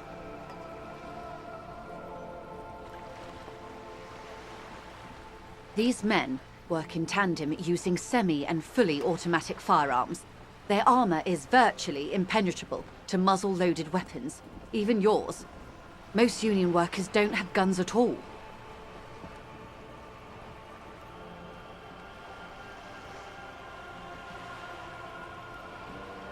The muzzle loaders need to be reloaded after every 1 or 2 shots. The automatics every 1 or 2 minutes.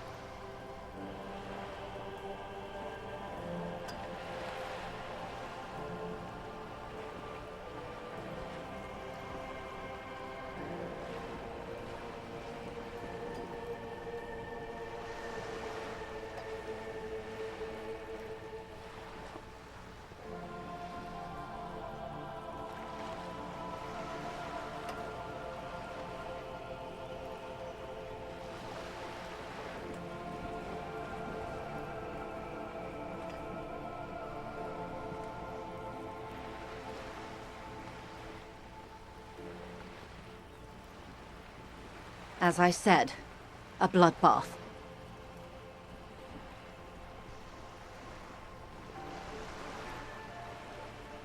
Many bleak scenarios have already come true. Nameless, badgeless detective of the citizens' militia. All we can do is keep the rest from going the same way. One single concrete suspect delivered into civil court, and I may be able to defuse this situation.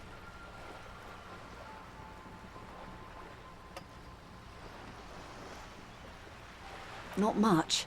Their public resume is relatively good, as far as private military contractors go. I believe they were once called Downwell. They boast a long list of clients: Saint-Baptiste, Welchman Lorenz, Eintracht. A warning sign, however. The operations concerned all take place in third or fourth world countries. Guarding facilities, escort missions and such.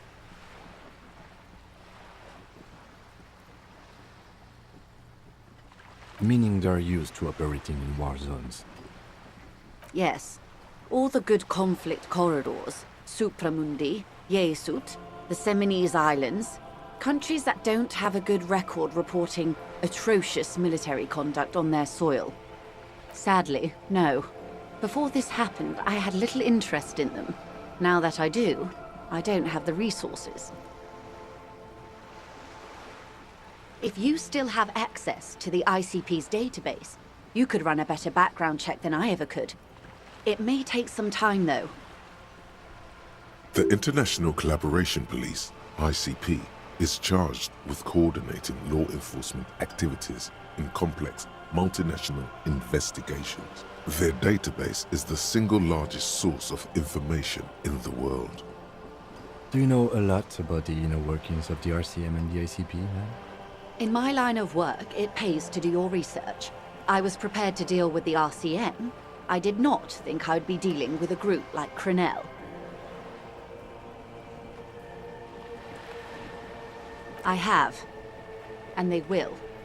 However, these orders take time to reach what is basically a rogue unit out in the field here.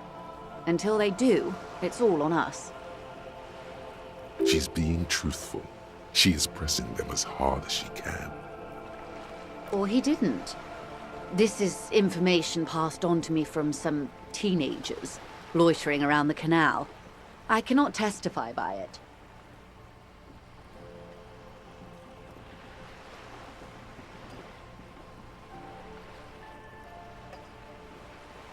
The remaining contractors, their tribunal, it's what they believe.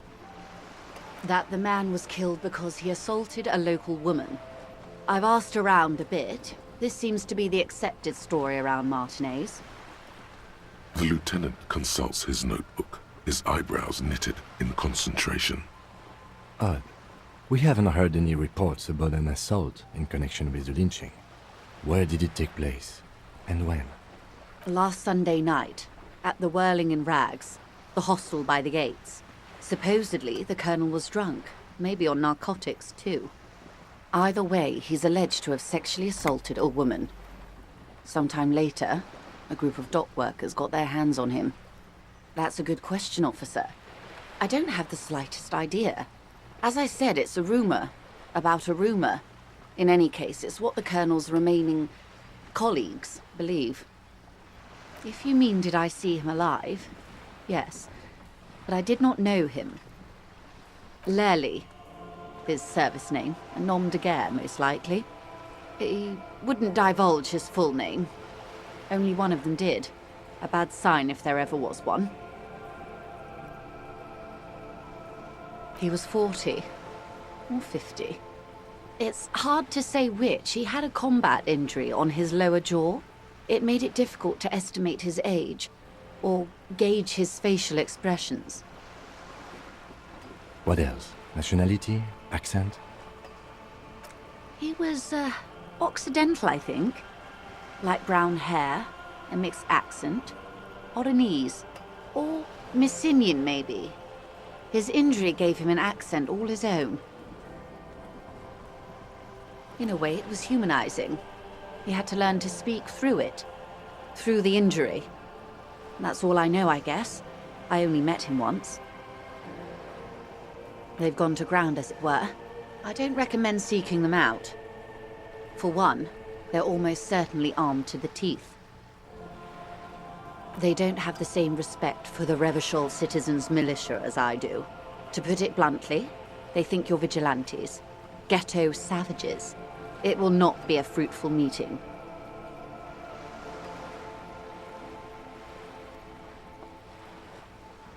You're likely to run into them eventually. When that happens, I'll be in a better position to mediate if I don't appear involved.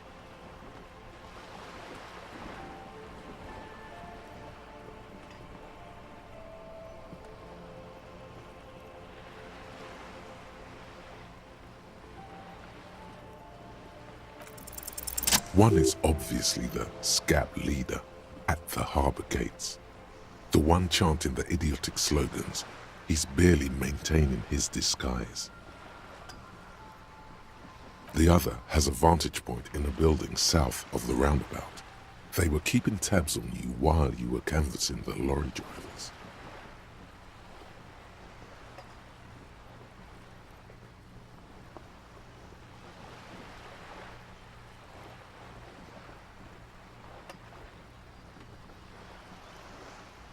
That may be so. I still hope you heed my advice. There's no need to kick the hornet's nest. For all your talk of averting this catastrophe, the situation at the gate is a powder keg. Does this not bother you? Of course it bothers me, Lieutenant. But my hands are tied. How would my employer react if it appeared I were intervening on behalf of the Union? Your concern may be appearances. Ours is keeping the peace. That would afford a good vantage point. In any case, it's practically inaccessible.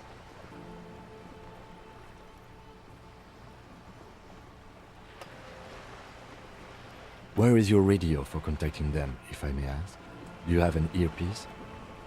Heavens no. I'm not an undercover agent. There's a shortwave at the ship's wheel.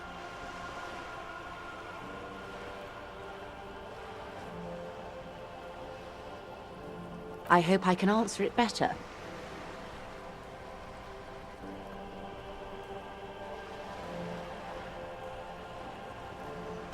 Until the executions start? Truthfully, I don't know. It depends on their progress identifying the members of the lynch mob, and their impatience. They don't report their progress to you? Not on this matter. I'm afraid they consider this a personal initiative. It's a matter of days, not weeks. I am sorry to have been the bearer of bad news. If there is anything else I can help you with, please ask. You have? And how did you like Mr. Clare?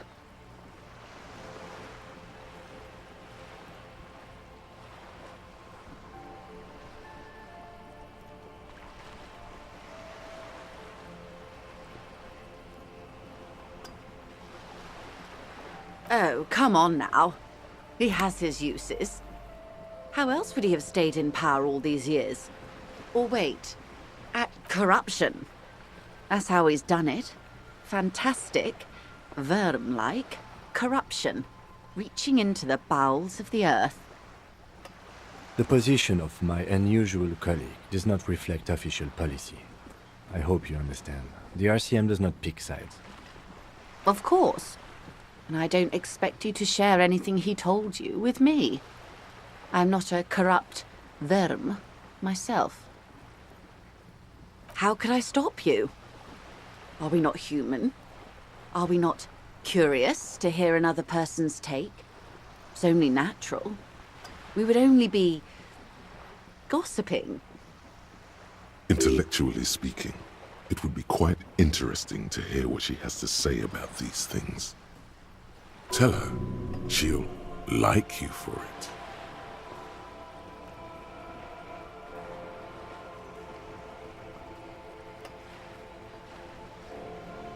Oh. That's so helpful of him. The lieutenant looks at you, and you can swear his jaw muscle is trembling. He's able to contain the anger and surprise. Unconventional police officers sometimes lose their guns. They then go around and tell people about this, to gauge their reactions. It's all part of detecting. Incredible. Simply incredible. And how is it going? Has this detecting produced a gun? Did he now? Well, then it should be any day now. Unless, of course, he's lying to you. Anyway, was there anything else you've heard? Perhaps he is. Of course, Detective. Should something come up later down the road, don't be afraid to drop by for a chat. Until then, is there anything I can help you with?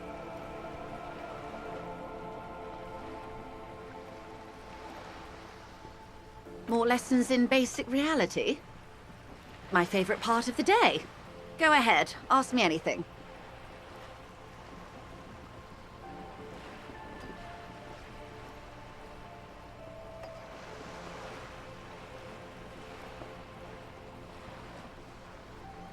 Glad to have been of assistance. The little that I know. Anything else? What would you like to know?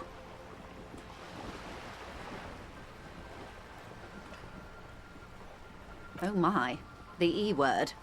You mean to say that it's a symbol of conspicuous consumption? That I'm a member of the ruling class? Detective, may I remind you that Mrs. Messier... Then what does that say? 33A? This old Yes. Anyway. Good.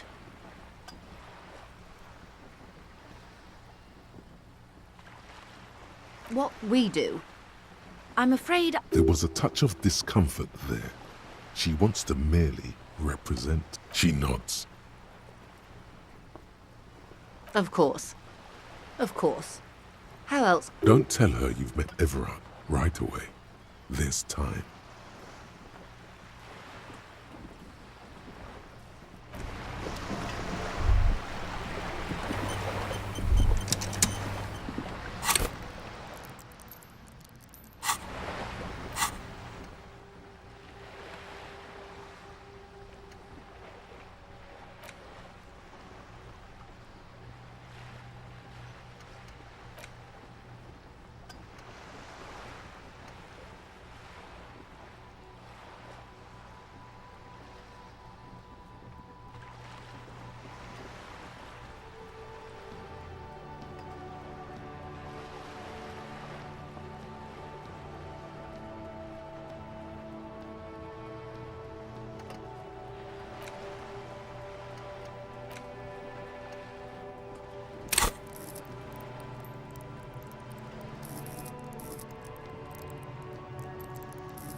we're still waiting for a replacement for the bull you sent sinking.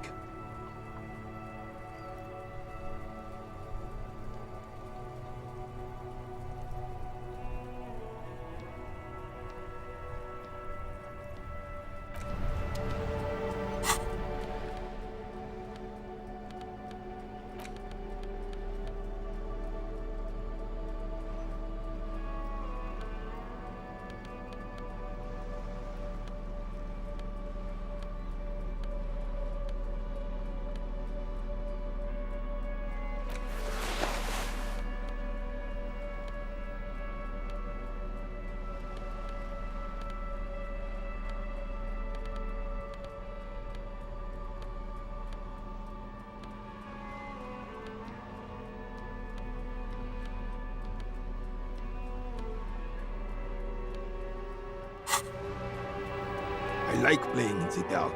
Sharpens your nocturnal instincts. Feels like... All you observe is a veteran refusing to let go of the past and his old uniform. This is not uncommon.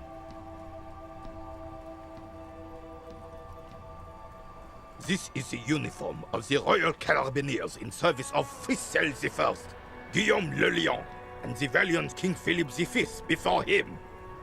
Don't you mean Frissel the Fan? You do not speak his name, Craven, although he was a clown. But he was our clown, ours to ridicule and to mourn. There's something you missed. You will get to it. Don't worry. Yes, the Debardeurs Union pays me to stand vigil during the nights. Not out of any political allegiance, mind you. I'm an old man. Don't sleep more than a few hours every night anyway, and money is tight. Yes, it does. Unfortunately, I wasn't working that night. Been on a 2-week leave since last Monday. It's a private matter. Nothing to do with your investigation. You see, officer, René is the kind of man would rather die than admit he needs medical assistance or, God forbid, sick it. A real man's man is just gonna ride it out. I'm fine, goddammit. Mind your own business. It's nothing. Just got to cut back on coffee. No one.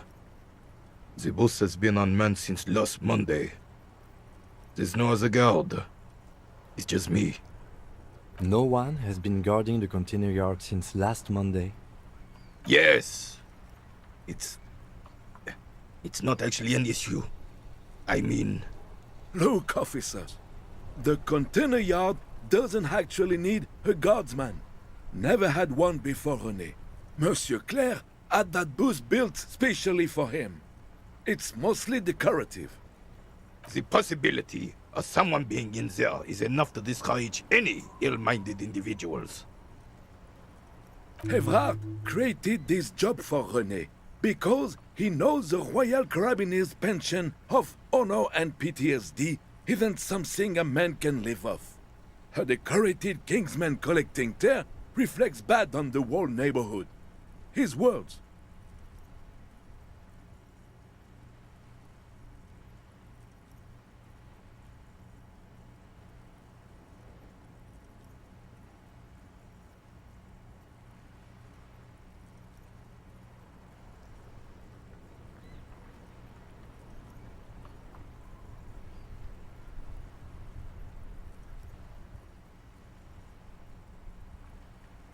Can we conclude the topic of my guard booth now?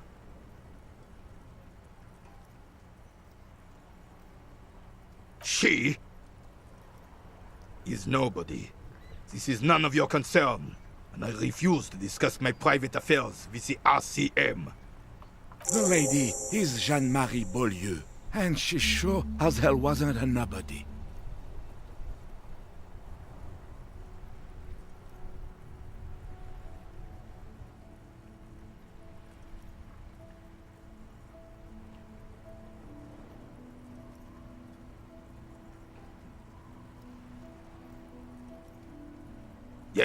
Yes. Like I said, I would be up anyway. so might as well keep an eye out. It keeps my senses sharp.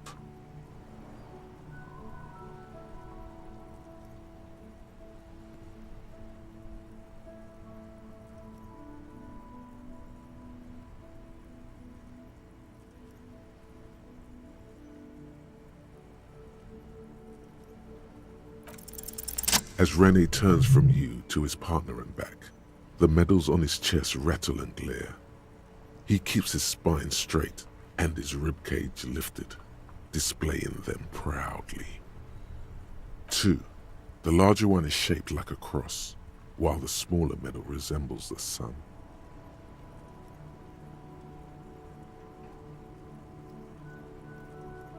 A crowned head in front of 2 crossed rifles. The medal hangs from a blue striped triangle.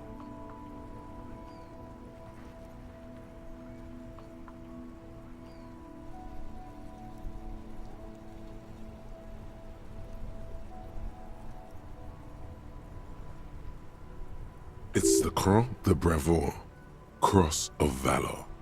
The cross was the highest battlefield decoration in Suzerain's armed forces, awarded for exceptional bravery in the line of duty, in service of King Frizzle I. A small blue star inside an orange sun. It has the word Valiance written below. The setting sun was a decoration used to distinguish seasoned combat veterans in service of King Frizzle I during the Revolution.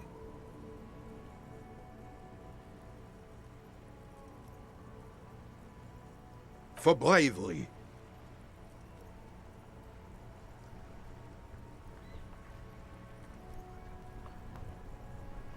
I'm sure, but I know this uniform's reputation. You are also wondering if I got this for raping women or killing babies.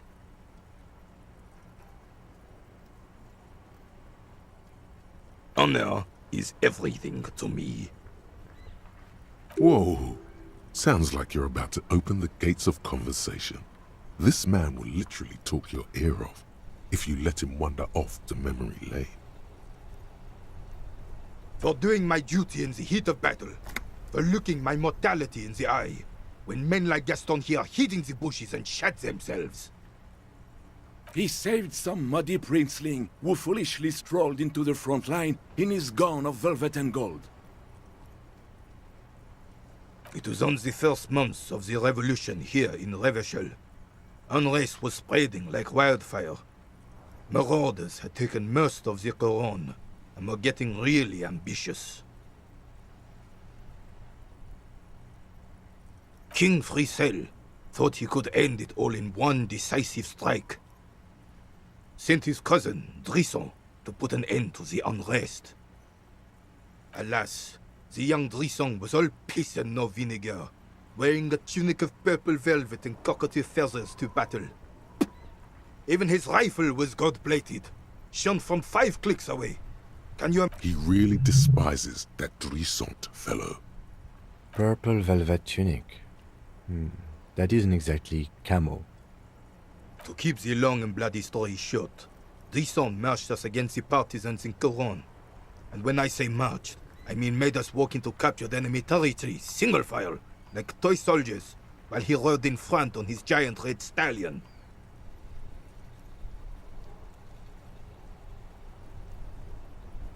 The rebels were smart. They let us come real close before opening fire. Suffice to say, it was carnage. I got shot in the left shoulder and went down. Just a flesh wound. But just as I turned over, the prince fell into the mud next to me. He was missing his lower jaw.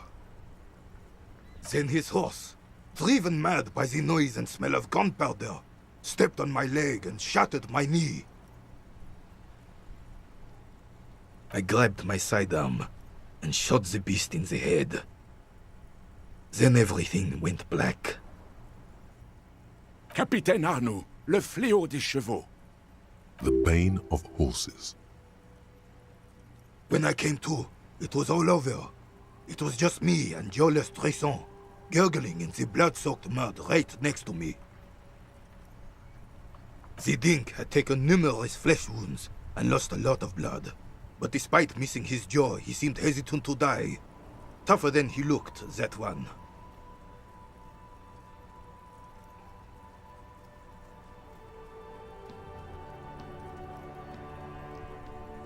Right. So I grabbed the prick and started crawling. Kept going until the 59th Cavalry picked us up. Through some miracle, we both survived. And the joyless freak convinced Frissel to give me a medal for not leaving him to die in his own blood. Piece and shit. He was the commanding officer and I was on duty. Just doing my job. Shouldn't hand out medals for that. 13 months later, I received the Sun for distinguished service. It's not worth mentioning. You sense he's downplaying it. He did a lot more than his duty. More than anyone's duty. It's in his spine, in his billowing breasts, and untarnished self-worth. The old carabinier stands quietly like a statue, his features motionless. What Monseigneur Modesty is not telling you is that he crawled over 7 kilometers before the cavalrymen found him and Drizant. 2 days later that was. And that even while crawling with a mangled half-dead prince on his back, he still managed to murder 3 rebels on his way. Is that pride in his voice? It's deep down, but maybe even unbeknownst to the man himself. It's there.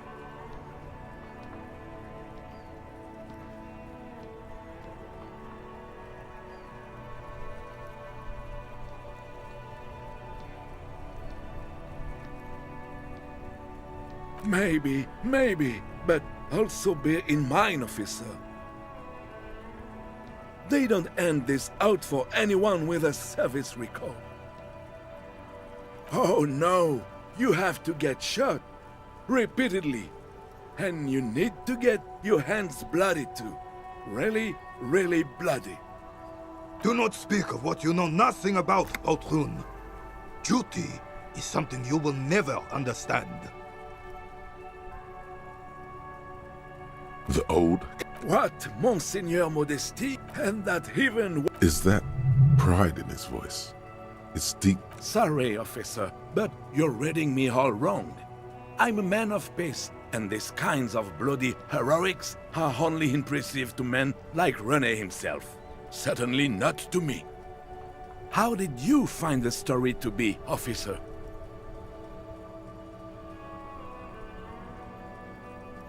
Maybe. Oh no. Do not speak of what you know not, because he was a goddamn dandy. Had no business leading men or even being on the battlefield. All he was related. That's it. Royal blood alone doesn't make army commanders. He was a stupid kid, only interested in horses, hairstyles, and man-loving. And 782 Royal Carabiniers are dead because of his incompetence. Whoa, man-loving? Is that even a word? It is not. Bah! There were many such stories in those days. Many such men, too. True Eversholians. Men with backbone. Oh yes, René, yes. Men were bigger, girls were prettier, and everyone wore the fascia. Lord, please, bring those days back, if you can. I'm not getting into this with you again. Officer, was there anything else? You should try to come up with a heroic story of your own. Impress this old soldier.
You're back.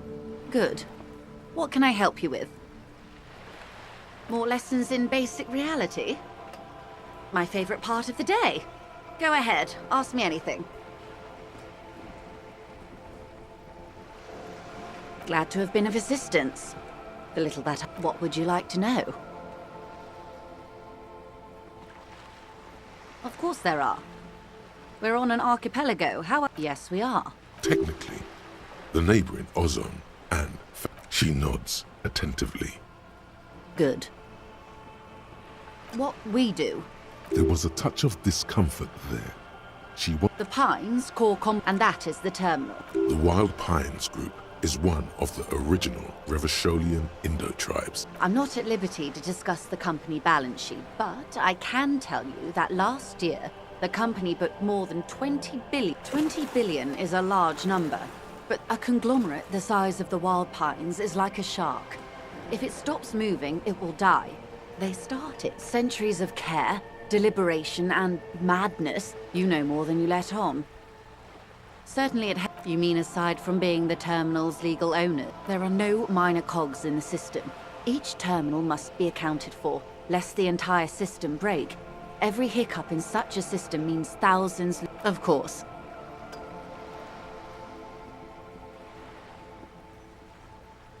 I'm glad you are. Disappeared? Yes. On the last day of the... This forewoman, her name? Indeed. The company suspects foul play. The point of the presentation is... Thank you for your concern, ma'am. We'll be just fine. Of course. How else can I help? More lessons in basic reality? My favorite part of the day. Go ahead, ask me anything. We're in Martinez. Martinez, you would be excused for not knowing about it. I would be happy to. Glad to have been of assistance.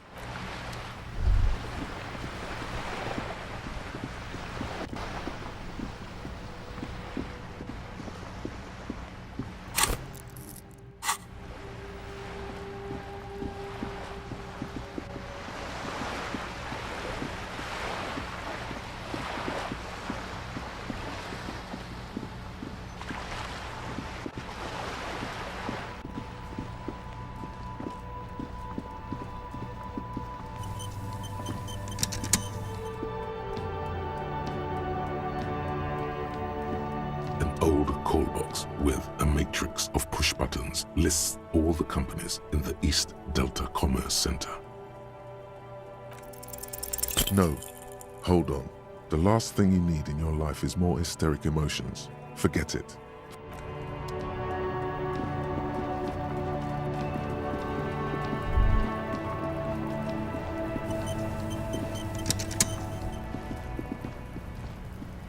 Fuck does Kuno care? Yeah, like a fucking volcano? Yeah. Fucking pathetic. You're lucky you didn't die there. Yeah. Kuno's got some advice for you. What are you? Like 80, right? Maybe you should stop embarrassing yourself in front of a fucking kid. Perhaps you could compress this negative energy and turn it into some sort of a Kuno-fied non-vomiter. That's right. Turn your weaknesses into conceptual strengths. Try it again now. You found Kuno's secret door to Kuno's secret shack. It was closed for 5,000 years. How the fuck did you get in? Shit. Get the fuck out of here. You can't do that. You can't do that, Kuno. He's trying to fuck at you again. Pigs can't displace. Can't do that teleport shit. How did you like it in there, pig old boy? Kuno's got a lot of cool shit there, right? Oh, that? Kuno decapitates pigs. That's just a Kuno demo tape.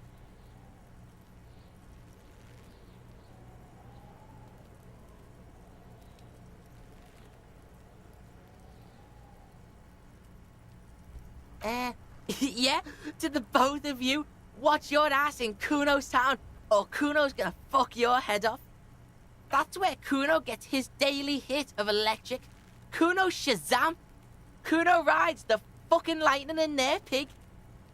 Bet you'd like to ride the lightning too, wouldn't you? You feel tired and old, but you could have that sparkle in your eyes. It's a vitamin, pig. Don't you know anything? You could use some. Yeah, it's the mag. You fucking need that shit to stay on top of your game. Kuno goes through like a tube a day, rips mag like a motherfucker, and you could use a bottle. Oh, don't teach him, Kuno! He's gonna use it against you, Kuno!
You're not getting this, pig. It completely takes away the hangover. It's like you didn't do anything. Like you stayed home playing with your choo-choo. Fuck you, pig! Don't do mag! You're gonna OD and you're gonna fucking die! Good call, Pigmeister. Don't come and talk to Kuno about his kingdom. The fuck do you want with it? Good call, Pigmeister. Kuno's Kuno, pig! It's always Kuno, never I. Clearly the kid's using the third-person perspective as a shield.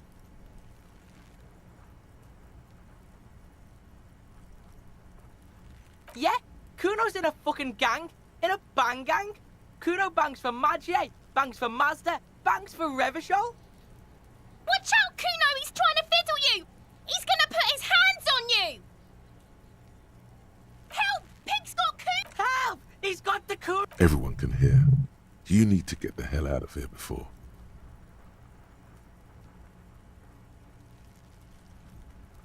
Help! He's digging his dick out! Escalate, Kuno! His dick is out! You're afraid! Pigs in here, Kuno! Somebody, please! How did we get here? How did this happen? This makes no sense.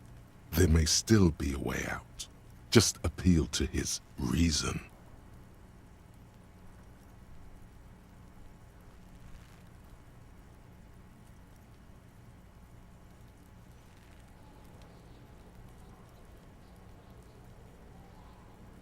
No! Get off Kuno, you sick fat fuck!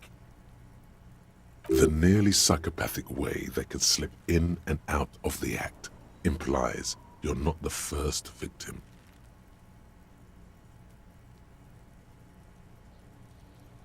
Fucking logical! Help! The logical pig is fiddling Kuno! No one? Kuno's doing this because he likes it, pig. Help! The pig's gagging him! Kuno can't speak! You put him up to this yourself when you decided to talk to him in the first place. Listen to your friend.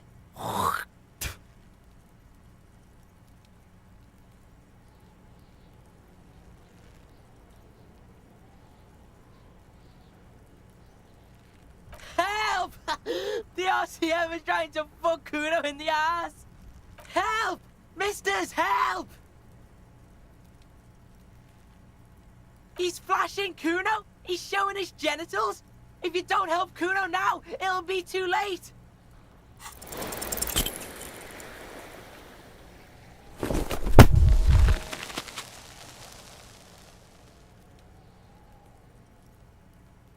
You didn't shut him down. Your fat fist didn't meet its target. Instead, it pulled you down with it. Pig's trying not to cry. Kuno can't believe this shit. Can no one stop the Kuno? Pig, Kuno thought you had this. What happened? Kuno can't do anything now. Fucked your shoulder, fucked your knee, fucked your fat body up!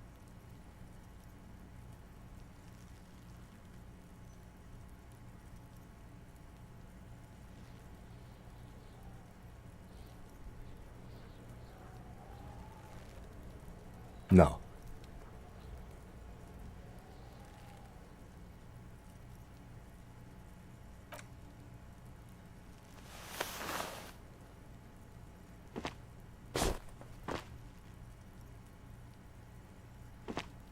Kuno's just gonna beat the shit out of you again. I told you not to tempt such forces. Now, how about we go and do something? Hear that? Magnesium. That's what you're lacking. The magnesium levels in your blood are dangerously low. It's about the low magnesium levels and not the high alcohol levels. Yes, and it's critical. Look at yourself. You're practically devolving into a fish due to the lack of magnesium in your bloodstream. You need to get so magged up. You've probably had 2 heart attacks and a minor stroke already, and the only prescription is insane amounts of magnesium. Yes, if you want to live, you need to evolve. You need to transcend the carbon barrier. Go to the apothecary and buy insane amounts of magnesium. It will reverse the damage to your circulatory system. Just remember, it's not the alcohol. Buy more of that too. Alcohol is not the problem, and it's certainly not the dextroamphetamine, nor smoking for 40 years. It's the lack of magnesium and excess of coffee. You should stop drinking coffee. It wreaks havoc on your gastrointestinal system.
There he still is, looking right through you with his white eyes. The body below is entirely dedicated to that corpse smell. Emitting it is all it does now. As you breathe in, the odor comes over you. It's a smell of the mind telling you to run, and your stomach to wring itself empty. With your hands at your sides and your eyes squinting, you stand in it. This delicate machine, ready for picking. Instinctively you crack your fingers. They do after 7 days, yes. We are deep in decomposition here. The man before you is naked, but for a pair of underpants and enamel boots. His skin is greenish, marbled with decaying veins, and blotched by lividity. A fading web of tattoos covers his chest and shoulders. The cargo belt used to fasten him to the branch above appears industrial in strength.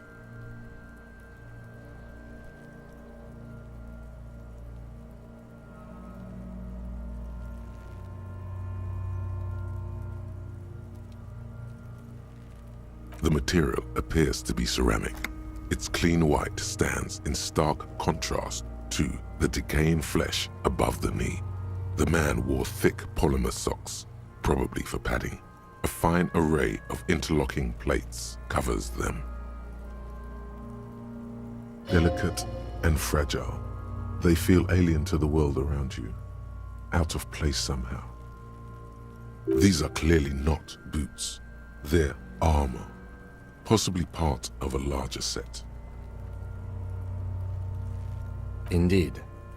Technically speaking, these are sabatons, not boots. Oh, the lieutenant uses a memo technique A6. That's not just any notebook. It's a classic.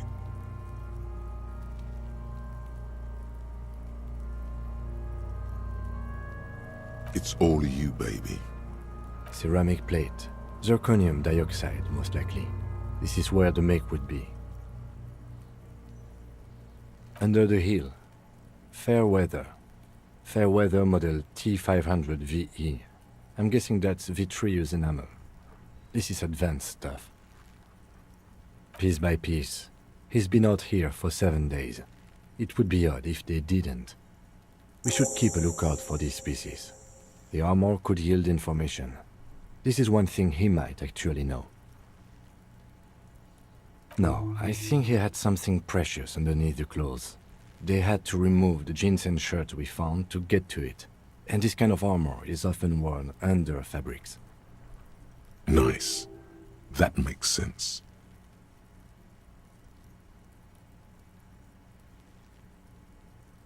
They usually hang them completely naked for that.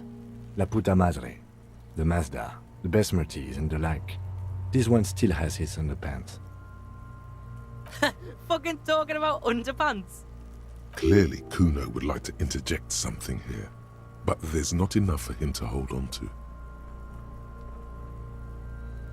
It is. It's expensive.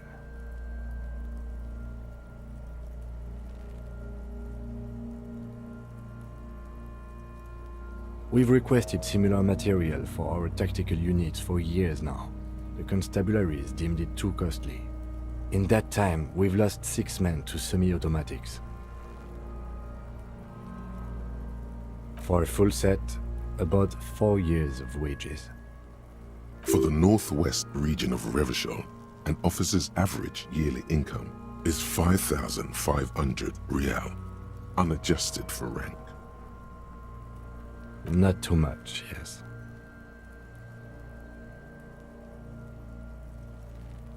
It's a sorry situation, I agree.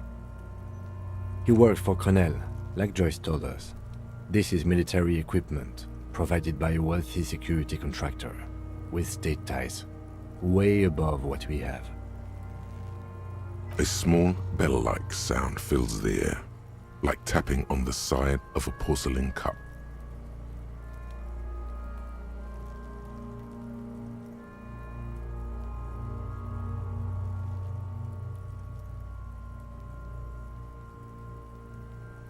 It's anything but. This material is a kinetic redistributor. It spreads kinetic energy horizontally, from plate to plate, dissipating it entirely. See? Faint, organic lines cover the plates where they separate into smaller ones. These plates then divide into smaller plates until there are hundreds of them altogether.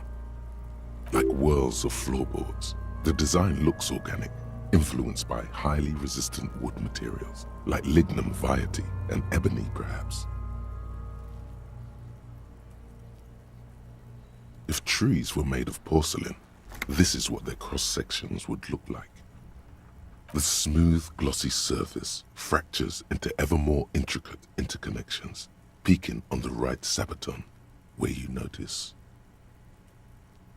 The whorls are in the shape of a letter and number combination, E50, 100, 1000.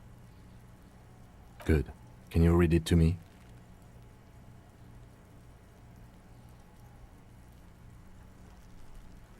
X5415 6745 678222. Let's lie. We have a make and a number. That's something. We can use the radio in my kinema when we're done. Either station can chase it for us. The stench fills your nostrils. As you push downward, an ominous creaking sound comes from above. Stop! Pig's gonna pull his head off. Brutal! What's wrong with you, asshole? Where's he letting go, Kuno? I don't know, baby. I don't know why he's such a... Officer, if I may ask, what were you trying to achieve by pulling on the deceased foot? The cadaver slowly twists on the cargo belt, his torso covered in tattoos and extremities blotched pink and blue. The hangman's knot is pulled tight by the weight of the corpse below. Yellow, hard-edged polyester cuts into his neck. Above, a sliding buckle ties the belt to the branch. This is a steel-reinforced cargo lashing belt, big brother of the regular cargo belt. It's used for tying cargo under 6-rotor airships. Airlifting. I thought it was used on lorries for strapping cargo to them.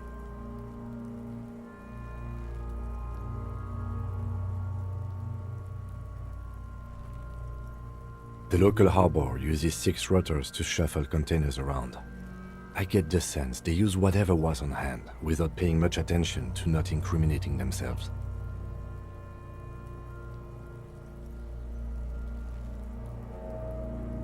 Yes, the debrief we got from the Wild Pines representative appears to be solid too. A lynching is what this looks like. I was afraid it would be. Thin steel wiring, parallel strands. This makes getting him down more problematic than I had assumed. A noose is one of those things that's easier to use one way around.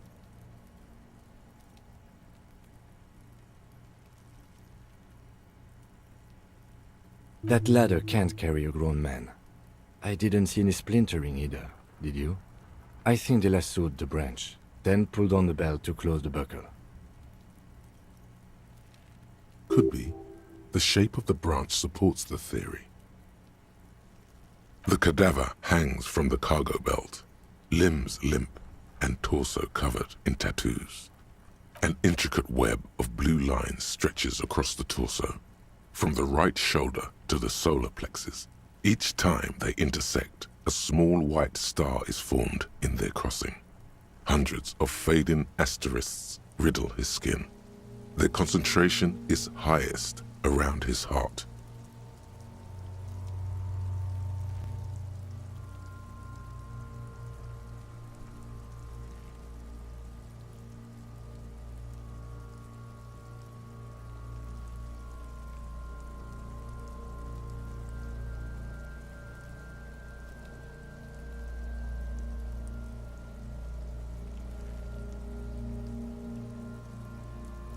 A map of the stars.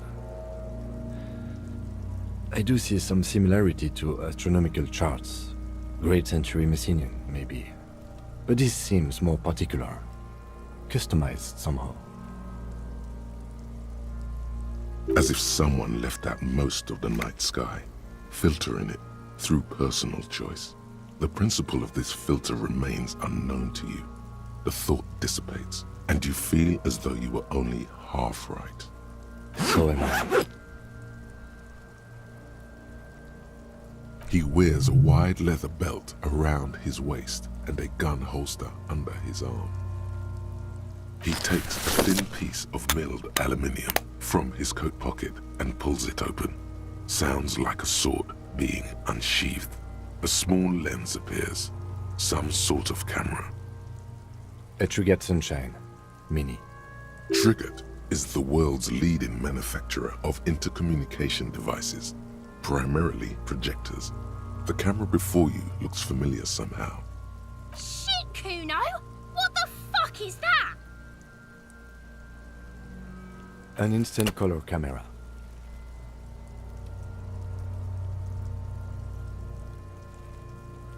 I have only 2 ampoules, so nobody move. I don't want to waste one.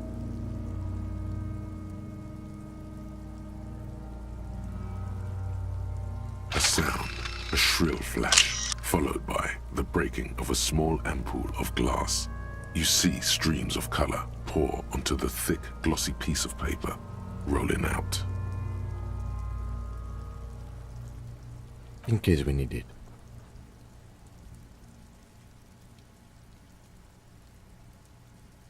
Yes, it is pretty cool, isn't it? There is only one ampoule left. Use it wisely. It contains insight to the victim's person. This was a man of physical violence. The story he wanted his body to tell was important to him. It is his letter to us. Now, if you could find someone to decipher it.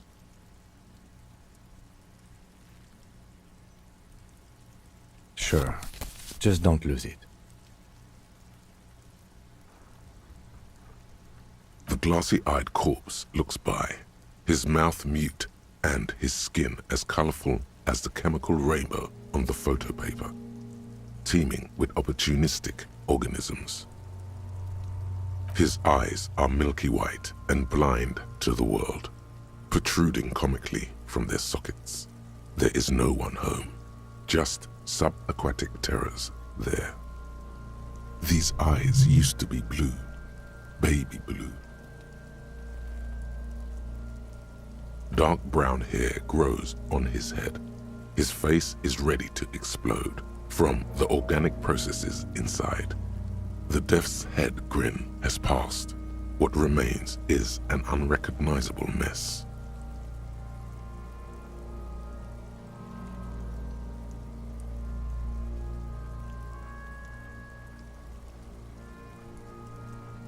Good. The victim is of Occidental descent. Light brown hair, blue eyes. When he says Occidental, he means white. Originally from the Occidental subcontinent on Muindi.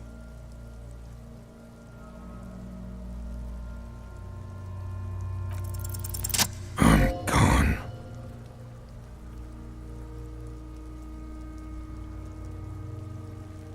Into the wild pale yonder. In the past, way out in the west.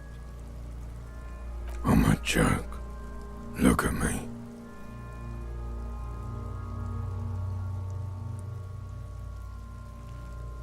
There is nothing funny about jokes either. A killer, a motherfucker, and a killer. Go ahead, Coppo. What do you mean? It's the power of your imagination. Go ahead. Ask me more questions. What do you mean? Ask me more questions. Because you're a copperoonie. Look at all of them go. Do you want more questions? Here you go, you loony. Fuck no. You're no Rooney. No, you're not a Harry either. You're a motherfucker. That's who you are. Rooney the motherfucker. Because you have. Do I remind you of someone? A child born with Muller's disease, harlequinism, grown up miraculously.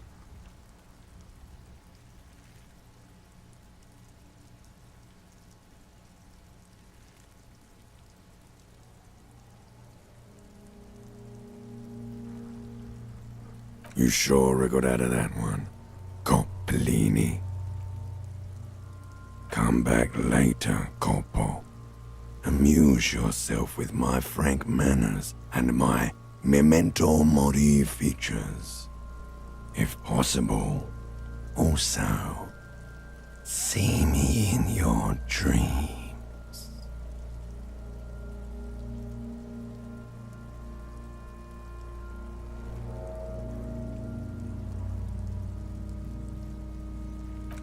As you narrow your eyes, the monster before you blurs into a violent mess of green and pink.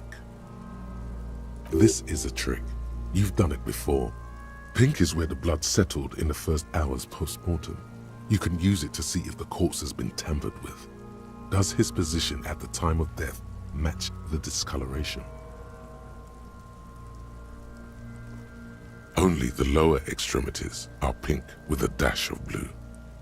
His fatted hands, thighs, and his neck, just above the noose. The rest of the corpse appears dark green in the cold spring air. I see it. His neck too. The lividity goes right up his chin. We have good, well-pronounced discoloration here. The monster comes back into focus, an explosion of color, coursing with dark marbled veins.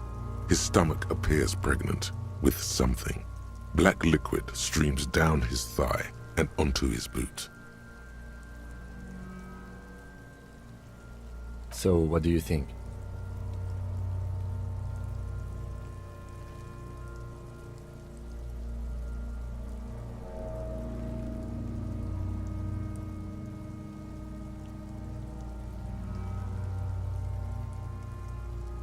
Agreed. Especially on the neck. The belt acted like a tourniquet, keeping the blood in his head. The hypostasis supports a hanging.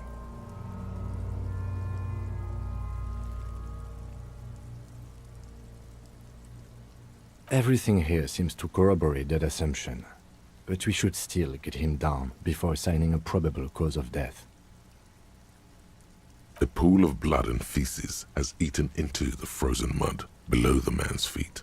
Purge liquid is dripping into it, drop by drop.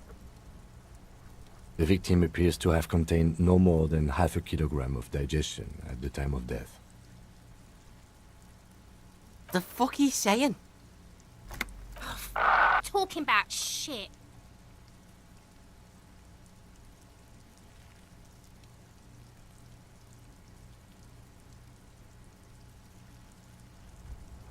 Did we? I don't feel lucky. I agree. His personality is no longer a part of the world. Totally dead.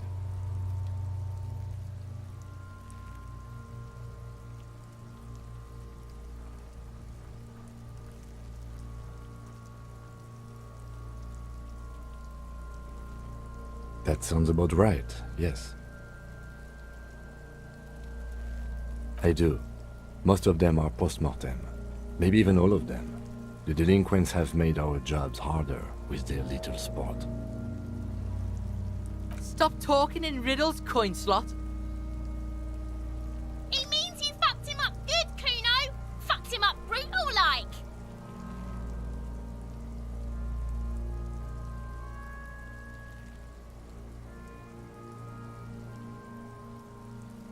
But there is no breath to catch. Only the cadaver filling the air and your nostrils. He slowly rotates before you. decomposing. Are you sure we finished the preliminary examination of the cadaver? We might miss some of these things once he's done. The cadaver slowly twists on the cargo belt, his torso covered in tattoos, and extremities blotched pink and blue. Of course. You have questions, don't you? The power of your come back later cop. The steel-reinforced belt presents a unique challenge. I brought chain cutters, but I don't see a good angle of approach to the belt.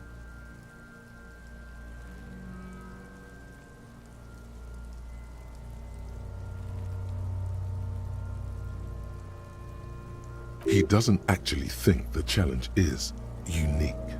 He thinks it's frustrating, annoying, and harder than he thought.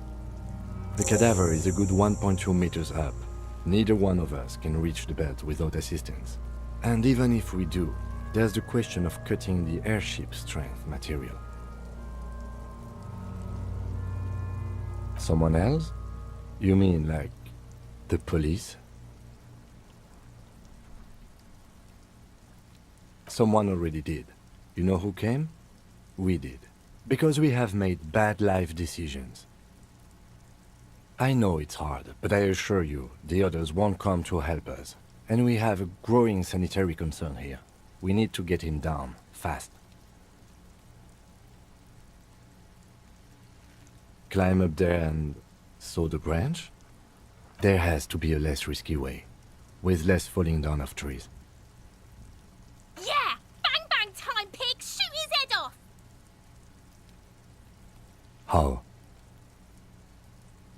Where the buckle ties the rope to the branch, that's a good spot to aim.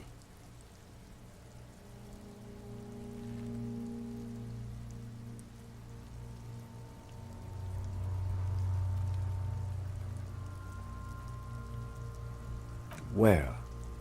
Ah, yes, I see. If the shot hits that, there might be a chance to release the belt. Yeah, now we're talking. Entertain a Kuno with some shit. They'll miss! The pigs will miss Kuno!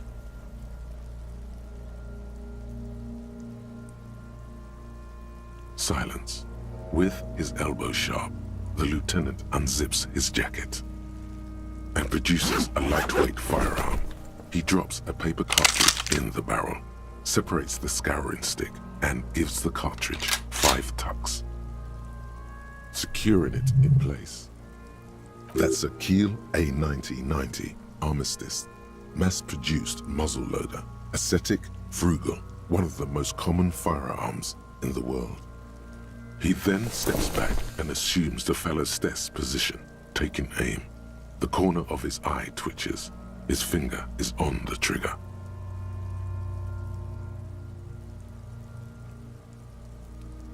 He's gonna fucking miss! The kid's voice is drowned in a shrill blast that echoes off the walls of the surrounding tenements.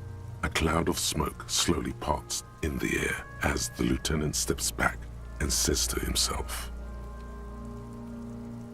God damn it. A lot of things were wrong with that shot. The fellow's test was the wrong choice.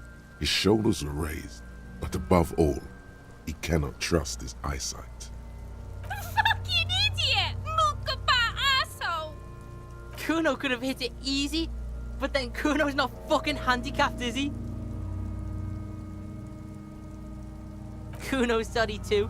Kuno feels sorry for the Beano Clad. The lieutenant doesn't say a word, just looks at the gun in his hand. I have to say, it's beginning to look unlikely we can get him down without assistance. You know, you don't feel like too bad of a shot yourself. It's bad as it is.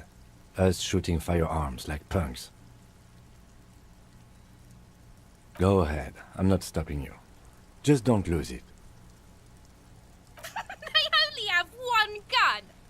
This is the sorriest pair of pigs Kuno's ever seen. Yeah, take it, you fucking banani poika! Take it and shoot yourself in the mouth! The cold piece of bakelite and gunmetal is surprisingly light. Your fingers fit right through the guard, instinctively resting on the trigger.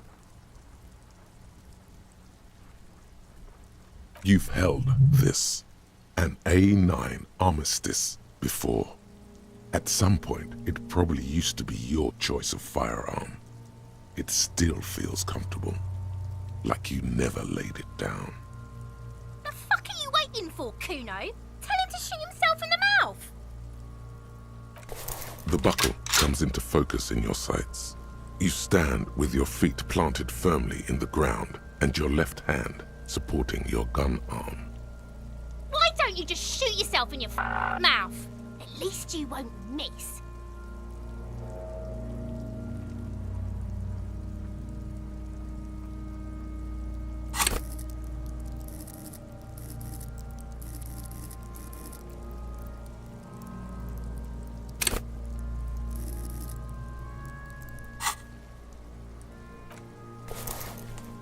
I agree. Enough gunslinging for today. I suggest we go to the harbor and ask the leader of the Union to help us with the body. I would have preferred us not to owe the Union anything, but we clearly cannot do this ourselves. Let's go.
I've got nothing to say to you.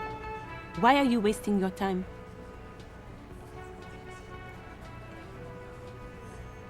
I suggest not wasting time on trivial pleasantries and focusing on why you are actually here. Titus Hardy. Even though she has excellent control over herself, something moved behind her eyes, in the way she stands, in her face. You are not here to chat up the legal counsel. You are here to question these men. I suggest... Even though she has excellent control over... No. Talk to Titus.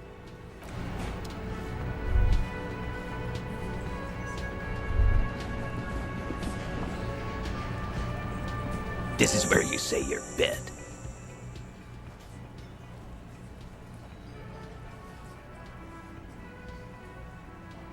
Detective.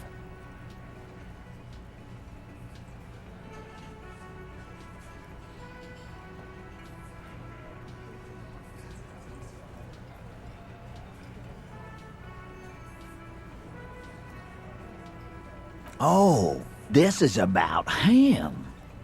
real looker, that won't. You're sure taking your time, waiting for him to get ripe and pretty for you, huh? Oh, he was a real pretty boy by now. Real hot stuff. Letting out that pretty boy smell. Time to go to work in the shit factory! Easy, boys. These janitors have a hell of a job cut out for them. I mean, I wouldn't go in there for $1 million. You might want to start asking your questions now. It's not going to get better than this. Do a head count first. Connect these men to the tracks you saw in the yard. Chances are they're going to match. Starting from the right, boot size 44, blonde man, in his 30s, overbearingly masculine. Sitting on his right, standard working boots, size 45 or 46, eldest in the room, probably mid-50s, smoker, quiet. Across at the other table, hobnailed working boots, size 43, gang tattoos, Mesk or Sarah Mauritian, in his late 30s, early 40s. He spent his youth in Villa Labos, a housing project in the Jamrock Quarter. There were incarcerations, hard to say what else. The ink is fading. And then, standard working boot, steel reinforced toes, size 46, the big dick, wide at the shoulders and lean at the hips, rugby cap, fingerless gloves, and numerous scars, a little under 40. The emblem on his vest says Rowing Club. A little patch below it reads T. Hardy, Captain. In the far corner, standard working boot, steel reinforced toes, size 44, 40-something, non-alcoholic beverage in hand. You squint. Is that a plectrum? On his neck. Forget it. It's not important. Let's call this one the musician. Size 41, with the light step. Not a child, after all. An older man with a rat face, mean, watery eyes, and 2 front teeth missing. In the middle, heaving and wheezing, big guy, boot size 46, deep marks, probably carried the victim over. He alone is 130 kilos. Add the man in armor, and you could easily exceed 220. In conclusion, these 7 are the actors on the crime scene. The footprints were theirs, but there's a discrepancy. Exactly the missing lady driver who was running the drug trade. Does it mean the Hardy Boys are involved in the drug trade as well?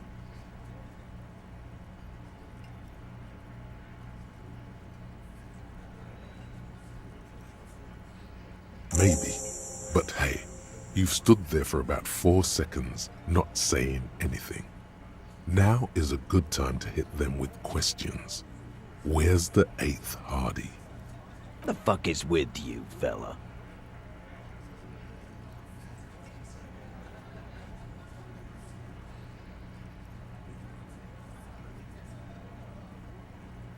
What are you talking about, madman? There's no 8th Hardy Boy, there's 7 of us and we're all here. Or what? You want to be the 8th Hardy Boy? We ain't hiring. Actually, boss, we've been talking and we think she could maybe...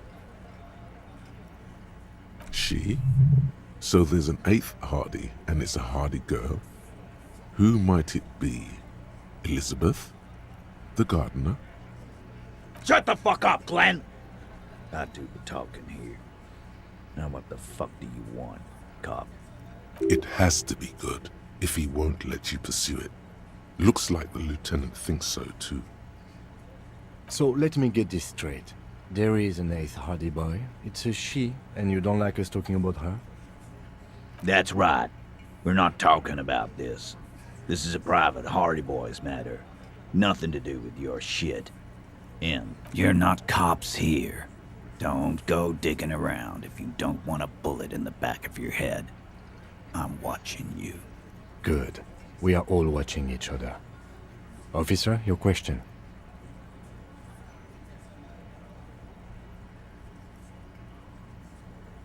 The pretty boy. You guys really love talking about that pretty boy. Funny. But my partner and I have a serious matter to discuss with you. Container belt? Like we use in the harbor? Because we took it from the harbor where we work. Then we went out back and used it to hang him. We did this together. All of us. Until he was dead. That's why there's a container belt around his neck. There's a catch hidden somewhere. He didn't confess so that you could take them all away. It's too simple.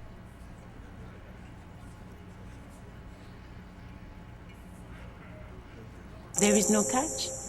These 7 honest men have all equally come forth to tell you what happened, so that you don't waste any more of your time.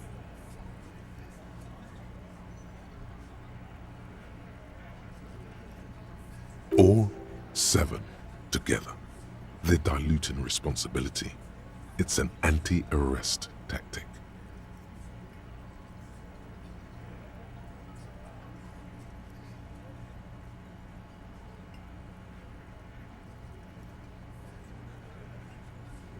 Are you deaf? There will be no singling anyone out. You can't arrest a Hardy Boy without arresting all Hardy Boys. Do you think you could do that? Do you think you could arrest them all? A trick question. Don't let her lead the conversation.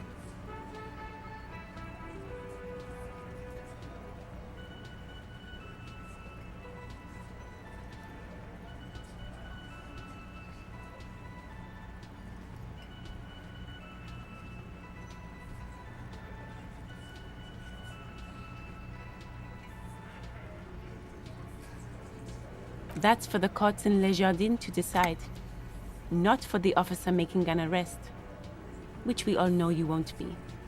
What you can do right now is go back to your station and write a report. No. We'll stay here and discuss what happened that night. Are you deaf? Do you think you could do— A trick question. Who do you fucking think does?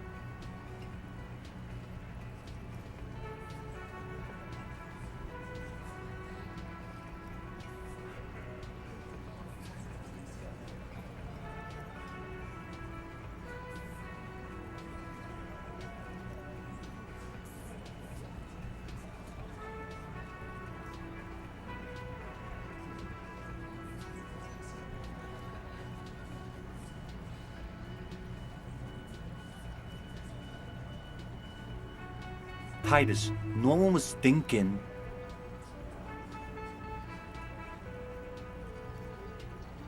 That there's any question who's the leader. That's how he would have ended it. Titus won't let him. No. Fuck no! The big dick is right here, asshole. You're looking at it. Right. Fucking here. Disregard the outburst, officer. None of the boys have any comments on their power relations. That night, they acted as one. That's all. How many people have you sent to the Shays? Ever felt remorse for them? Chaise électrique is the method of capital punishment in Revachol under the Coalition. During the suzerain's reign, it used to be the firing squad.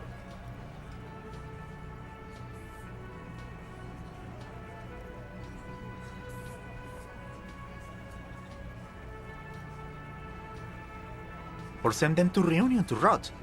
For 20 years. For life.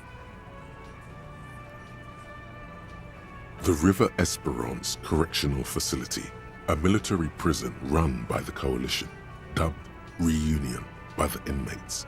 The origin of the name is unknown.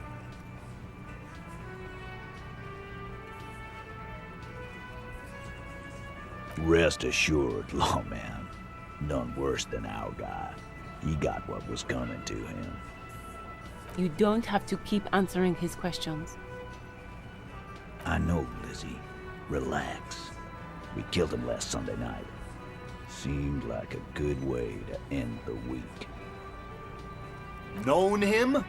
We don't associate with scum like that, asshole. Yeah! Who do you think we are? Quiet.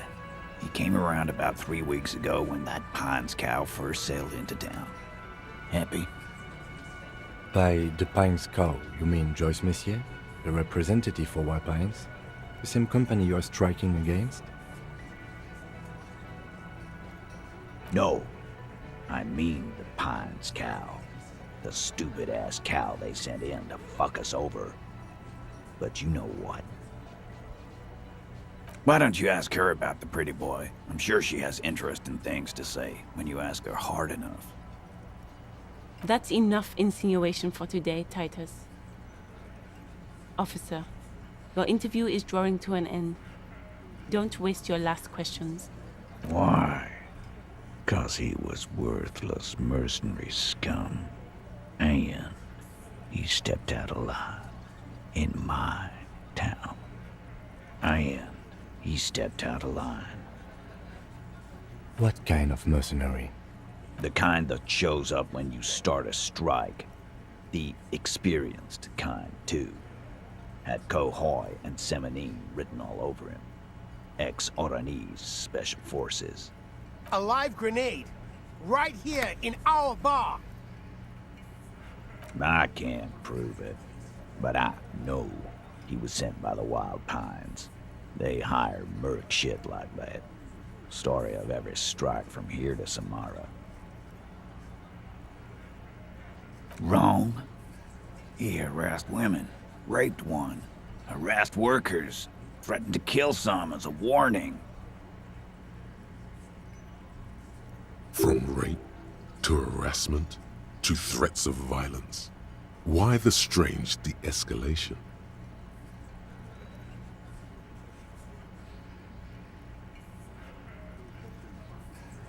He regrets mentioning it. Hopes you didn't notice. To kill us all, if we don't open the gates, if we don't let the scabs in, if we don't bend over.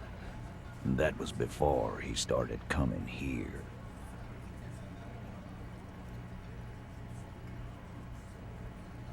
Yeah, he said it was his favorite joint now. Started coming here every night. Drinking, grabbing girls. Grabbed one of ours mid-karaoke, right there on the stage.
He grabbed someone? Yeah. This girl's on the mic. A beautiful girl. Young. Gets into the second verse of Liver Lake. The fucker grabs her legs, starts screaming. Show me your cunt! Why don't you show me your cunt? Then, he gets knocked on the head with a wine bottle. Doesn't even fall down.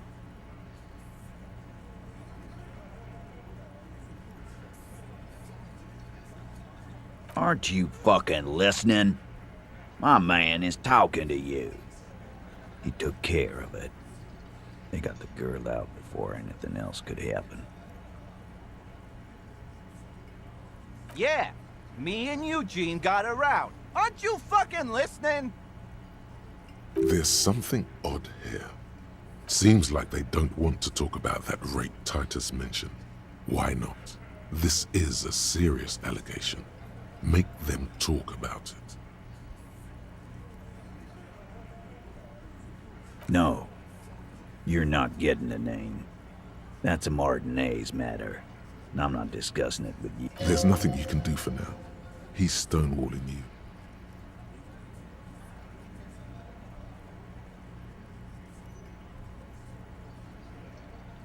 We hanged him up by his neck until he got real still.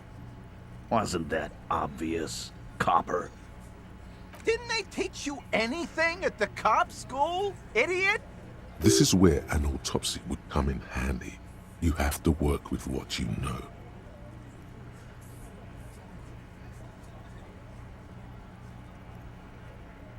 Titus, you don't have to clarify anything.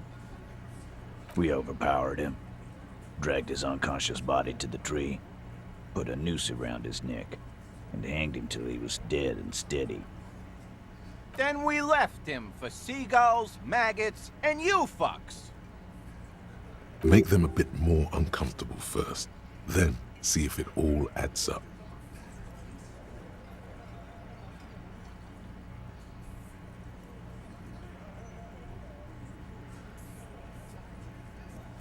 With numbers, asshole. How do you think? You're right, Lizzie. I've done enough explaining here. No, he hasn't. Not yet. Weren't you fucking listening? The fucker came to our bar. It happened right here.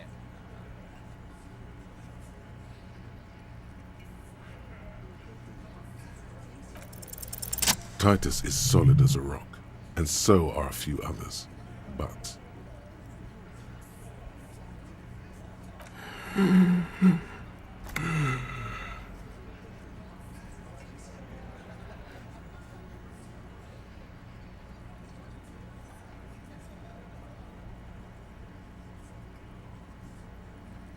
No.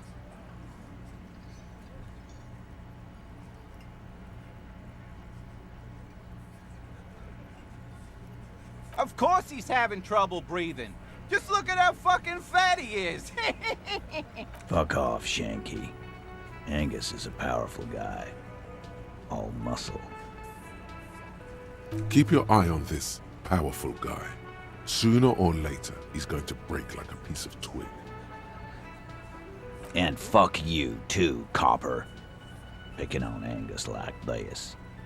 We're done with this schoolyard shit. And just so you know, he doesn't have trouble breathing. This one is a stone wall. You won't get more out of them about the night of the murder. Not yet. Like what, Copper?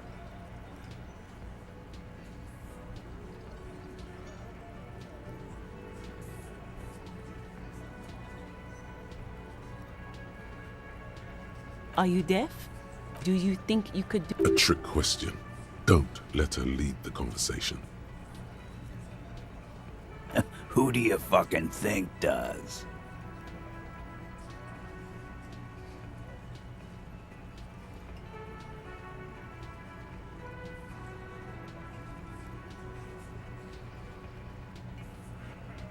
You keep him the fuck out of this. We have autonomy. When the shit starts spinning, it will not land on Mr. Clear. That's the deal here. The fixer will ignore the notion completely, focusing on Titus's culpability. When Titus Hardy says he runs the Hardy Boys, he means that in an administrative capacity. On that night, everyone acted as one man.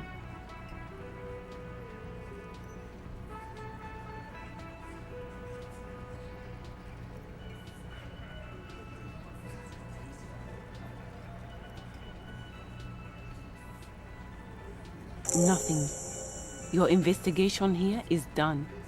Leave Martinez, go back to your stations where you belong.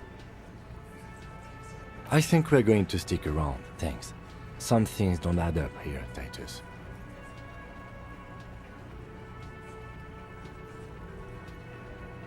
I've done this job for long enough to know that people don't just confess to first-degree murder, even if it is a group responsibility. We're going to look into this. Good luck with that. You've heard everything a rent-a-cop is gonna hear from us, real law officials. You're lucky you didn't get a beating.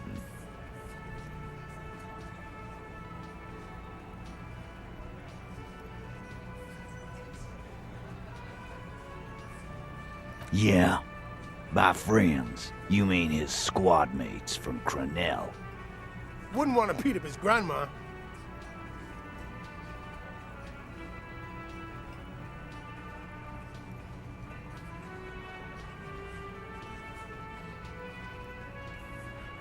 This is what happens if you take the law into your own hands. Other people start doing it too.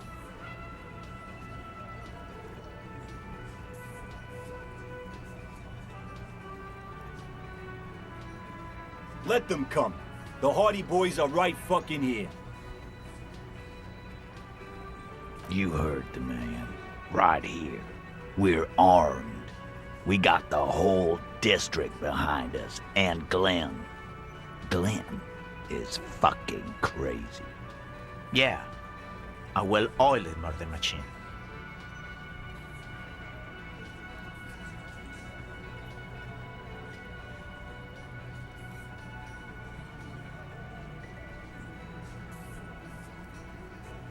The fuck is that supposed to mean? We're not thieves. We're men. We're socialists. Easy, E. He's trying to phase you. What are you trying to do? Scare my men?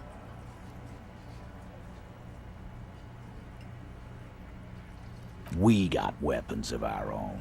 We got Ister 50s, Zeelagers. Glenn's got a knock cannon at home.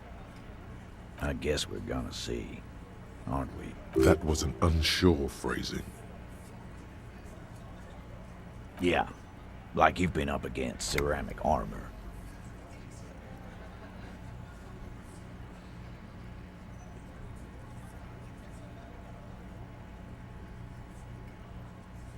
You haven't even seen the whole suit, right?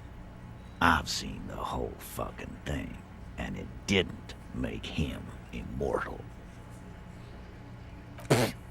So were the local gangs, the fucking Barmy Army, and the Madre scum. You've been out there. Seen any around? Yeah. Where are they now, huh?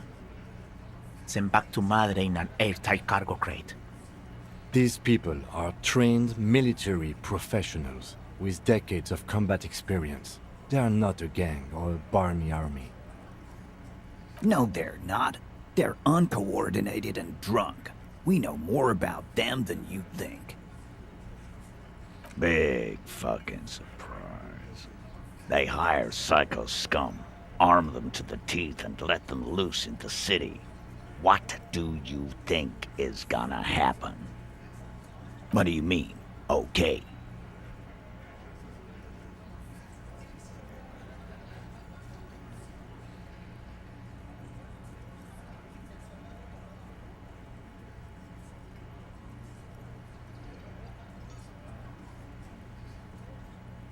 No, they won't. Get out of here with your negative energy. All he means is that the situation is serious. No wonder you cops get shot to shit every day. Can't go to war with an attitude like that.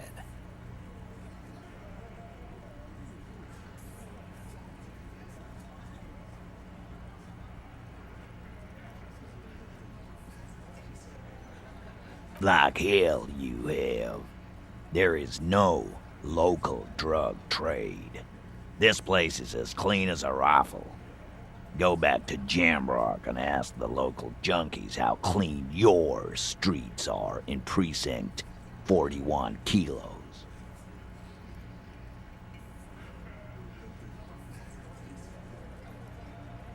We'll do that. In the meantime, did you know that there's an abandoned lorry at the intersection that was used to move raw ingredients for drugs from Terminal B to Jamrock? The person driving it was present at the hanging. It was one of you. We've connected the footprints. Detective, do you want to deliver the coup de grâce? The thought forms in your head, like a lightning strike branching in the sky.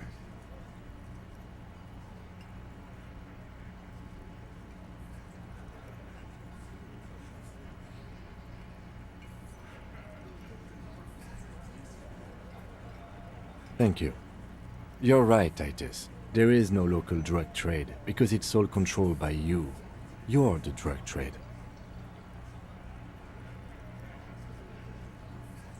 That's a mighty interesting theory. I guess that's what you would need to do, theoretically. A big, strong, state-run monopoly would outcompete the runts on the street.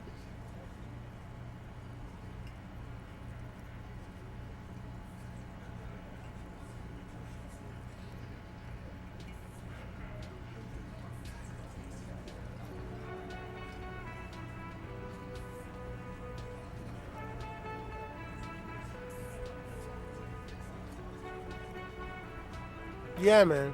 Theoretically, that's what you would do. To get rid of the gangs, the dealers, even some of the junkies. You would need good, trustworthy people to take their place, of course. Hardy men to run such a monopoly. For the good of the community, of course.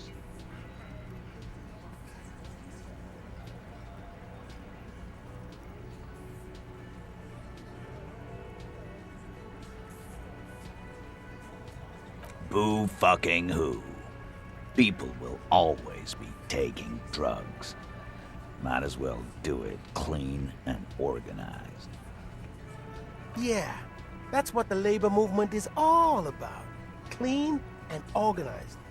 And the Hardy Boys are running it. Theoretically, of course. We're just talking politics here. My answer to your drug accusation is, how dare you? Go fuck yourself. Not quite yet, Mr. Hardy. There were 8 sets of prints on the crime scene. There are only 7 Hardy Boys here. My answer is, fuck off. Mind your own business. There is no 8th Hardy. I run this goddamn scene.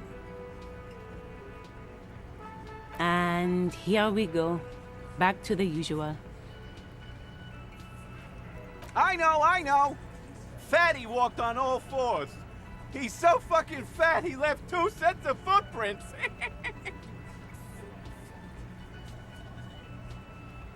Despite everything, the little man is quick on his feet.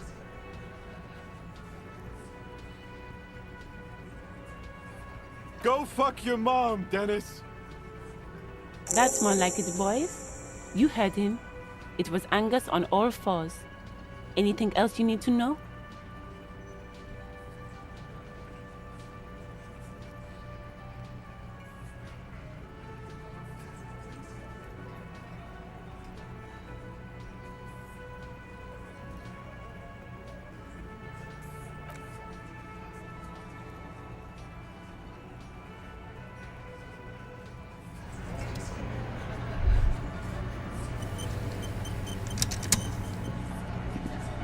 Behind the dockworkers, a ceiling-height window. The hawthorn branches scrape the glass like bony fingers.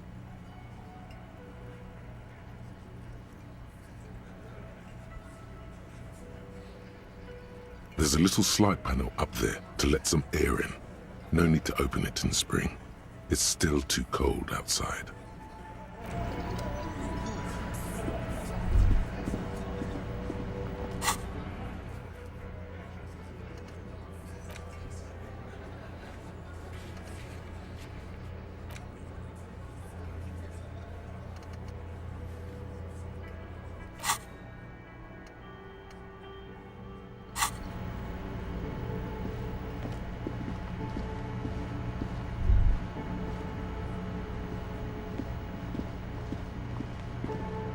Can I help you? Got the 20 real? You must be kidding, right? Yeah, good one, officer. Real funny. But this establishment only takes cash. Now, do you have that cash, Mr. Novelty Check Man? Freight, near the gates. They'll exchange it.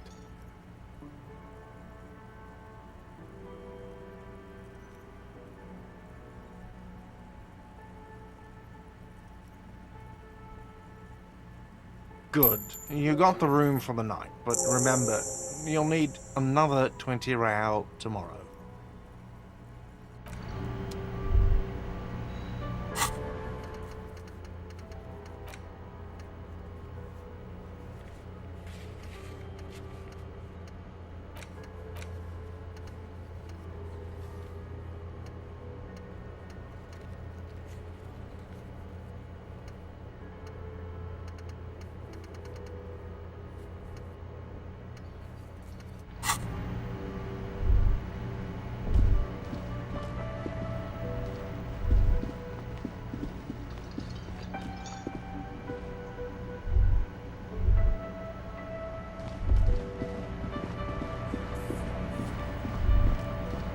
You see a heavy steel door.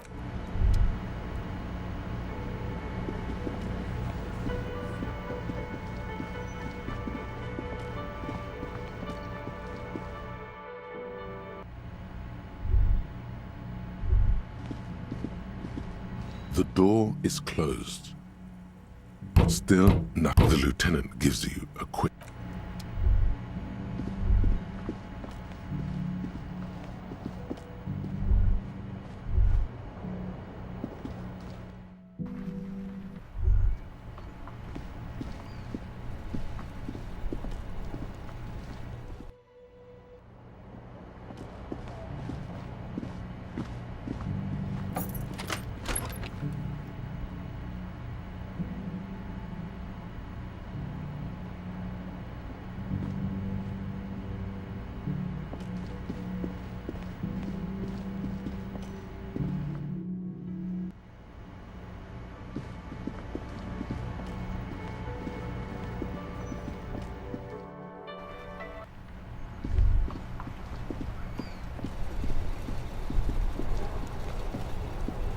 You sit on the wind-worn wooden planks of the bench. Your feet ache.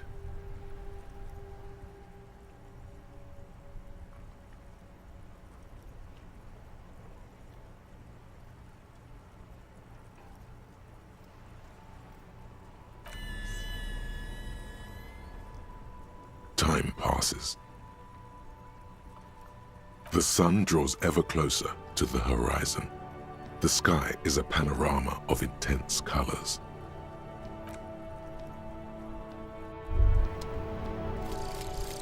Magnesium-based life form.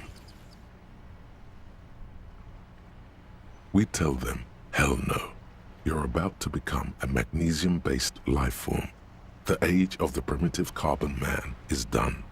No longer must mankind rely on slow-working background radiation to take us further into our genetic destiny. This is the era of guided evolution, and magnesium is the key. You are the first of your species, the next step in human evolution.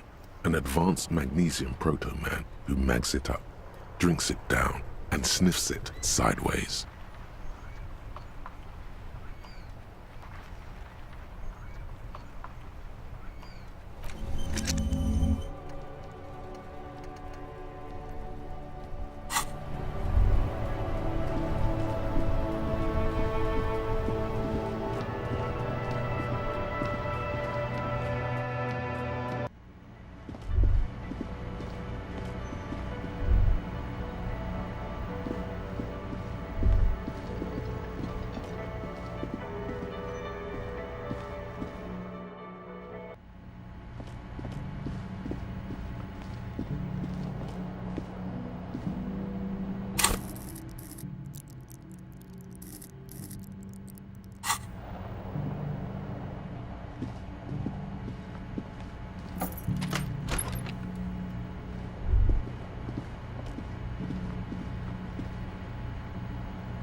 The bed is still cold from the broken window, and not too inviting.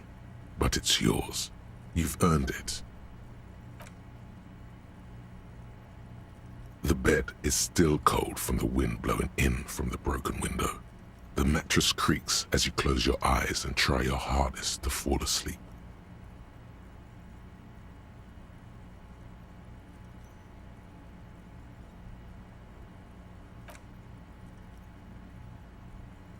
Here we are again, my broken bird. The waves are coming, carrying you away. But you can't go. No, you have to stay. Always half aware of yourself. You're not cooperating, brother man. It's your disgusting body. Even through your sleep you feel a vague discomfort suffusing it. Your belly and your sides are unpleasantly tender. You wish you could curl up into a fetal ball of safety. But you... That pain in your right side is your enlarged liver, by the way. As for your kidneys, you've really been compounding the damage lately.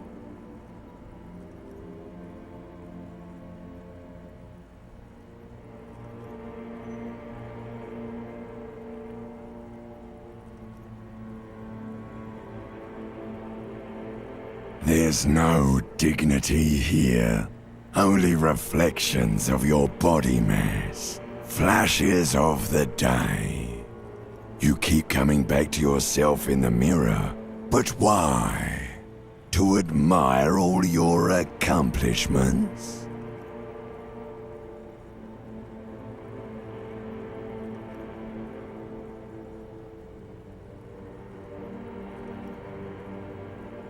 You're just stuck here, in the half-world. Could try looking at other people, really looking. But why would you want to start doing that?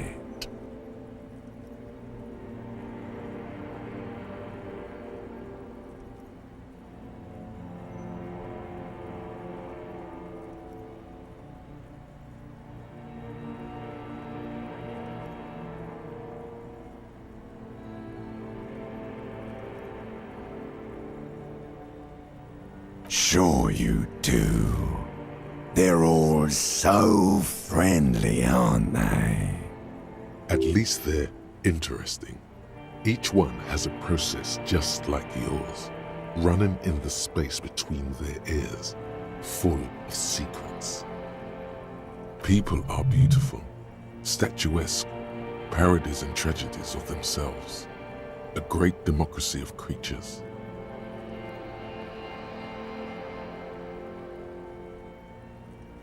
What do you think you're doing right now? Coming to some greater awareness? Look at all these lights, blinking in and out of existence. Thoughts! You're just pretending that you're asleep, even to yourself, while the world goes on without you. Let it. Let it. But it never seems to let you go, does it? Time to rise and wipe that shining sweat off as best you can. Gather your bearings. Rock and roll.